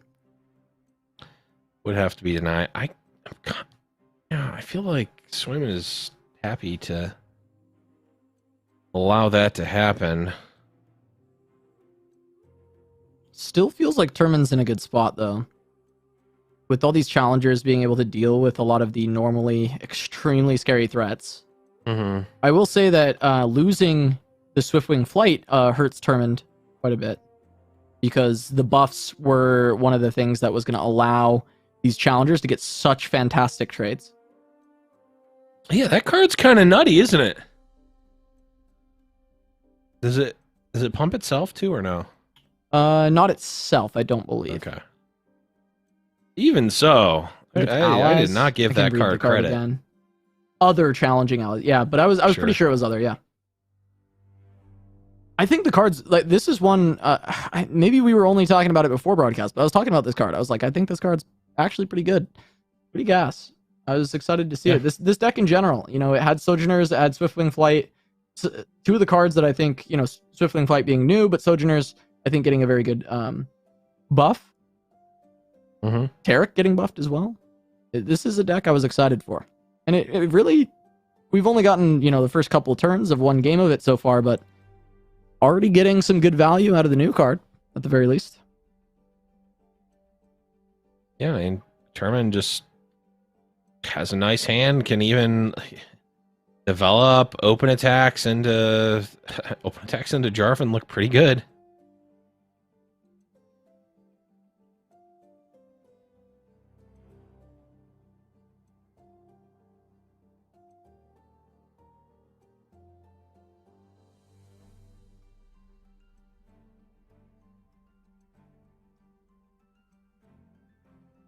Another protege, attack token.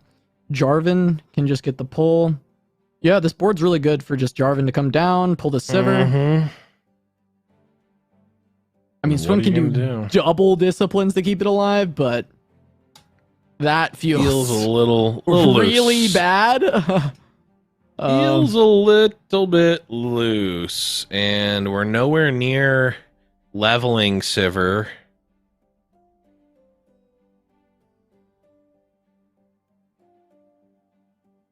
Yeah, I mean, there's just so much control on the board from this Demacia list. Can you get quick attack off of the Profiteer? I think you can, yes. So maybe we play Profiteer and then play 2 Ruin Runners. Yeah, give Ruin Runner quick attack we and don't have enough double attack. We don't have enough mana to do it. Yeah, because we're only gonna have 8 next turn. But yeah, just give it quick attack and then double attack. Yeah. So it'd be Ruin Runner, and then it would be Profiteer. Find quick attack, give double attack. It's still not guaranteed win, but it's...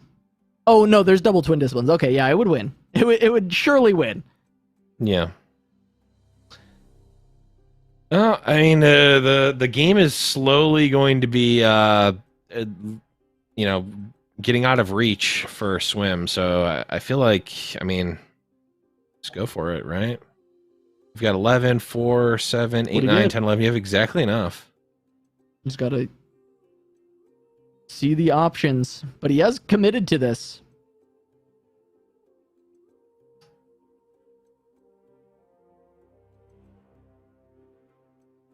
And exactly enough mana to play 3, 4, 5, 6, 7. Yeah, to play it all. All right, one time. Dealer. Doesn't find it. There. He's got Fearsome, so he can at least threaten so that Jarvan has to block, but that's not really doing any good. Yeah, it is. It is not. Gain a bunch of life.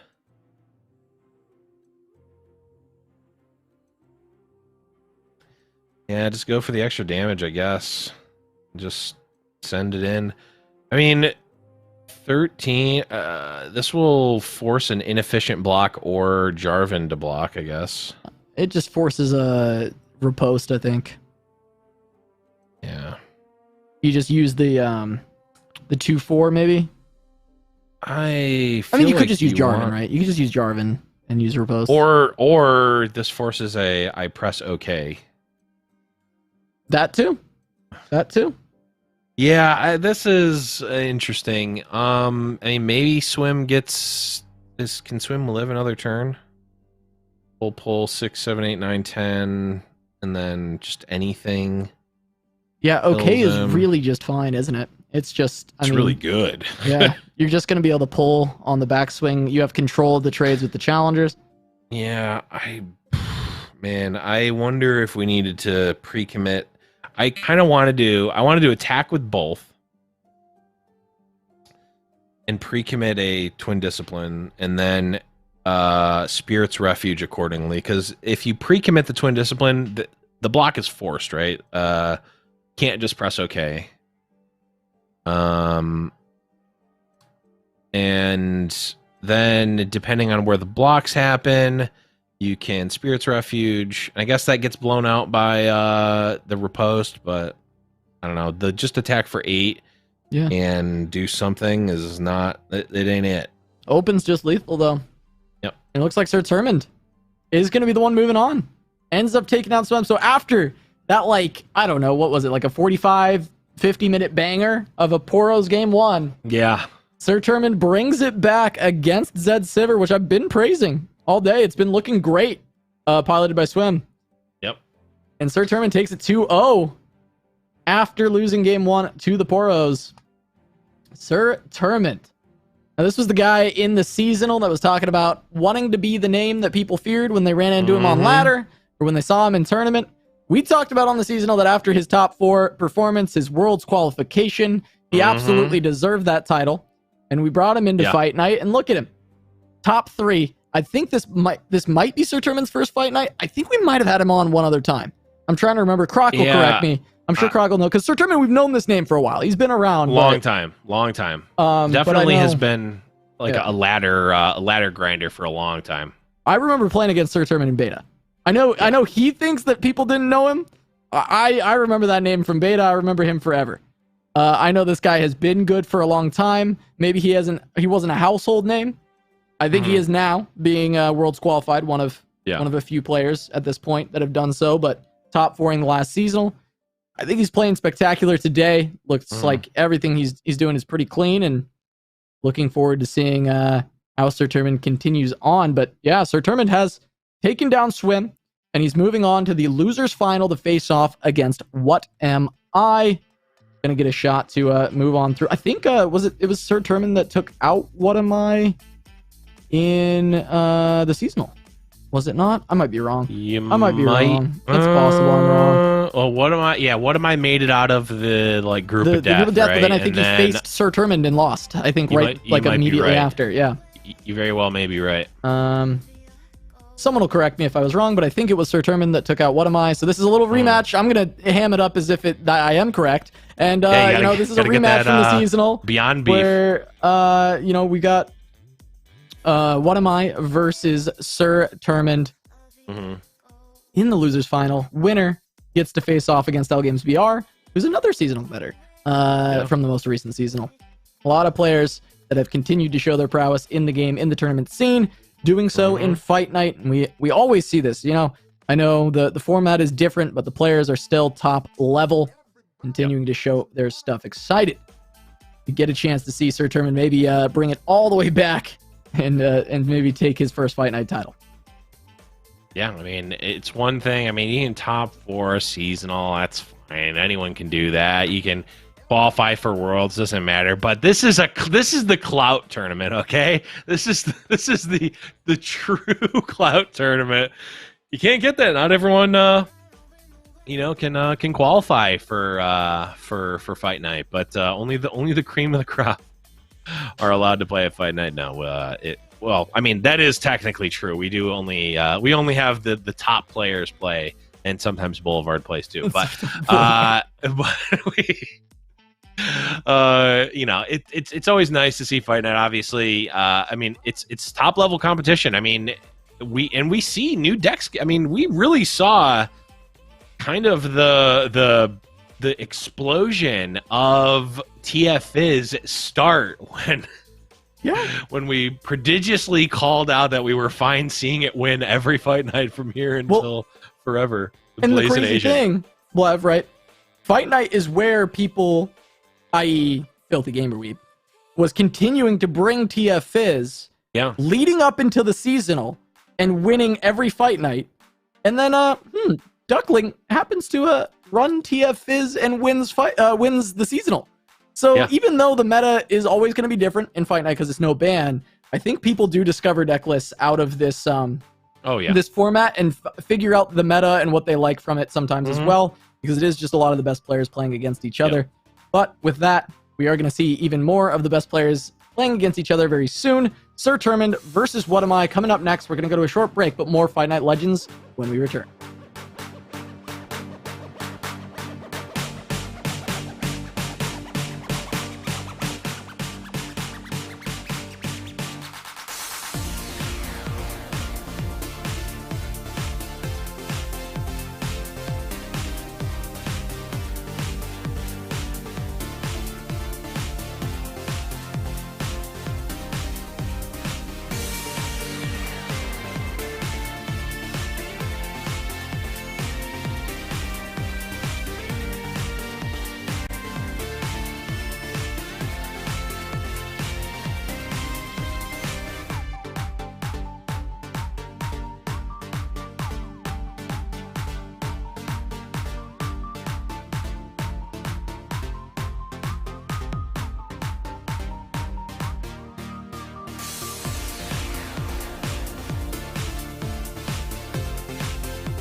Welcome back to Giant Slayer's Fight Night Legends presented by Wisdom. We've just got a couple more matches to go as we make our way to the top. We just saw Swim fall to Sir Turman. Shout out to Swim for the raid, by the way. Just good timing, I guess. Nice. Shout out, or bad timing, I guess. Or bad timing, yeah, I suppose. Either way. But Sir Turman did advance. He will be facing off against What Am I, which is a rematch from, I believe, the top 8 of the seasonal. That was the winning in for the world spot. Sir Turman took it away from What Am I. Granted, What Am I will probably get in from points or something else. I have to imagine. I have to imagine so. But he took it away from him. What Am I is going to at least try and get revenge here in Fight Night. Try and face off against L Games BR in the grand finals. The winner here gets the invite back to next week. So, a lot on the line between these two players, and we saw both of their decks earlier, right? Sir Turman on Tarek Jarvan. We saw Azir Aurelia, but we will be seeing potentially a different matchup with What Am I than Swim's kind of spicy lineup he brought today as we take a look at the bracket to see how they got here, Blood. Yeah, absolutely. Obviously, we started the day off with Swim. We saw a decent amount of Swim, but we saw, well, we didn't actually watch it, but L Games BR knocked Swim down, and then L Games BR ended up winning against What Am I 2-0 to secure their spot in next week's Fight Night, as well as their winner's side slot in the grand finals. But both What Am I and Sir Turman have been making the run here. Of course, What Am I made it one round further on the winner's side, which means they had to play one fewer round. But Sir Turman, I mean, sometimes that's a benefit. I think, you know, sometimes we see the players, you know, pull the what we like to call the squeebee, where you lose round one and then make it all the way back. Of course, you know, that's exactly what Sir Turman is going to have to do if he wants to be our Fight Night champion. Yeah, and I mean, we've seen both of them on stream, right? So it was Sir Turman on Tarek Jarvan and Azir Aurelia. And then What Am I is on Overwhelms and Lee Sin Karma. So with this matchup, Blev, I mean, the first thing that catches my eye is I'm like, okay, well, Azir Aurelia should be able to do quite well into Lee Sin Karma, just trying to get that early aggression. It can just be too much pressure. I also feel like Overwhelms sometimes can struggle with the blocks against Azir Aurelia. So I feel like Azir Aurelia for Sir Turman is slotted pretty well in this matchup. But I'm curious if you have any thoughts on Tarek Jarvan into What Am I's lineup, because this is a newer deck for us. I mentioned earlier on the cast, I've not been doing my job very well as a caster on the new set. I was on vacation, I came back, and normally I would play like a bit of everything, but I just played like 60 games of Lurk, so I haven't really I haven't really experimented as much as I normally would with some of these newer decks, and I'm wondering if you've got any immediate reads before we really jump into this matchup. Yeah, well, I agree with your read that Azir Aurelia is going to be pretty good into both decks. Azir Aurelia was, I think, the one of, if not the notable reason why we saw sort of the downfall of Lee Sin in the previous meta. The rising of Lee Sin comes for, you know, a couple of reasons, but one of which is the, I guess, the downtrend of Azir Aurelia. Nonetheless, both decks are present here. Tarek Jarvan is definitely harder to get a read on. It is an extremely board-focused combat damage, combat trick type of deck, right? I mean, it's almost like Challengers the deck, which can be good against Overwhelms potentially, but Overwhelm just has such... It's got combat tricks. It's also kind of combat-focused, and if the trades are happening on Overwhelm's attacks, and you know, damage is still getting through, then it's certainly going to favor What Am I. But this is the Overwhelm versus Azir Aurelia match, and I mean, we see champs on the side of Sir Turman. Always a good start.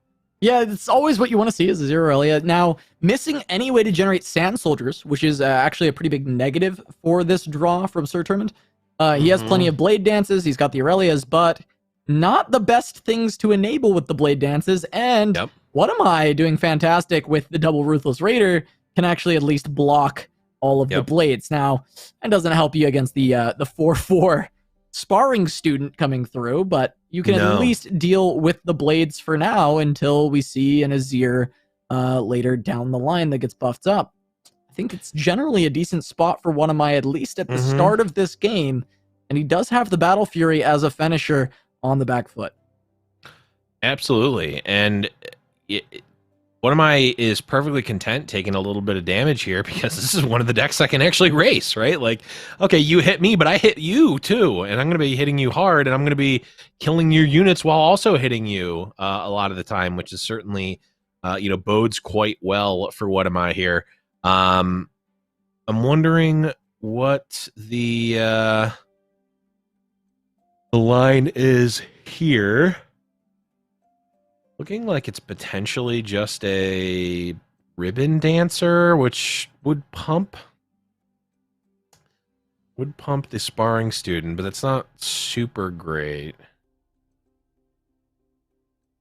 Yeah, I mean, it Okay. pumps it enough to trade with a Ruthless or with the Merciless Hunter.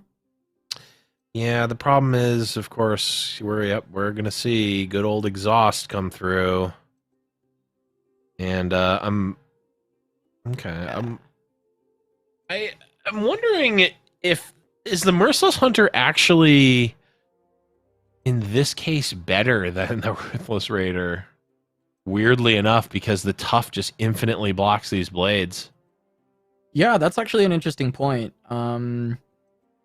It's arguably it would be better to swap this Ruthless Raider and the Merciless Hunter, as you're saying. I almost like that more. Maybe what am I even thinking about? Maybe that was a small mistake to not keep that alive, because those were doing such a great job dealing with the blades. Mm-hmm. Yeah, a couple of combat tricks do end up pushing combat in the favor of Sir Turman. What am I still, left with the Merciless Hunter, which is fine. Still has to find gifts for Renekton. But, Aurelia doesn't really care about that. Yeah, and Sir Turman, without the Sand Soldiers, is really just trying to find the chip. Because even though there's been all these blade dances, they've just been kind of stonewalled by the tough. And at this point, I mean, Sir Turman can start to run a little bit free because, well, now the tough is gone. So we get to see these blade dances come through. Defiant Dance is huge into the Yeti, just resetting that clock. Oh, and on top of that, going to do that's- an additional blade dance. So Yeah, it's a that's really basically good spot to vengeance be for right Sir there, Turman. right? Like, Yeah, I mean, the Yeti's not coming essentially. back, I don't think. I don't expect the game to go long enough for it to come back. Yeah. No.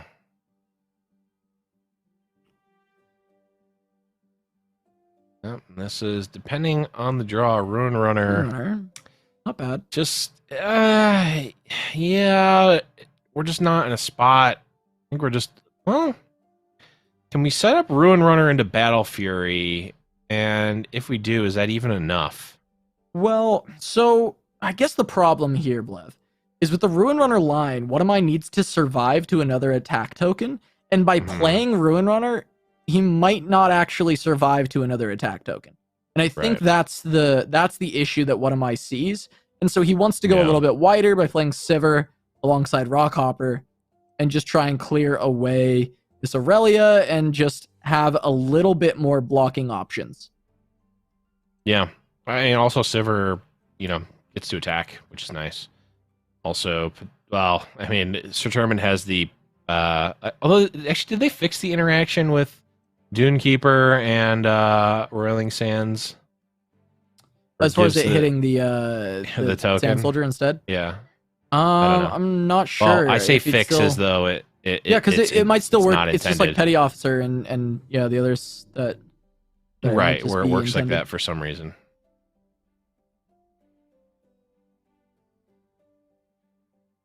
Yeah, I'm. Chad is pointing out that's not a bug. Yeah, I'm not saying it's a bug. It's just it feels weird that that's how it works. It does I'm feel wondering like if they the changed kind of it. thing where I wouldn't be surprised if one day it was changed. But I know it's how it Right. works for now. Yep. What where are we at for Sivir? It will level up, but at what attack does it level up? I think it's on her. Okay. 'Cause if that's the case, then this attack feels great. Yeah, there it is. Goes down. Sure. We get a good old attack block. Bossman Blade comes out, which is, I mean, deals with the vulnerable, but again, without an Azir, without any Deus, these are just they're just little pings.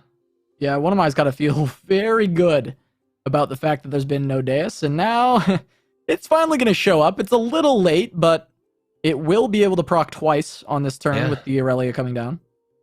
Yeah, and we may have spoken too soon, Cass, so this Yeti might just come back out. Yeah, might have taken enough time. I mean, it is a big body to try and block some of this. Aurelia might be leveling, though. Yeah, but we're not really going to see any Shrima shuffling going on, I don't think. I mean, we might certainly see not because no Azir, but we might see a. But like double swap is not super amazing, I don't think. No. It will be available, but it's as you said, it's not phenomenal in this spot. Mm-hmm. It might be better to just use Aurelia to 2, 3, get 4. some kills on the blocks. Yeah. Also, you have the one of the best abilities in the game, which is just pressing no blocks. Yeah. You have that option. Now, okay, we're gonna be at 8 natural mana, so we're gonna have 10 total. So we can block right out here. I mean, this is gonna come down to a top deck, right? On the side of Sir Termund. This is just gonna be Battle Fury onto Ruin Runner. Yeah, Sir Termund needs second Homecoming. Yeah. We saw him hit it before. True.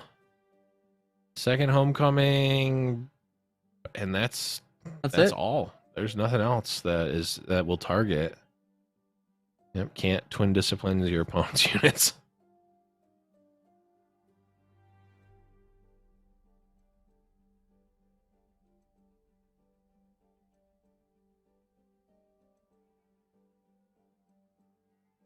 So only attacking with 3 units. That's interesting. I feel like these blocks are very easy for Sir Termund to make here. It's just straight up, just block. Yeah. It will just come down to second Homecoming. It's not there. Battle Fury just does it. Yep.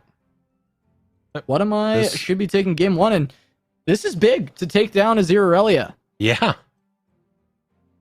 Yep, blocks come out, go to 1. Yep. It's fine. Guess what? Battle Fury.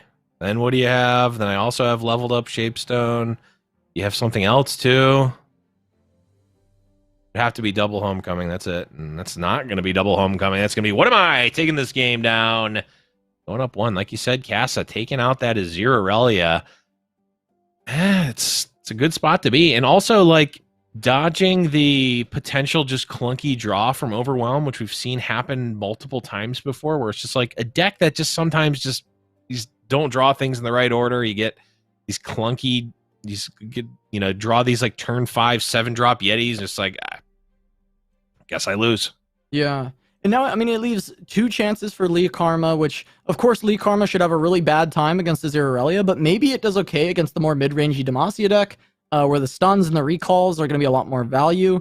And, I mean, maybe there's a world where the draw is just bad enough that What Am I can squeeze out a win against Azir Aurelia. Even that last draw was not fantastic, right? Not being able to hit any way to generate Sand Soldiers was really the big reason that Sir Termund couldn't find enough damage. Yeah, and Sir Termund has a great LOR poker draw, 3 of a kind, but I don't know if that's what you're looking for in this matchup. I think you want close to exactly 1 Aurelia.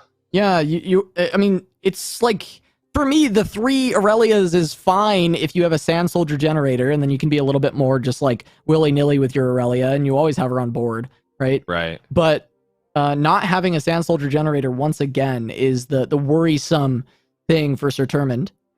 The double Green Glade duo does save it a little bit, but we will see some removal from What Am I as he found this Meteor Shower. Yep. Twin Disciplines will save one Save the of duo, these right? units. Yeah, just let the Aurelia die. I You would have think 2 so. more. Yeah, there we go. Yep.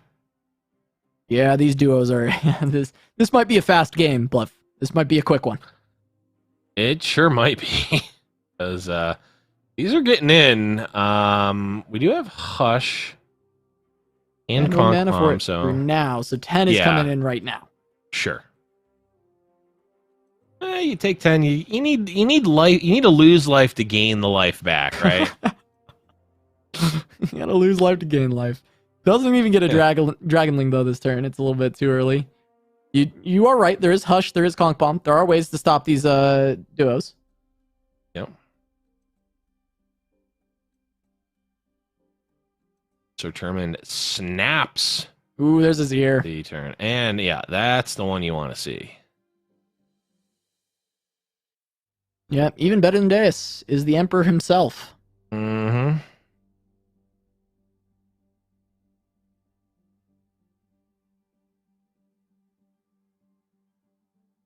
Aurelia. You know what am I's happy he kept that Conk Bomb. He's considering playing and he's like, let's see how much. It's done a Zir, maybe? Doesn't feel too impactful. Yeah, I feel like stunning Azir is the one I don't want to stun. All right. Blades. 2 mana left, so there is the stone shaping. Still going to be playable. Mhm. Now, one of my will have Hush for the attacking duo. Actually, shape Wow. stone.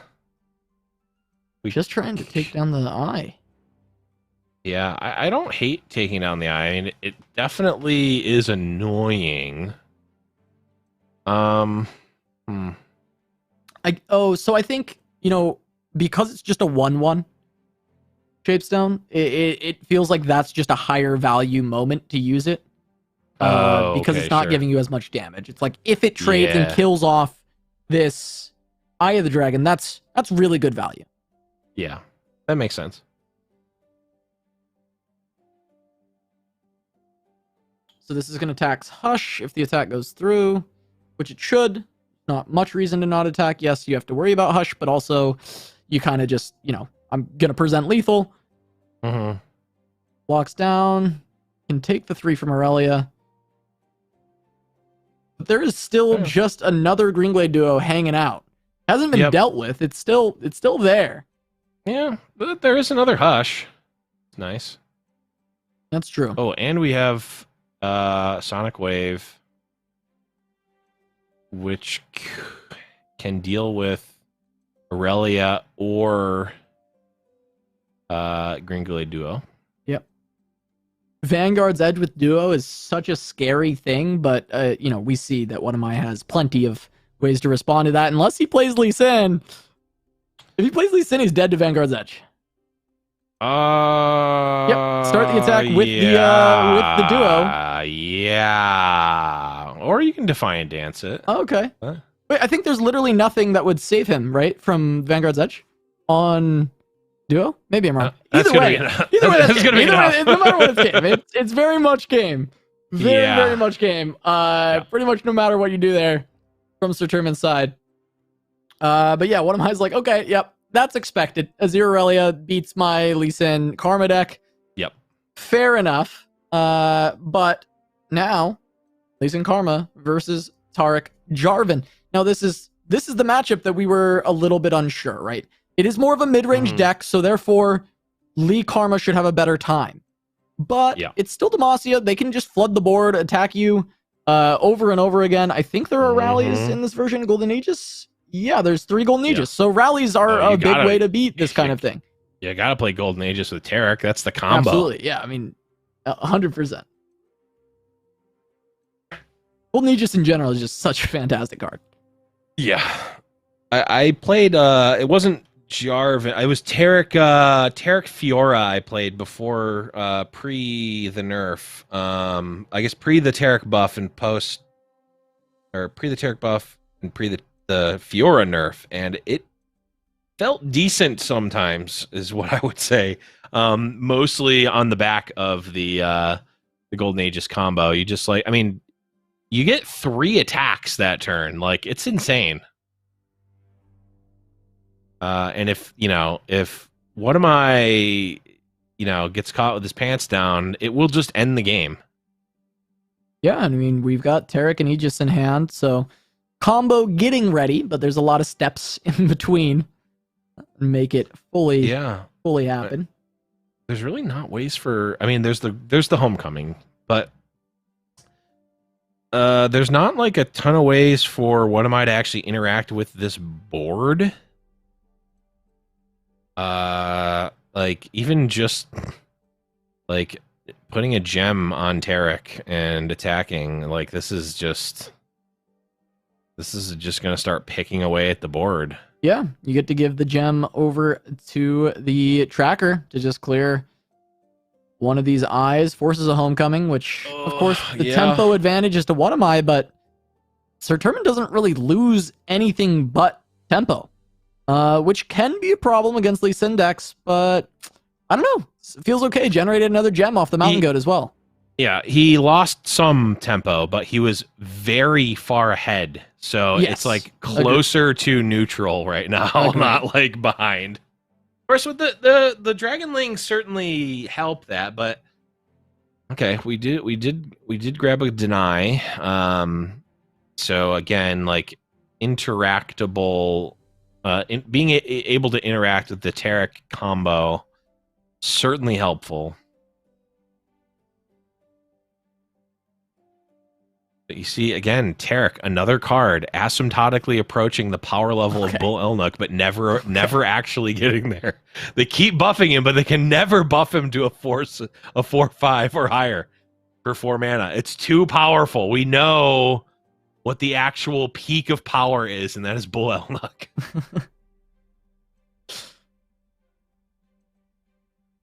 Tarek does get replayed though, and the attack token is coming back. It's triple Eye of the Dragon. That's going to buy a lot of time. But Sojourners is a possibility on this turn to try and bust things wide open. Can do multiple supports. Yep. We don't have Sojourners plus Golden Aegis, but that's the great thing about it. No, we had exactly enough mana to play it. We had 8, didn't we? We had 9. 6 plus 3. Oh, it was 6. Why did I think it was 5? Yeah. We had just enough for it, but this is a way to try and kill all 3 eyes. Is what Sir Turman's going for. I don't hate it. I do like the Nopify here. There's not the wait, no. Yeah, there's actually no other there's actually no other cards that can be Nopified in the deck. Except for Jarvan created spells. So yeah, that Nopify is actually the only only target for Nopify. Yeah, this is nice. You give Tough to the 3/2, it buffs up. Yep. Their card, the Tough also helps so that there's less damage going on to the Tarek, which is always nice. Mm-hmm. The gem will be able to just heal that back up. Yep.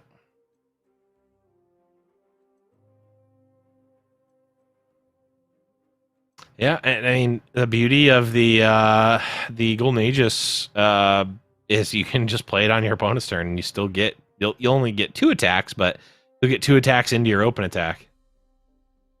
That's a bad Divergent pull. paths generated from karma. Yuck.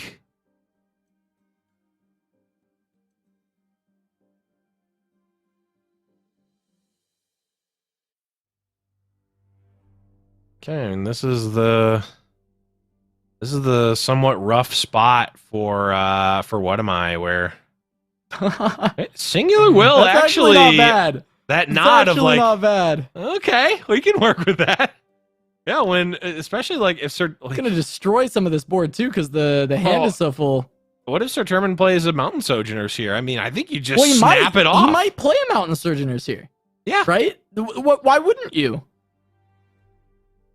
Screeching Oh, Dragon is or a the Screeching backdrop. Dragon. Yeah. Oh I think my you just god! This is where if you're in person, you take the Oh, card out of your hand no. and you just slam it onto the table. Oh god, that is so brutal.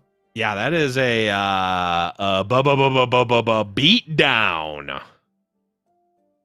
That is I've been saving this one for a while, Casa. That is backbreaking. That is absolutely backbreaking. Oh, just the Leona, just the yeah, that is board neutralized. Well, at least he gets to deal with the karma. With the gem. Yeah. I was gonna make a comment about, what am I slamming the karma to go to the casino, but then he immediately pulled that divergent pass, and I was like, well, I don't know. Yeah. I mean, looking like a casino, just losing a lot, but then he picks a singular will off it. Yeah.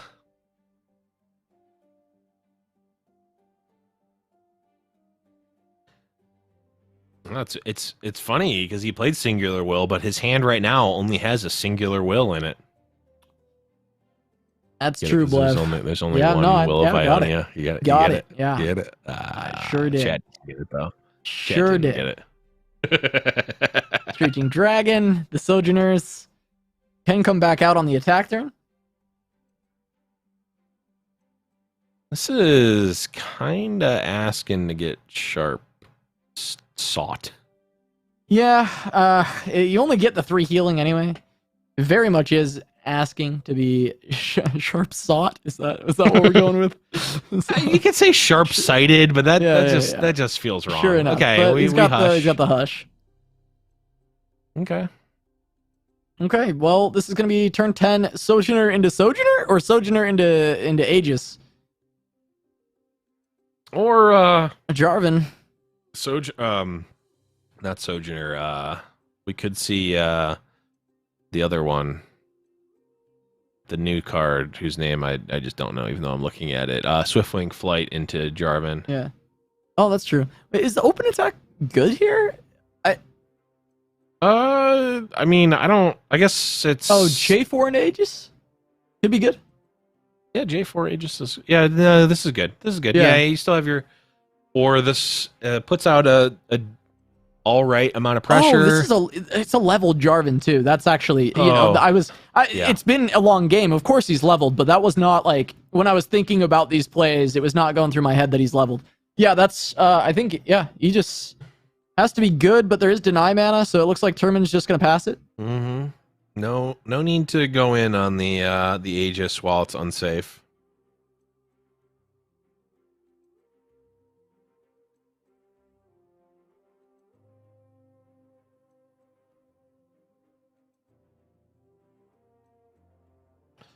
Hey, just start cataclysming. Sir William of Ionia. That's fine. You can just open again. Actually, is going to be available with Jarvan. Yeah. Can redevelop though if he wants. Yeah, wants the Yeah. Cataclysm. Fair enough. Yep. Just play a Jarvan. Yeah, those are the wills of Ionia that they just don't feel great. Well, there's another one.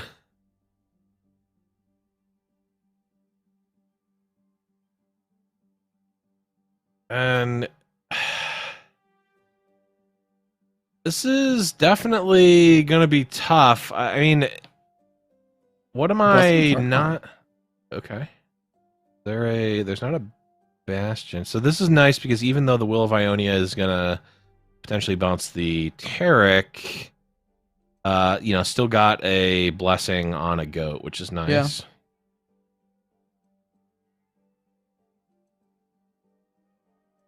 And now, this could be crazy if the Cataclysm comes out, or Oh, I guess. Oh, Jarvan is actually.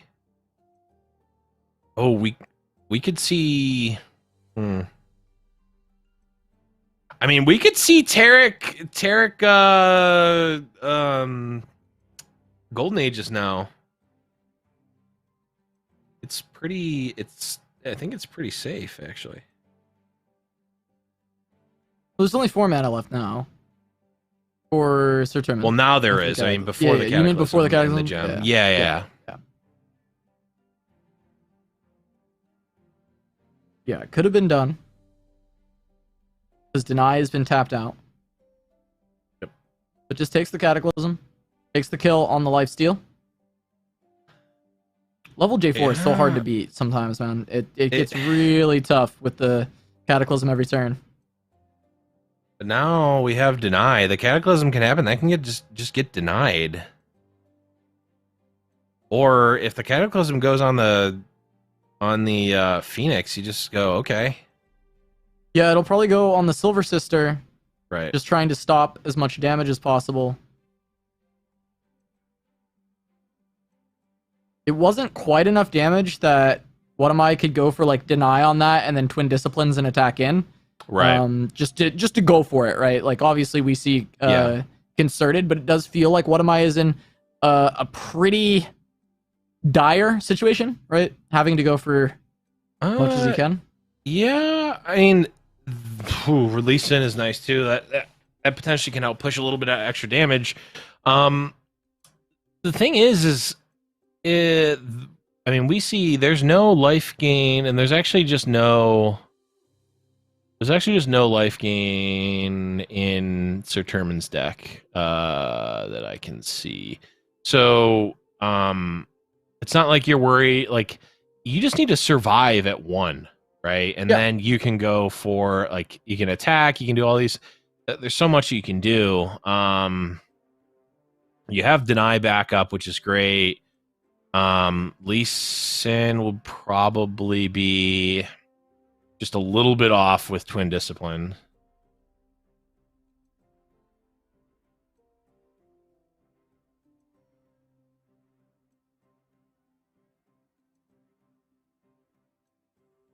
We see Lee Sin played and then use a Star Shaping and just play Divergent Paths just to give it Challenger.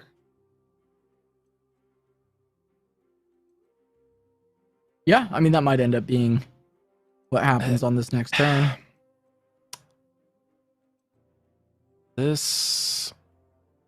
Can we kill... Is there a line to actually kill the Phoenix?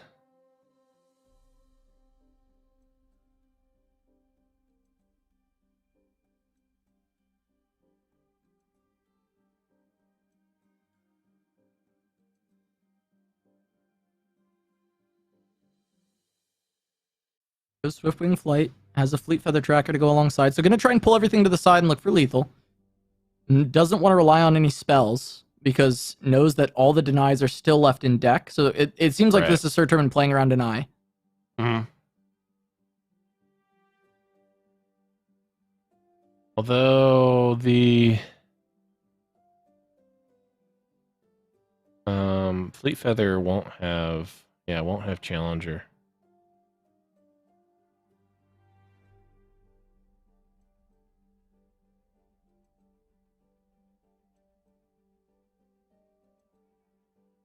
So maybe still looking for an Aegis line? It's possible, but the chances of that happening, I feel like, are just so low. Maybe not. We do still have a sharp sight, so I don't know how afraid Sir Turmund is of actually losing here. Yeah, probably not very afraid. Has sharp sight, has concerted, right? Has a couple options.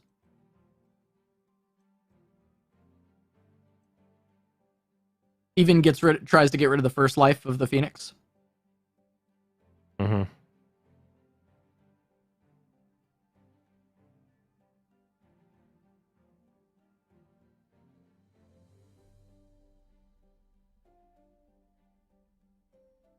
So So what am I has to down keep up two? deny? The star shaping's off the table. Yeah, I think you can just press OK here. Phoenix loses a life. Lee Sin loses 5 healthness. That's fine. The sharp sight is going to be an issue for sure, and I'm wondering if that actually might determine this. Because Lee Sin, unless there's another twin discipline drawn, it's unlikely that Lee Sin's actually going to be able to get there.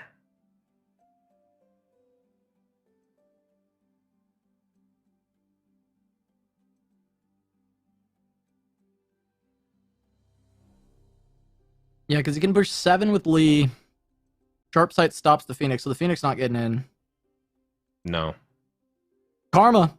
Karma Doubles it, but there is concerted. But can you play? Yeah, you can play Karma, Deny, and Twin Disciplines.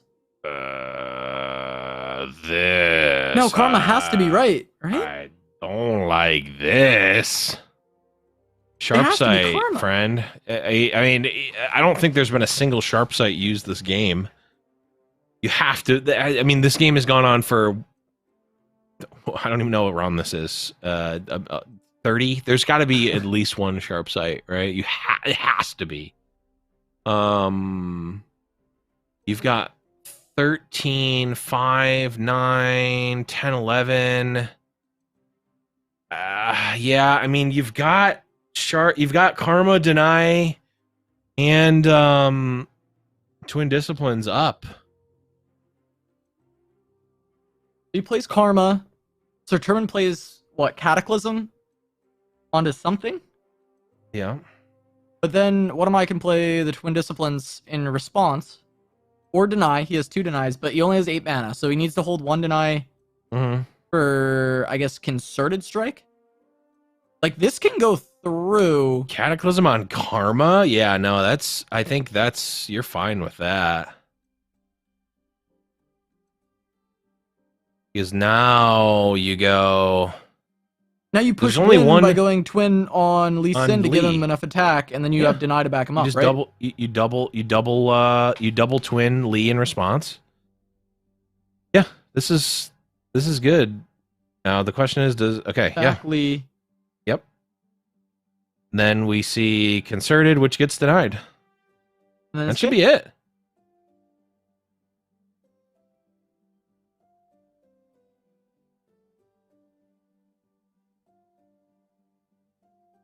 Yeah, this was crazy. I feel like Karma was the only wrong one to pick there. Granted, I mean, again, it's really hard in these types of games with caster vision to make any sort of like. No, so Lee still lives. If you target Lee here, you still aren't killing him off. It all loses to the same stuff, right? Probably. There's Concerted. So Turman would need 2 Concerted. He runs exactly 2. Yeah, I mean, we know he doesn't have it. Right. You can't. What am I? Doesn't have a choice though. No, he can't play around that either way. Yep.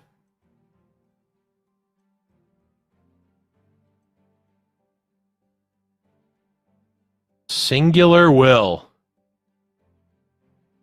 That is. I mean, that was a game changer for sure. That reset the board.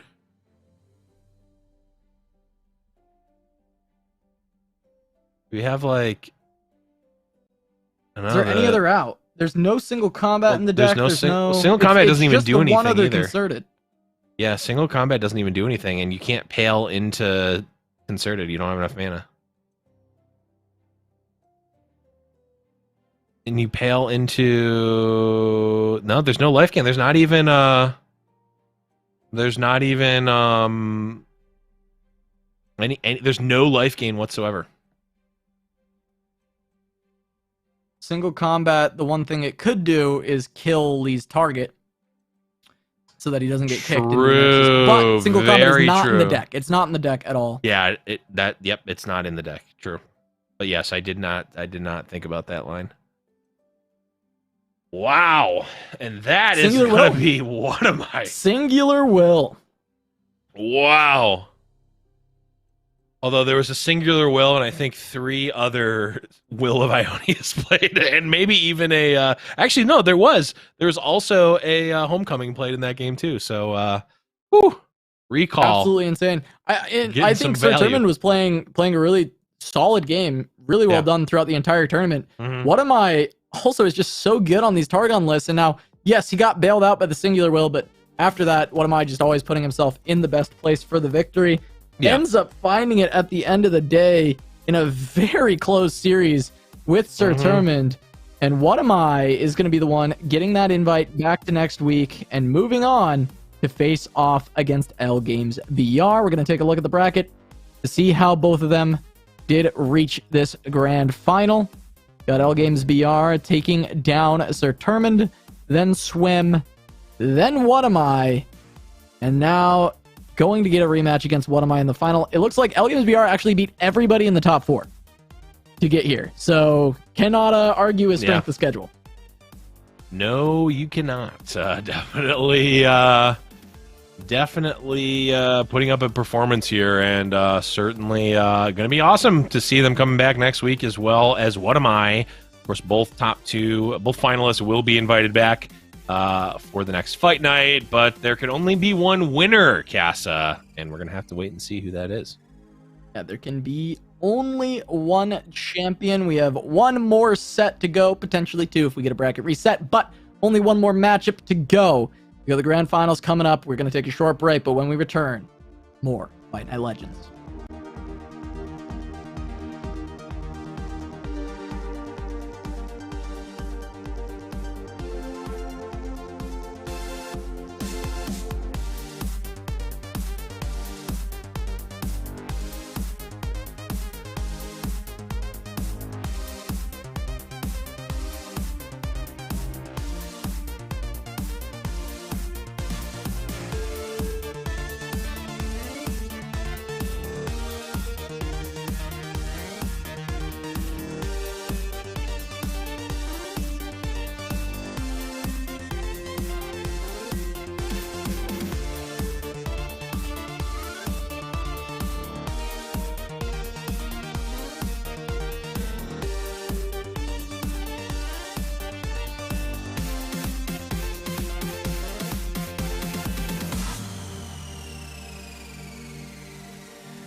Welcome back to Giant Slayer's Fight Night Legends, presented by Wisdom. I'm still Casanova, that's still Blevins. We've got one last matchup to go. It is the grand finals. Both these players have been invited back already. It's L Games BR and What Am I? But before we jump too far into that, Blevins, why don't you go ahead and remind the fine folks in chat about the, well, you know, I was going to say the format, but we'll go ahead and take a look at the bracket here. I wasn't sure what was going to pop up. We do have L Games VR and What Am I have made it to the final, but What Am I having to make a small loser's stay face off against Sir Turman. But now we do have that format for you, Blevins, to go ahead and break down for the fine folks. Absolutely. So, same as always for Fight Night, but I know a lot of folks came in from Swims, Strim, as well as many who maybe are here for the first time because we took a little bit of a break with the seasonal and the holidays here in the U.S. But we've been playing a double elim bracket with 8 invited players. We've, of course, narrowed it down to the final 2. Every single match is going to be a best of 3. Players have brought 2 decks with no region overlap, so notably just a little bit different than the traditional Riot Lock format. But to win, same old, you need to win with both of your decks. And in this case, as we're in the grand finals, if the lower bracket grand finalist wins the first best of 3, in this case, What Am I? There will be a bracket reset, and we'll play an additional best of 3. But if L Games BR wins the first set, or wins either set, that's going to be it. They're going to win that $100 first place prize. But What Am I needs to win 2 best of 3s to do that. So having to find those 2 victories, we saw this matchup earlier between the 2, and we actually saw a victory from Trundle Hecarim with the Harrowing, with the Feel the Rush in that deck against Karma Lee, which we thought, you know, the Ionia list would have a good time with those denies, but it is only 2 copies, and there are a lot of spells that can potentially tax those 2 copies. So a lot of ways for L Games BR to find their way around. And the other deck that they're running is Discard Aggro, which is just fantastic against these Lee Sin decks, because it just gets underneath it. So Overwhelm is the other list from What Am I? It might have a better chance against some of these other lists being played by L Games BR, but L Games BR has got to be happy going up against Karma Ezreal with the 2 lists that they've brought. Even though originally we were thinking that Karma Lee Sin would be very good against that Grim Trundle. It seemed more even than we anticipated. Yeah, I mean, Discard Aggro, it's one of the oldest decks in the game, and it continues to be very good, you know, despite even some cards in the deck getting nerfed from time to time. But I mean, we've got plenty of good replacements. We've got what was it? Bombuino. The new Babuino, yeah. A great addition to this deck. And you know, really, I mean, wow, that is oh my god, he got the third one. He got the third eye. A lot of life gain. What Am I overloaded from so much life gain potential? Potentially life gained completely out of the stream. Hopefully this works out, Blev. This works out, Blev, because now we get to see the reaction in real time from L Games VR as he sees every single lifesteal card from What Am I's deck get played in front of him. Yeah. But is it going to be enough? I mean, probably, but I mean, all right, we're back. This is certainly the type of draw that you want against the Discard Aggro deck, to say the least. Yeah, I mean, it's exactly what you want to see, right? This is all of your Eyes of the Dragon. That's all the life gain that you need. Tasty Fey Folk is just another great way to gain a little bit of extra life. And I mean, we missed the Star Shaping draw, but that was the next draw. Yeah.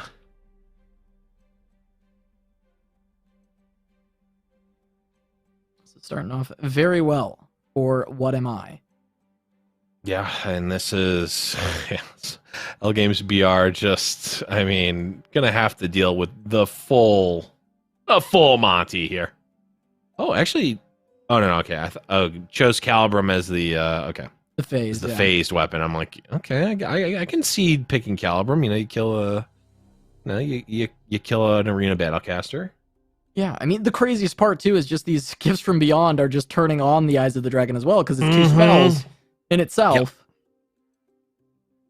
There's the boom, boom, boom. We have to see it in Bueno. English, though. It's sad.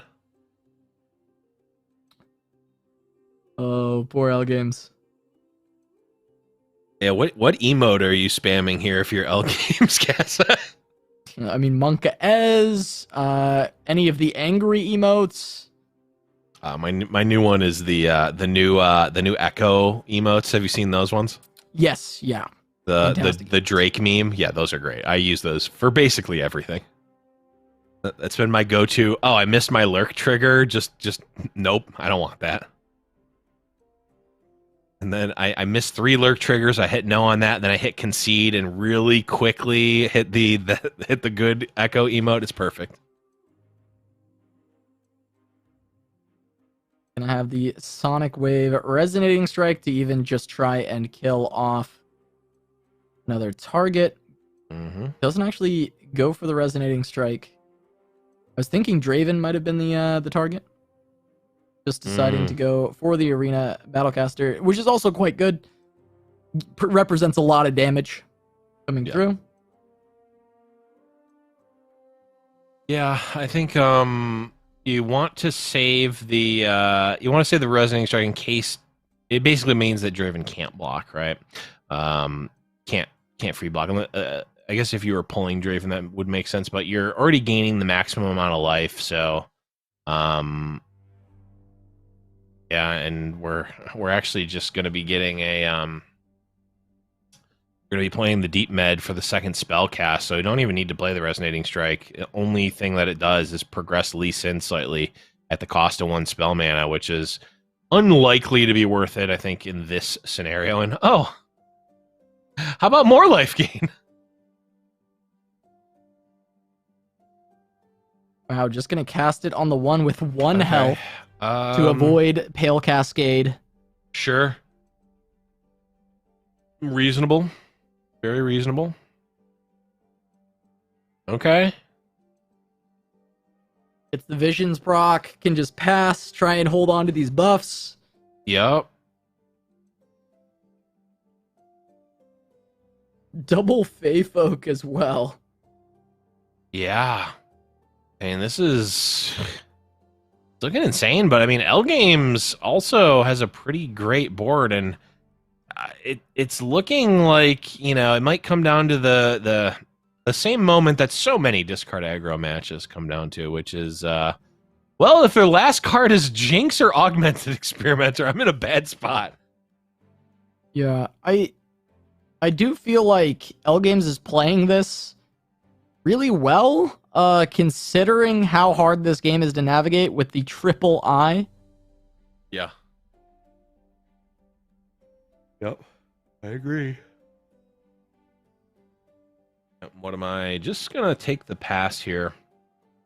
I gotta say, it definitely takes a very high level of understanding of the deck and the matchups to take a pass like that as discard aggro, because it just feels so often like you're just priced into just, you know, just face roll attacking every opportunity. And wow, I mean, we're coming up on every single piece of life gain in What Am I's deck.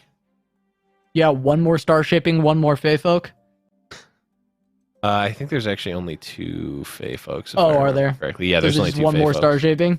And then technically you can get stuff. You can get like There's Guiding Touches, but there's Guiding Touches, and you can also get life gain off of invokes. But like, yeah, it's yeah, just about though, just about. yeah, Actually, every life steal card outside of invokes. Sure. Yeah, outside of the invokes. Yep.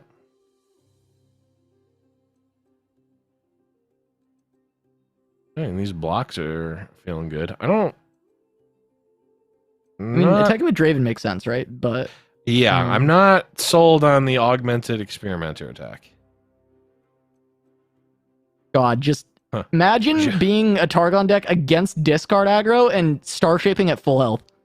Star shaping for 0 That's life. the crazy situation we're in for one of my, where he's so far ahead. They can do that.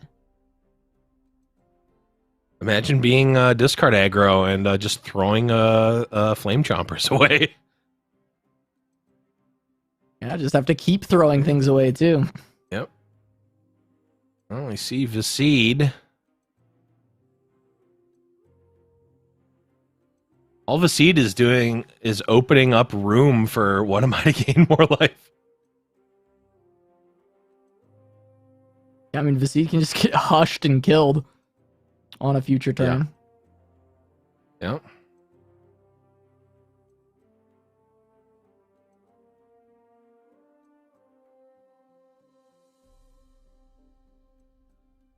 Yep. What am I? Still no Jinx. Yep.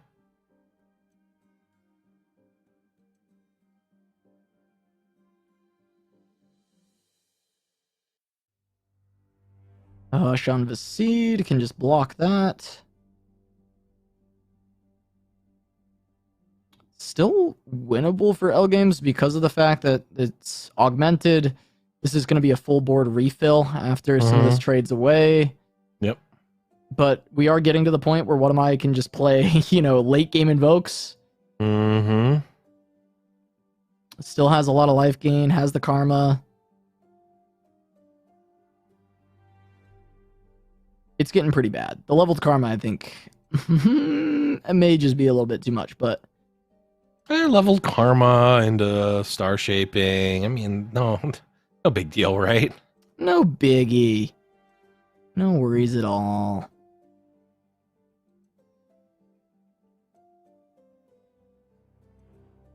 Zonite Erkine.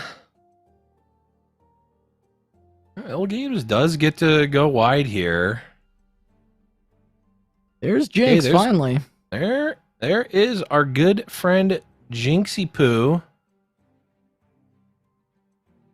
Oh, one hilarious thing that What Am I can do is if Augmented Experimenter comes down with the ability on the stack, you bounce Jinx. Yep. Yeah. Just the nightmare scenario. Well, it's very likely going to occur, right?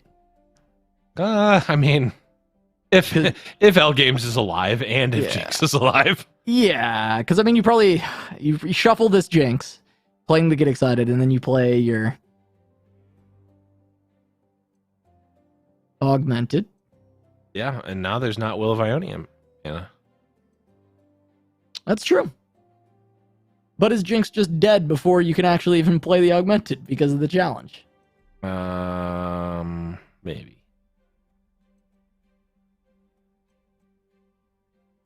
Yes. Yeah, she is.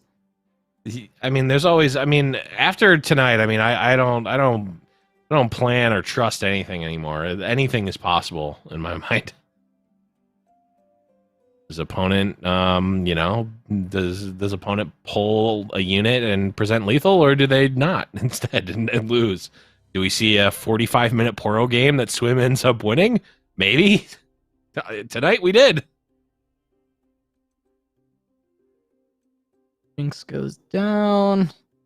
L Game's gonna probably look for the next Jinx. Yeah.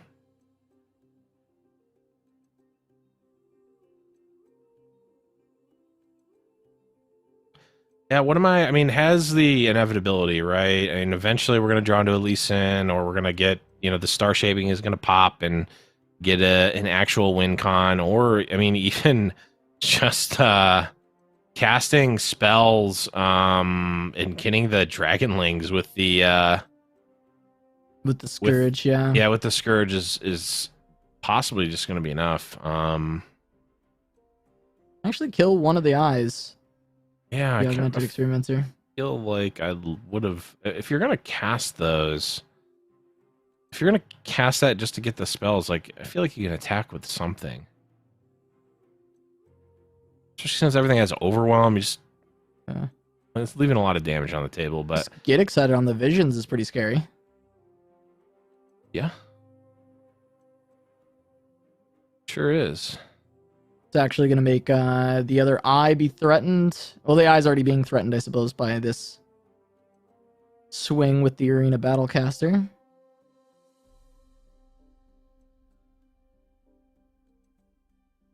Double palm. Could go for, yeah, Draven's Rolling Death. Just try and take out the Scourge. Yeah. Now, this can be denied, right? Or willed, or homecoming, or, you know, all of the above. Yeah, but if it is 4 mana spell, then we can get excited, discard visions to also kill the Scourge. Yeah. I'm wondering for what am I if, like, homecoming on the eye is good here to keep Scourge alive, and then it also keeps your eye alive. Yeah. That kind of feels like the best line to me. But that would lose really hard to get excited on the Eye of the Dragon, right? Because Eye of the Dragon would die, and then... Mm-hmm. Yeah, and then the... Okay. So that actually doesn't work. Actually, it would be very bad. Huh.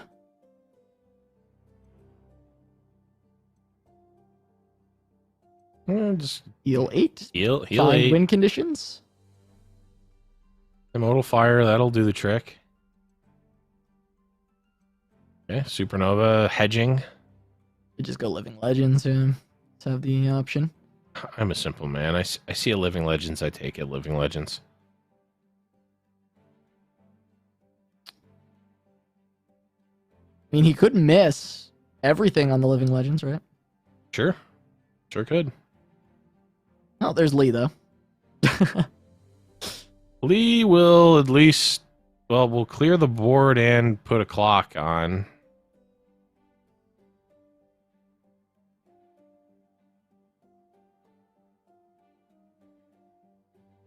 I guess what am I just worried about Jinx and leveling up Jinx and worrying about rockets, I guess.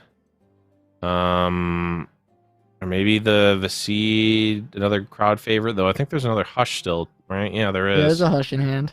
And a Homecoming and a Will of Ionia.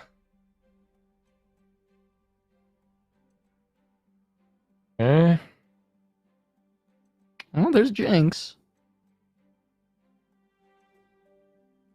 The Seed goes first, of course. Try and bait out some kind of removal. Yeah. What am I entirely playing around Jinx, as you stated?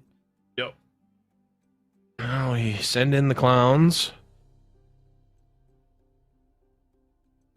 I'm wondering, well, with the deny, it's going to be tough to sneak anything by here.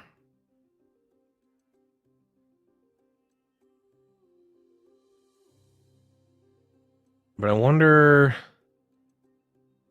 You just axe visions, put on Viscid to threaten Karma, right? Try and force a spell. Yeah, I don't hate it. The problem is, well, I guess with Jinx, there's theoretically a bunch of, like, damage to get, to, like, actually push through.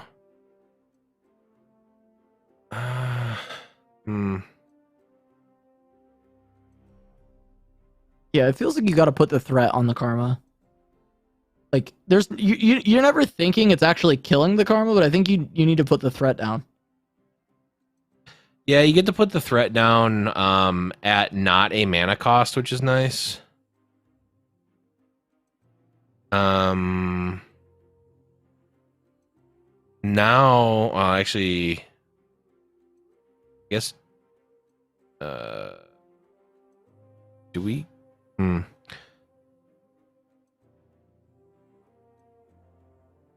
We don't get an axe off of Draven, right? Because of the barrier.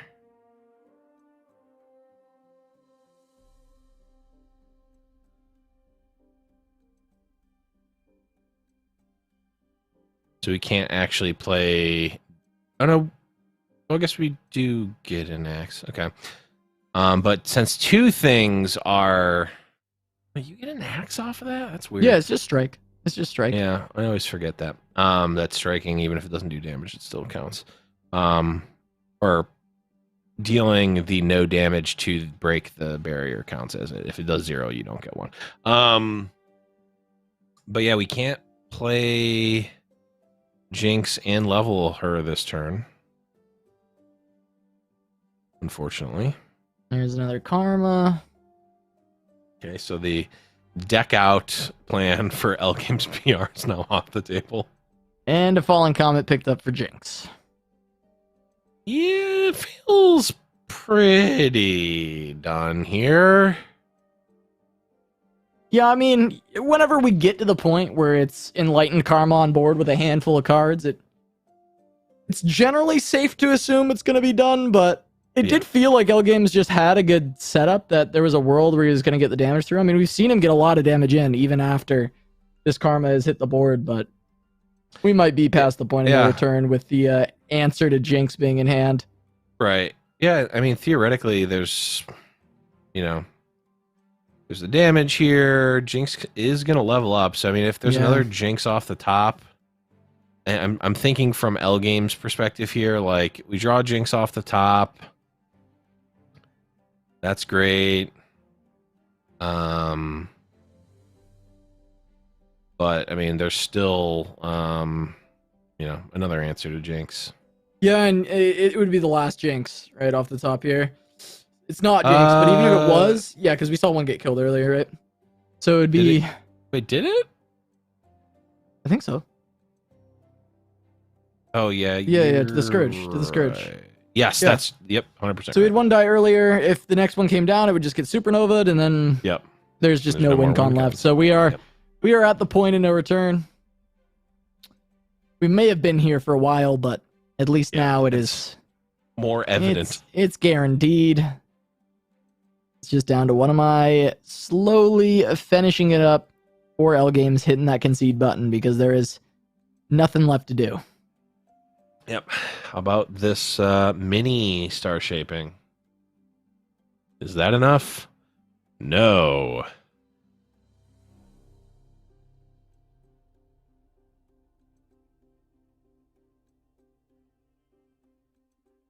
I'm not 100% sure why we're pale cascading that, but I also don't think that it really matters. I think he's trying to end the game. Sure. Pretty sure we were just seeing what am I trying to finish things. Yeah. And he grabbed 2 Infernums. That's probably good enough, right? Yes. Yes, it is.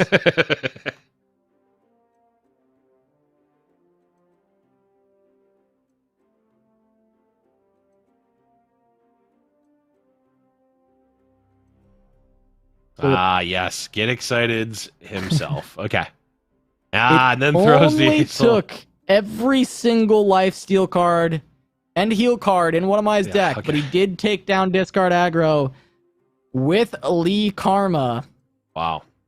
And so now L Games will have to beat Overwhelm with this card and with the other list, which was... Oh, yeah, the Hecker Must, of course. I love this list. Yes. We'll have to take down Overwhelm with both of these. That might be a bit trickier than beating out the Lee Sin Karma. Overall, that is the matchup that L Games wants more. And one of my has got to be really happy finding the win with Lee Karma. Probably less happy knowing he'd have to do it again to actually take the whole set, but here it is. Yeah, for sure. I mean, definitely... When you win your unfavored matchup, that's just one of the best feelings, right? You can't really replace that one. Old Treasure Seeker.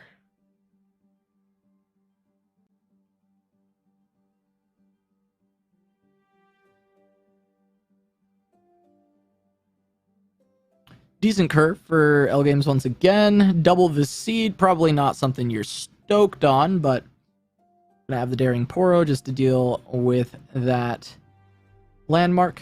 It's just gonna get traded back. And we got the turn 3 Draven. Visions, not a wide enough board to make that super appealing, but it is still rather powerful. Yeah, I mean, you're pretty much always happy with turn 3 Draven, which I think is why we saw a lot of lists previously running the Draven's biggest fan. I think most have moved on to the 3-2 at this point, but when it was a 3-1, I think you can trade the 1 power for the ability to just draw Draven.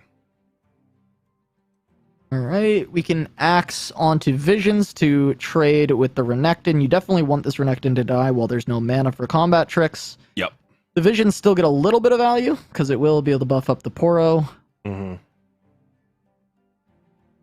don't think the Visions gets that much higher value. And I think that killing the Renekton is definitely worth it. Yeah, I'm not... Yeah, I mean, you're maybe getting an extra 1 or 2 power off of the Visions, but yeah, the Renekton will be blocking at least that, I would imagine. Now, Arena Battlecaster, which can just swing in on open, theoretically, because you have the Axe to trade into the Merciless Hunter. But there is still, you know, argument for Vaseed. Just go for a 5-4 Overwhelm. Pretty strong. This is a great response from What Am I, though, because he has the Ancient Yeti plus the Troll Chant. Yeah. It's pretty good. Still 8 damage, though, going through. Yeah. Can even Axe to clear away the Merciless Hunter. Yeah, you can. And it makes sense. It's also taking a blocker off the board, but, like... every point of damage is going to matter, I think. And, like, you're kind of throwing away 2 damage to kill the unit there. Again, it's probably still worth it, but it's not a great feeling right now. Rockhopper. That forces a pass. Because L-Games needs to play Arena Battlecaster first before playing Vaseed. Mm-hmm. And, I mean, What Am I can play a 5-2 Sand Charger and a 3-1 if he wants. Oh, What Am I gonna pass? Okay. Okay. Ooh, you could probably throw away one of these crowd favorites and play the Zonite. Try and look for a champion or an augmented experimenter. Mm-hmm. And then you get one wider Vaseed. Yeah, I like this line. It's a Visions. That's a pretty bad draw. It's playable on this turn, though. You could just raw play it. You're not going to need the mana. True. So I guess it's not the worst because you're Vaseed, buffing a big board. Yeah, I mean, you have no cards in hand, so you're not going to need the extra mana. Don't need to be mana efficient or get fancy with the discarding to get in for free. It's actually potentially lethal here. If What Am I spends a little bit too much mana, because the Battle Fury could protect against the Seed. Now it's not affordable. So this crowd favorite is pretty huge, and then it gets buffed up 2 more attack on top of this. So it's 8 attack, and then that's 3 more coming through from the Poro. Yeah, is this if we block? Oh, it's 4 more from the Poro actually. Right. Yeah, this might just be effectively at 3, and then Vaseed is going to be 7, 8. Yeah, that is. That's actually it. Wow. Just enough to sneak over the top. Jeez. Exacties has been called, and we're going to do a game 3.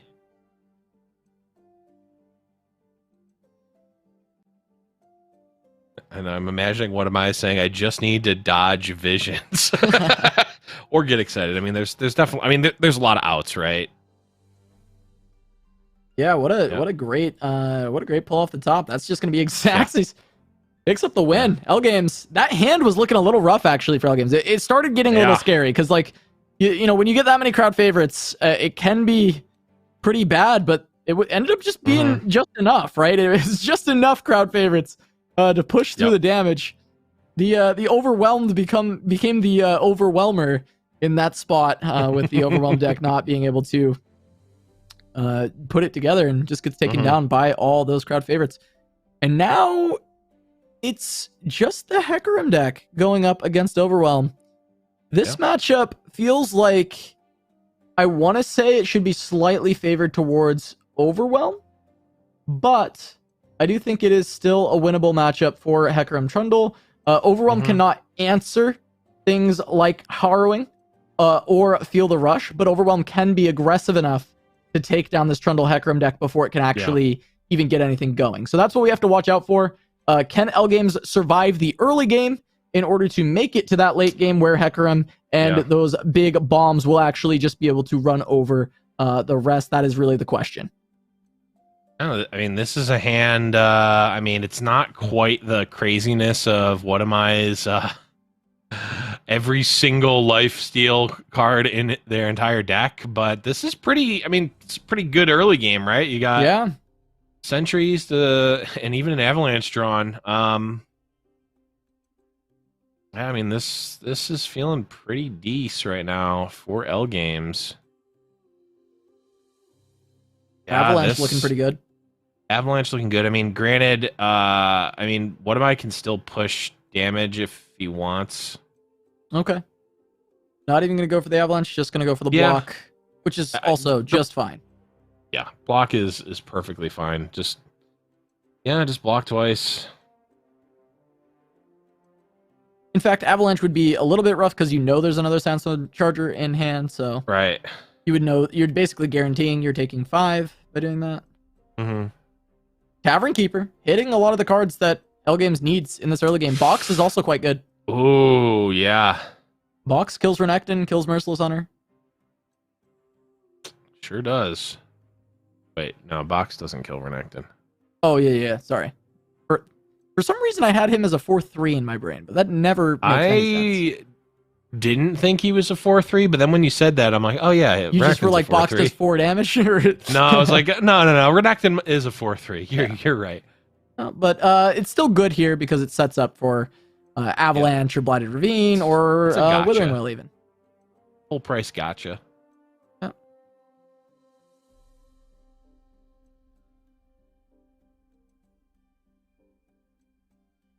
Yeah, Ruin Runner.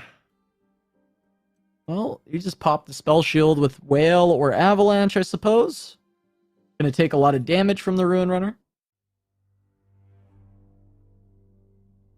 Gonna take a ton of damage here, actually, because the Sandstone Charger's in hand. Right. That's about to be 11 coming through. Yeah. Man, that card is... Treasure Hunter is a fantastic card.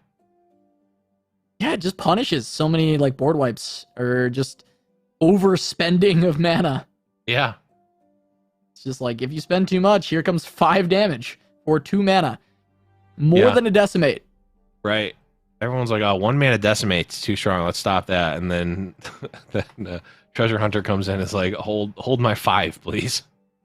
I don't think L Games is going to survive long enough here. I think we're getting a bracket reset.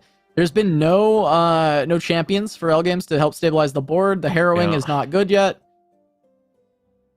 Just not making it far enough into the game.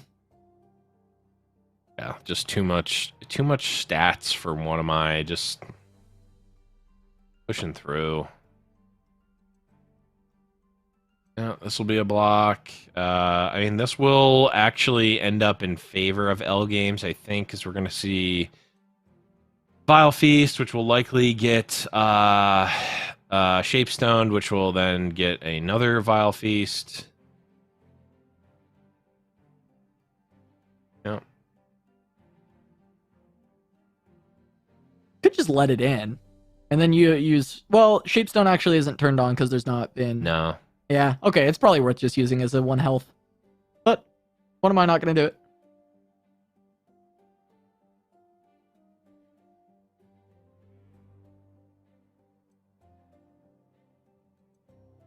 See, there's a 3 Sisters, which can stall one of the Ruin Runners. Yeah. Can also pump. This is. It's not done right this second, but Yeah. 5, 6. I mean, we could Spiderling to gain a life and have a chump blocker, and then use Three Sisters Fury of the North to trade with a Rune Runner. I think you're still alive. Ish. You're alive-ish if you block with both. Elkins was looking at arrowing to see what was coming out of it, and it's nothing. It's nothing. I mean, it's a 3/3, right? Yeah, a 3/3 and some 2/1s to draw. So this is just going to be a freeze on one of the Ruin Runners to survive on 3. That was just the worst Withering Wail of all time, right? I mean, yeah, I mean, there's not a better play. But it just didn't do really much of anything. Yeah.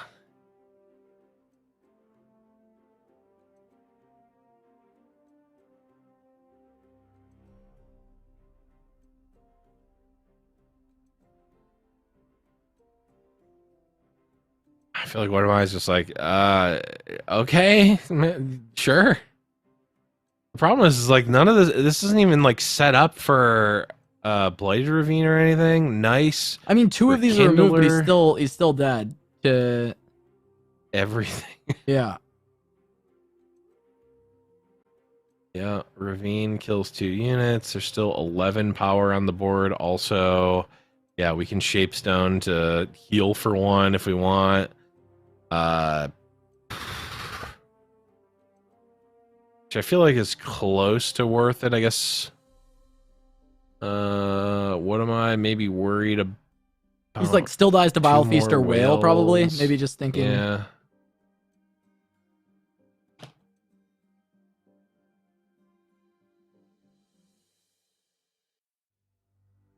If what am I for some reason gets greedy and develops and L Games draws a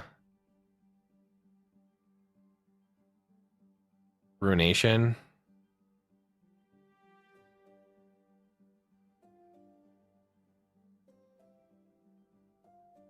Okay. Exhaust. Oh, there's a Ruination. So this is what am I picking what he plays around, right? If he wants to play around Vengeance or Grasp, then he develops. But if he wants to play around Ruination, then he open attacks. But the thing that you have to think about, Blev, is equal. Both are kind of bad, right? Because if he attacks and he gets Grasp, it's a 1-of. Grasp is a 1-of, right? Then that's really terrible for what am I? But you know, if he develops and gets ruined, that's really, really terrible. Got there. So open attack works out. He picks the right choice. And what am I resets the bracket? All right. We're going into a set number 2. Whew. That was. I think that decision was a lot tighter than I think people give it credit for. Because even though we see the hand and it's like that, obviously, yeah, just open attack and you win. I'm looking at the deck right now. There's in fact more punishes to open attacking than developing, I think. But yeah, a lot of them are 1-ofs, and really Ruination was the big thing that was super scary. Yeah. And Ruination, I think, was the biggest punish of all, though. The open attack punishes maybe weren't as damaging. Yeah, there's varying levels of punish. Yeah. There was a punish for development, which is we mean punish in all senses of the word, but there were ways for L Games to not lose from the open attack, and maybe there's more. But I think, I mean, it's tough to make that call. But you know, what am I ended up making the call that resulted in their winning, which is certainly a good one to make. Ooh, this we see another 3 I had. Yeah, oh my god, he hit all 3 again. L Games has a good hand once again as well, but oh yeah, the Poro Cannon even helping even more. Yeah. Will it be enough though? Is really the question. I mean, this is, or we can also see, yeah, Flame Choppers coming in. Pull attack. Yeah, I mean, it's a lot of damage. A lot of damage. The rummage for visions, too. Yep.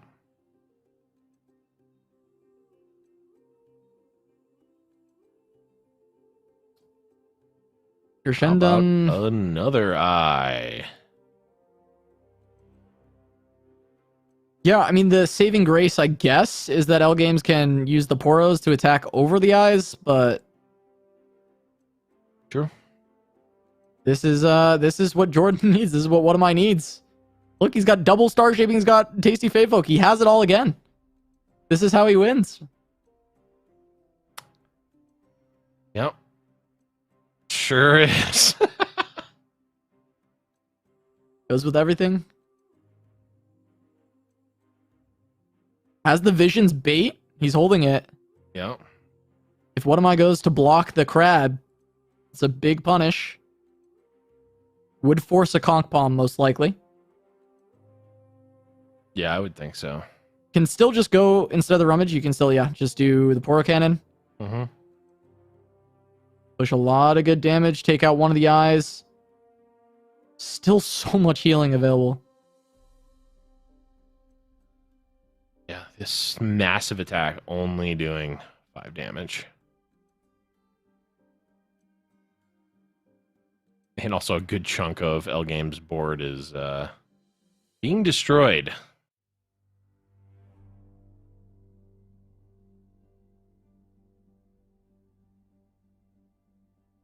Oh, so there's a tasty Fey Folk too. Sure. Yeah. Granted, doesn't do a ton against the Poros on defense. Can see it coming in attack, but that is not the most efficient. Get Excited is a big pickup, actually. Yeah.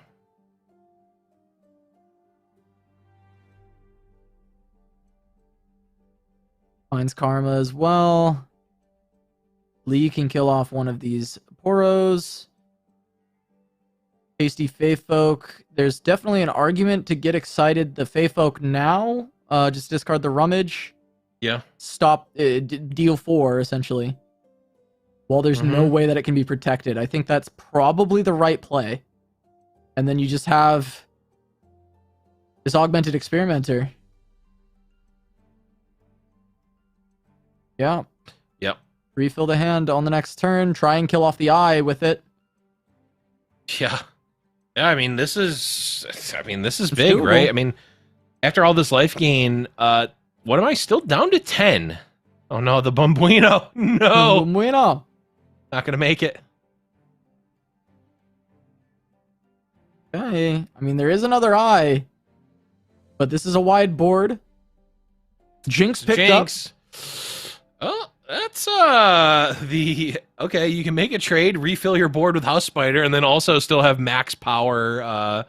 Yeah. crowd favorite. Yeah. Yeah, and the Viside, I mean, there are answers to Viside with the stun. There are a lot of heals as well for one of my, but the Poros, just the Poro cannon really being the the big factor, as well as the ways to remove the eyes. There were a lot better ways to remove the eyes this time.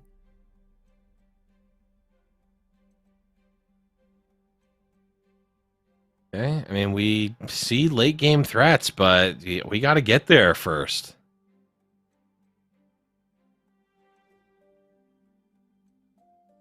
We definitely have to get there first. Homecoming. Ooh, Homecoming certainly good. A little bit of a safety valve. As well as Conch Palm. Conch Palm also works quite well with Homecoming.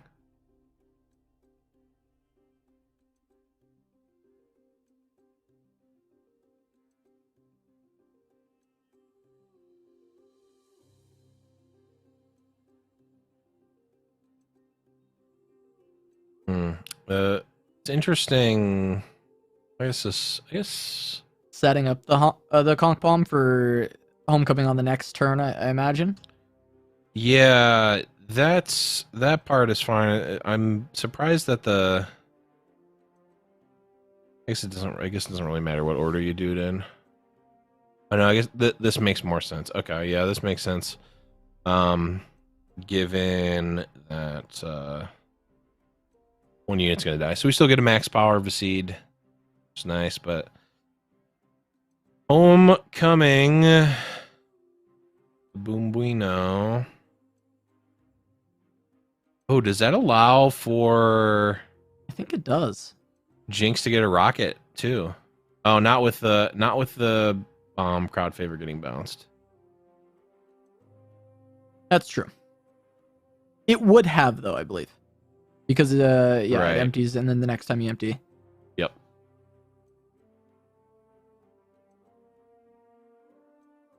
But instead, it will probably just be Jinx, replay crowd favorite. Or Boom Baboon. Actually can't level the Jinx this turn, so maybe just holding her back. Yeah. Yeah, you don't want it to die to Lee Sin, so that makes sense.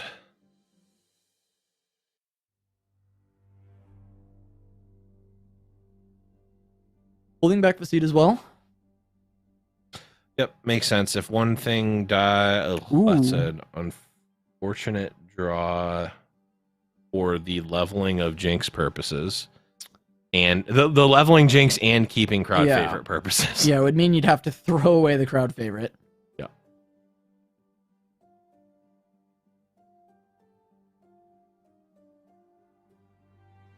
What if L Games just passes and hopes that one of my passes back?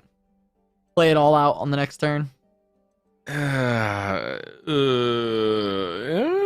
Possible. I mean, I don't think that. Well, Lee Sin might pull the.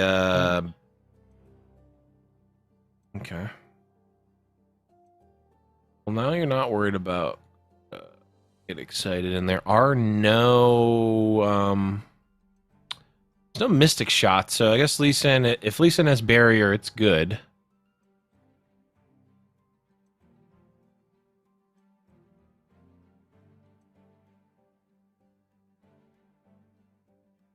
I mean, Elegance cannot play the Jinx. You gotta just let it pass back. Right. Yep. And this is I'm pretty confident in saying that this is over. What am I going to take this one? Oh, Rummage is so bad. It is remarkably bad.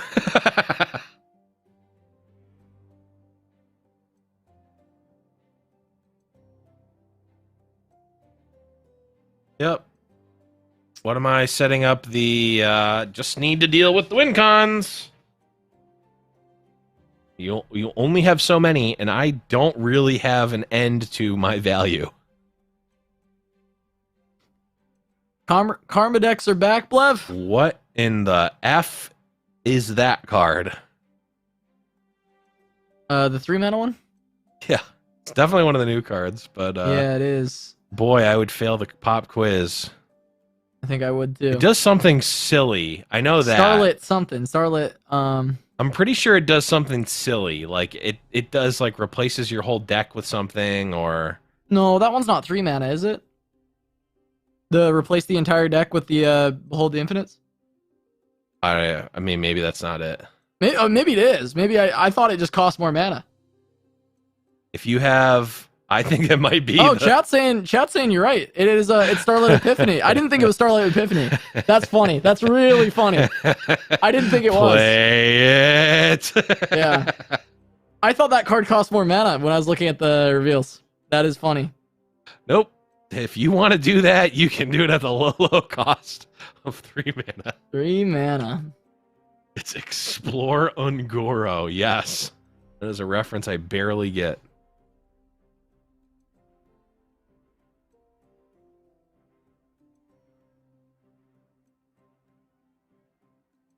Oh, you have to have a Celestial on board to do it, so would have to get a little bit lucky to do it. There is the lead kick. Jinx can finally be played. Rummage can come out the level with the And Jinx, it's gone. but there's the Jinx. Gone. But do you find second Jinx? Always possible. Draven. Draven. Yeah, it's only one draw. Oh, right. Yep. Not quite good enough.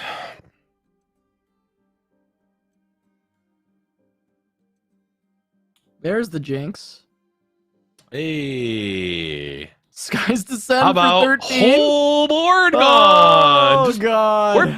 paying full price for that one. Oh, I haven't seen this animation in so long. I was gonna say, I'm not gonna lie, I didn't know that it had one because I don't think I just thought that the exploding was my animation of me dying. There it is, Lee Sin able to take it down again. Really, all it takes, Casa, is just drawing 3 Eyes of the Dragon. Just get 3 Eye of the Dragon. That's I don't know why people are having problem with aggro with their Karma decks or Lee Sin decks. Yeah. Clearly, just draw all 3 of your Eyes of the Dragon, a couple of your Tasty Fey Folk, and your Star Shapings, and you'll just beat it every time. You will beat discard aggro every single time. Yeah. What am I putting on a clinic of how to draw? He's an artist. I mean, on top of that, he plays very well. Draw cards, but also like drawing pictures. We got it, Blev. Have some faith in the audience. Chat didn't get it. Anyways, back to the match here. We've got double Yetis. This is a potentially spicy hand for what am I? Is these Yetis? I mean, we're gonna have a two drop in Rock Hopper. We've got the 3 drop, of course, in Merciless Hunter. 4 drop in Renekton. On 5, we can, I think, play 2 Yetis, and then 6 is good old Alpha Wildclaw. Yeah, that's pretty good. Like, what am I? Might be pulling off this reverse here, coming from the losers bracket. Maybe. He just has to find 1 win, in a and good spot. This is a great curve. Yeah, and Renekton gets to come out. L Games can attack at their own discretion. I mean, what am I gets the beauty is what am I could block the Draven and wait for L Games to respond, right? But Draven has vulnerable, so I feel like you're fine. Okay, this is good. So this will put Draven at 5. I mean, this is still it's gonna get blown out by Get Excited. This is Get Excited onto one of your. Oh wait, no, this is Draven's Whirling Death. Never mind. Yeah. Yeah, this is actual. Even better. Yeah, this is insane. Oh yeah, and it does level because it still does damage on the attack too. Yeah. This is about as bad as it could have possibly went for what am I here. Now he still is vulnerable, so this leveled Draven should die. Sure. But if he gets another Draven, I mean, leveled Draven is very powerful. Another Renekton. Yeah, Renekton can trade, but it's not great. Yeah, I mean, Elgin is like, cool. Sick. Yep. His next turn is a little bit wonky because he needs what am I to play something? So we'll see what his draw is. Because these augmenteds are not feeling amazing. Can play House Spider, I guess, but then you can't play the augmented, which is, a little annoying, but might as well. House Spider's good with the Arena Battlecaster, so you're not like too upset by this. Now, if we attack, if we block the maximum amount of damage, 2, okay, we block there, 4, 7, 8, 9, 10, 11. I mean, just Get Excited face. You Get Excited face, and then can you 2, 4, 6? Are you looking at axes? 3. You triple axe 4, 5, 6, 7, 8, 9, 10, 11, 12, and then Get Excited next turn. Yeah, that's this game. That's what he's gonna go for. Is this unbeatable? No, I mean there could be troll chance and stuff, but 3 sisters, troll chance. Yeah, I mean it's committing. Yeah, it's risky. Yeah, but I mean not actually fully committing. That's fair, right? You can put them to 1. There's no healing. Yeah, but now your Get Excited just doesn't kill. When does discard not find 1 damage? I'm saying this to set it up for failure, but you Oh, know, okay, I was gonna say, what? when does it not find 1 damage, Blev? But Yeah. but you found the 1 damage. It was in your hand already. Yeah, but when? How does it find? Oh, See? okay. Well, you See, know, never Blev? See, put it. Blev? See, Blev? Because this way you could get 3 draws after. You get to see 4 cards. I mean, I guess. And like, if he has a troll chant, he shuts down your thing, and then you have no cards left. It's like way more likely to lose that way than it is to leave him on 1.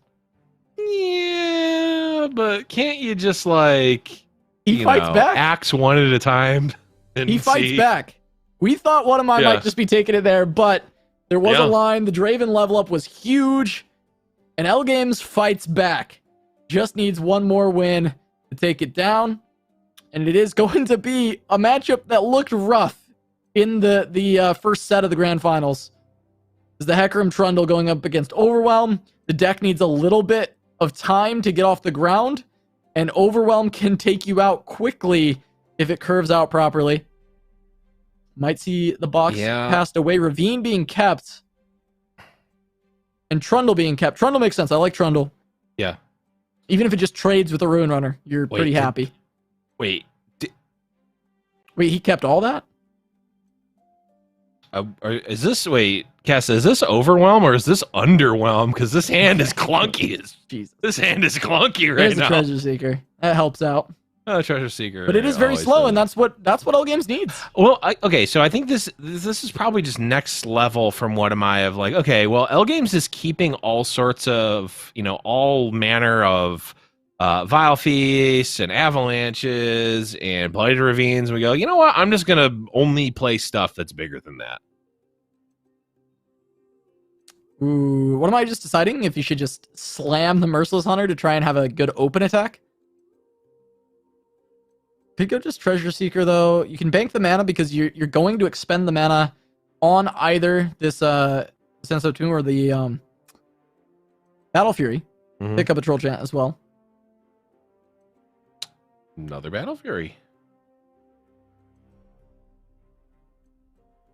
Yeah, unfortunately, Vile Feast is pretty decent. Ooh. That's just asking for walking sands, right? Yeah, I mean, most definitely. Like, how do you block here? You use Trundle to block the 5/5, and you just Vile Feast it after because you have these spells. I mean, this. I mean, You take maybe 10. I guess that's what. I guess that's what's happening. All right. I mean, I guess Withering Wail is really good here. So is Blighted Ravine. You've got good healing. Yeah, I could just go Blighted Ravine. Okay. Now, whatever one of my wants to play is going to take some damage. Mm-hmm.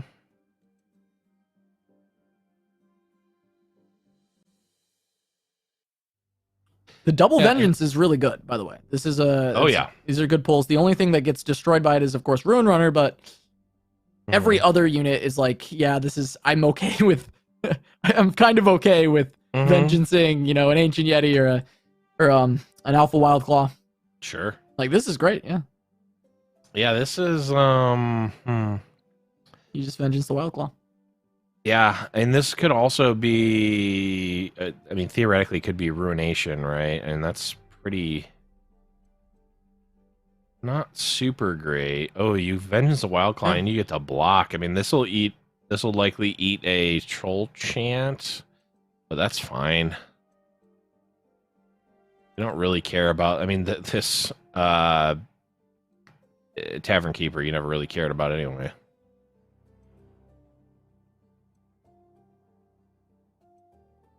I can go Pillar plus Rekindler.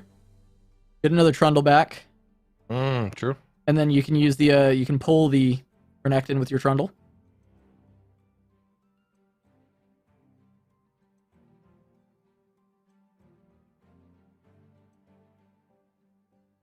But plays around the Troll Chant brilliantly.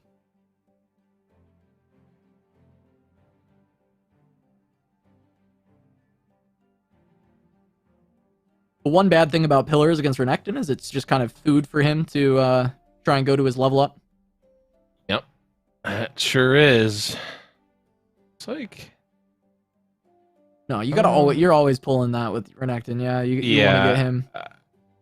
You can even just Battle Fury Renekton, but then you gotta be worried of Vengeance because there's another one. No, I think you gotta wait on that on your Rune Runner until it's like finishing the game.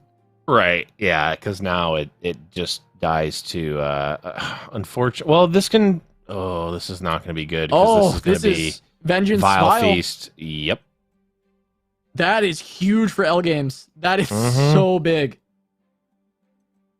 Oh, just letting it happen though. Wow. Is that really right? Just to get the Trundle level up? Maybe. And you're getting. It's basically you're just taking some damage. It is still pretty expensive. I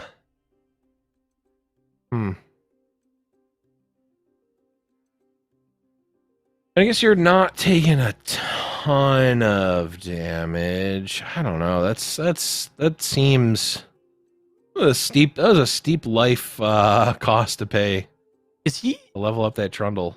Is he killing his Trundle for this harrowing? Is it triple Trundle? Does that win?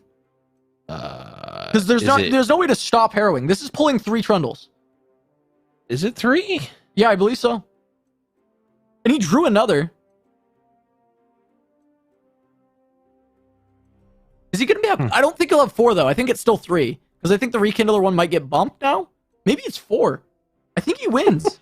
I think he wins right now. There is the 3 sisters, and there's the Troll Chant. So there's a lot of damage to be stopped. What are we getting? It's 4. It's 4. 4 Trundles. Oh my god, L games. Oh, that's a lot of Trundles. I don't know if 3 sisters plus 1 Troll Chant is enough to stop 4 Trundles. I mean, it stops 1. You get to 18 block. Life. That pillar is gonna pull that, so you actually you're blocking 2 things. Trundles are each gonna get 1, 2, 3, 4, 5 attacks. They're all 10s. I mean, that's 40 damage coming in with Overwhelm. Yeah, I don't know. You 10 can, of it, so it's only 30 coming in. And then the Troll Chant can stop an additional 4. I don't think it's. That's not enough. It's just not even close. What a line! What a gorgeous line from L Games. Oh my god! So well done to take the damage. I would have just Vengeance filed every time. I would have just Vengeance filed. And I was looking at chat. They were saying the same thing. I did too. I would have snapped taken that line, but instead he takes the damage, loses the Trundle, and then just glimpses his own. He knows that this deck, Overwhelms, does not have all this interaction, so you can just play for this Harrowing you have in hand. Now, hitting the 4th Trundle, that's a bit crazy that happens, right? But even just going for the 3 Trundles would have been an extremely threatening board.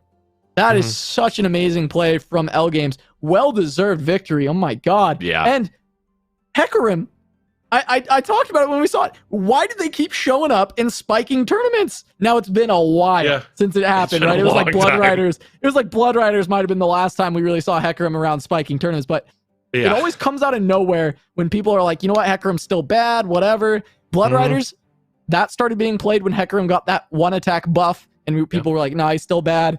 Now we got another toughness coming back, and we get a Hecarim deck coming in and finding a win right out the gates. Really, really well done by L Games. What a fantastic line. I mean, you play your Harrowing Trundle deck, or I mean, you might as well take a look at it, right? But yeah, there's the first set there. Of course, what am I getting? The bracket reset, which, I mean, hey, that was a hard fought battle. I mean, we saw the Lee Sin Karma deck take down the discard aggro deck. We actually saw it twice. Happened twice, which was quite impressive, but unfortunately for What Am I, it was L Games taking it down from the winner's side, but not without a little bit of a sweat. Casa had to defend after the bracket reset. Yeah, and I mean, it really was Discard running into a lot of trouble there against Karma and Elise Sin, which was not what we expected to see, and especially not after the first series these two played against each other, where Discard just ran the table. But What Am I finding triple I twice in a row, and then just, I mean, outside of that, What Am I was just playing spectacularly on these control lists to try and stay alive and make sure that he could get there. And you know, L Games just continues to have these fantastic games. I think even in these games that look so unfavored on Discard, he was almost finding the wins. He was almost putting together lines to get there. And it really was just a battle of titans at the top of the table. What a fantastic final. One of the best we've had in recent memories. Oh, yeah. Great final. Really back and forth. I think the matchup, every game felt super dynamic. I mean, there was one, I feel like there was maybe one game that went quicker, but even that was still very back and forth. A lot of interaction. I mean, the metas, I mean, we always get this, right? Well, we don't always get it, but a lot of times when there's a new meta, it feels quite good. We're not really solved. Everyone wants to sort of brew and still, you know, bring what they want. But I mean, we saw really high level play from every player that we saw. I mean, it was a fantastic night for Fight Night. It was a great one to come back to, Casa. Yeah, I mean, what a great, like, you couldn't say it better myself. Coming back to this Fight Night of all things, this was incredible. Unfortunately, we won't be able to grab L Games for an interview. Just unfortunately not going to happen for this time. But shout outs to L Games. What a phenomenal series. If he sends me a message or something, we can see if he's got a call out or something like that for the next Fight Night. But wow, I mean, just exceptional play. L Games has been killing it in the Brazil Fight Night as well. Which has just been awesome to see. If you guys haven't been tuning into that, make sure to go follow Giant Slayer BR on Twitch as well. They're putting on Fight Nights every Thursday now, swapped over from Saturday. But yeah, just congrats to L Games, congrats to What Am I. They're both going to be back next week. Couldn't have asked for a better return to Fight Night. Amazing variety of decks that we got to see tonight, and I got to see Hecarim win once again. So with that, from me and Blevins and the rest of the Giant Slayer staff, thank you all so much for watching. We'll see you all next week.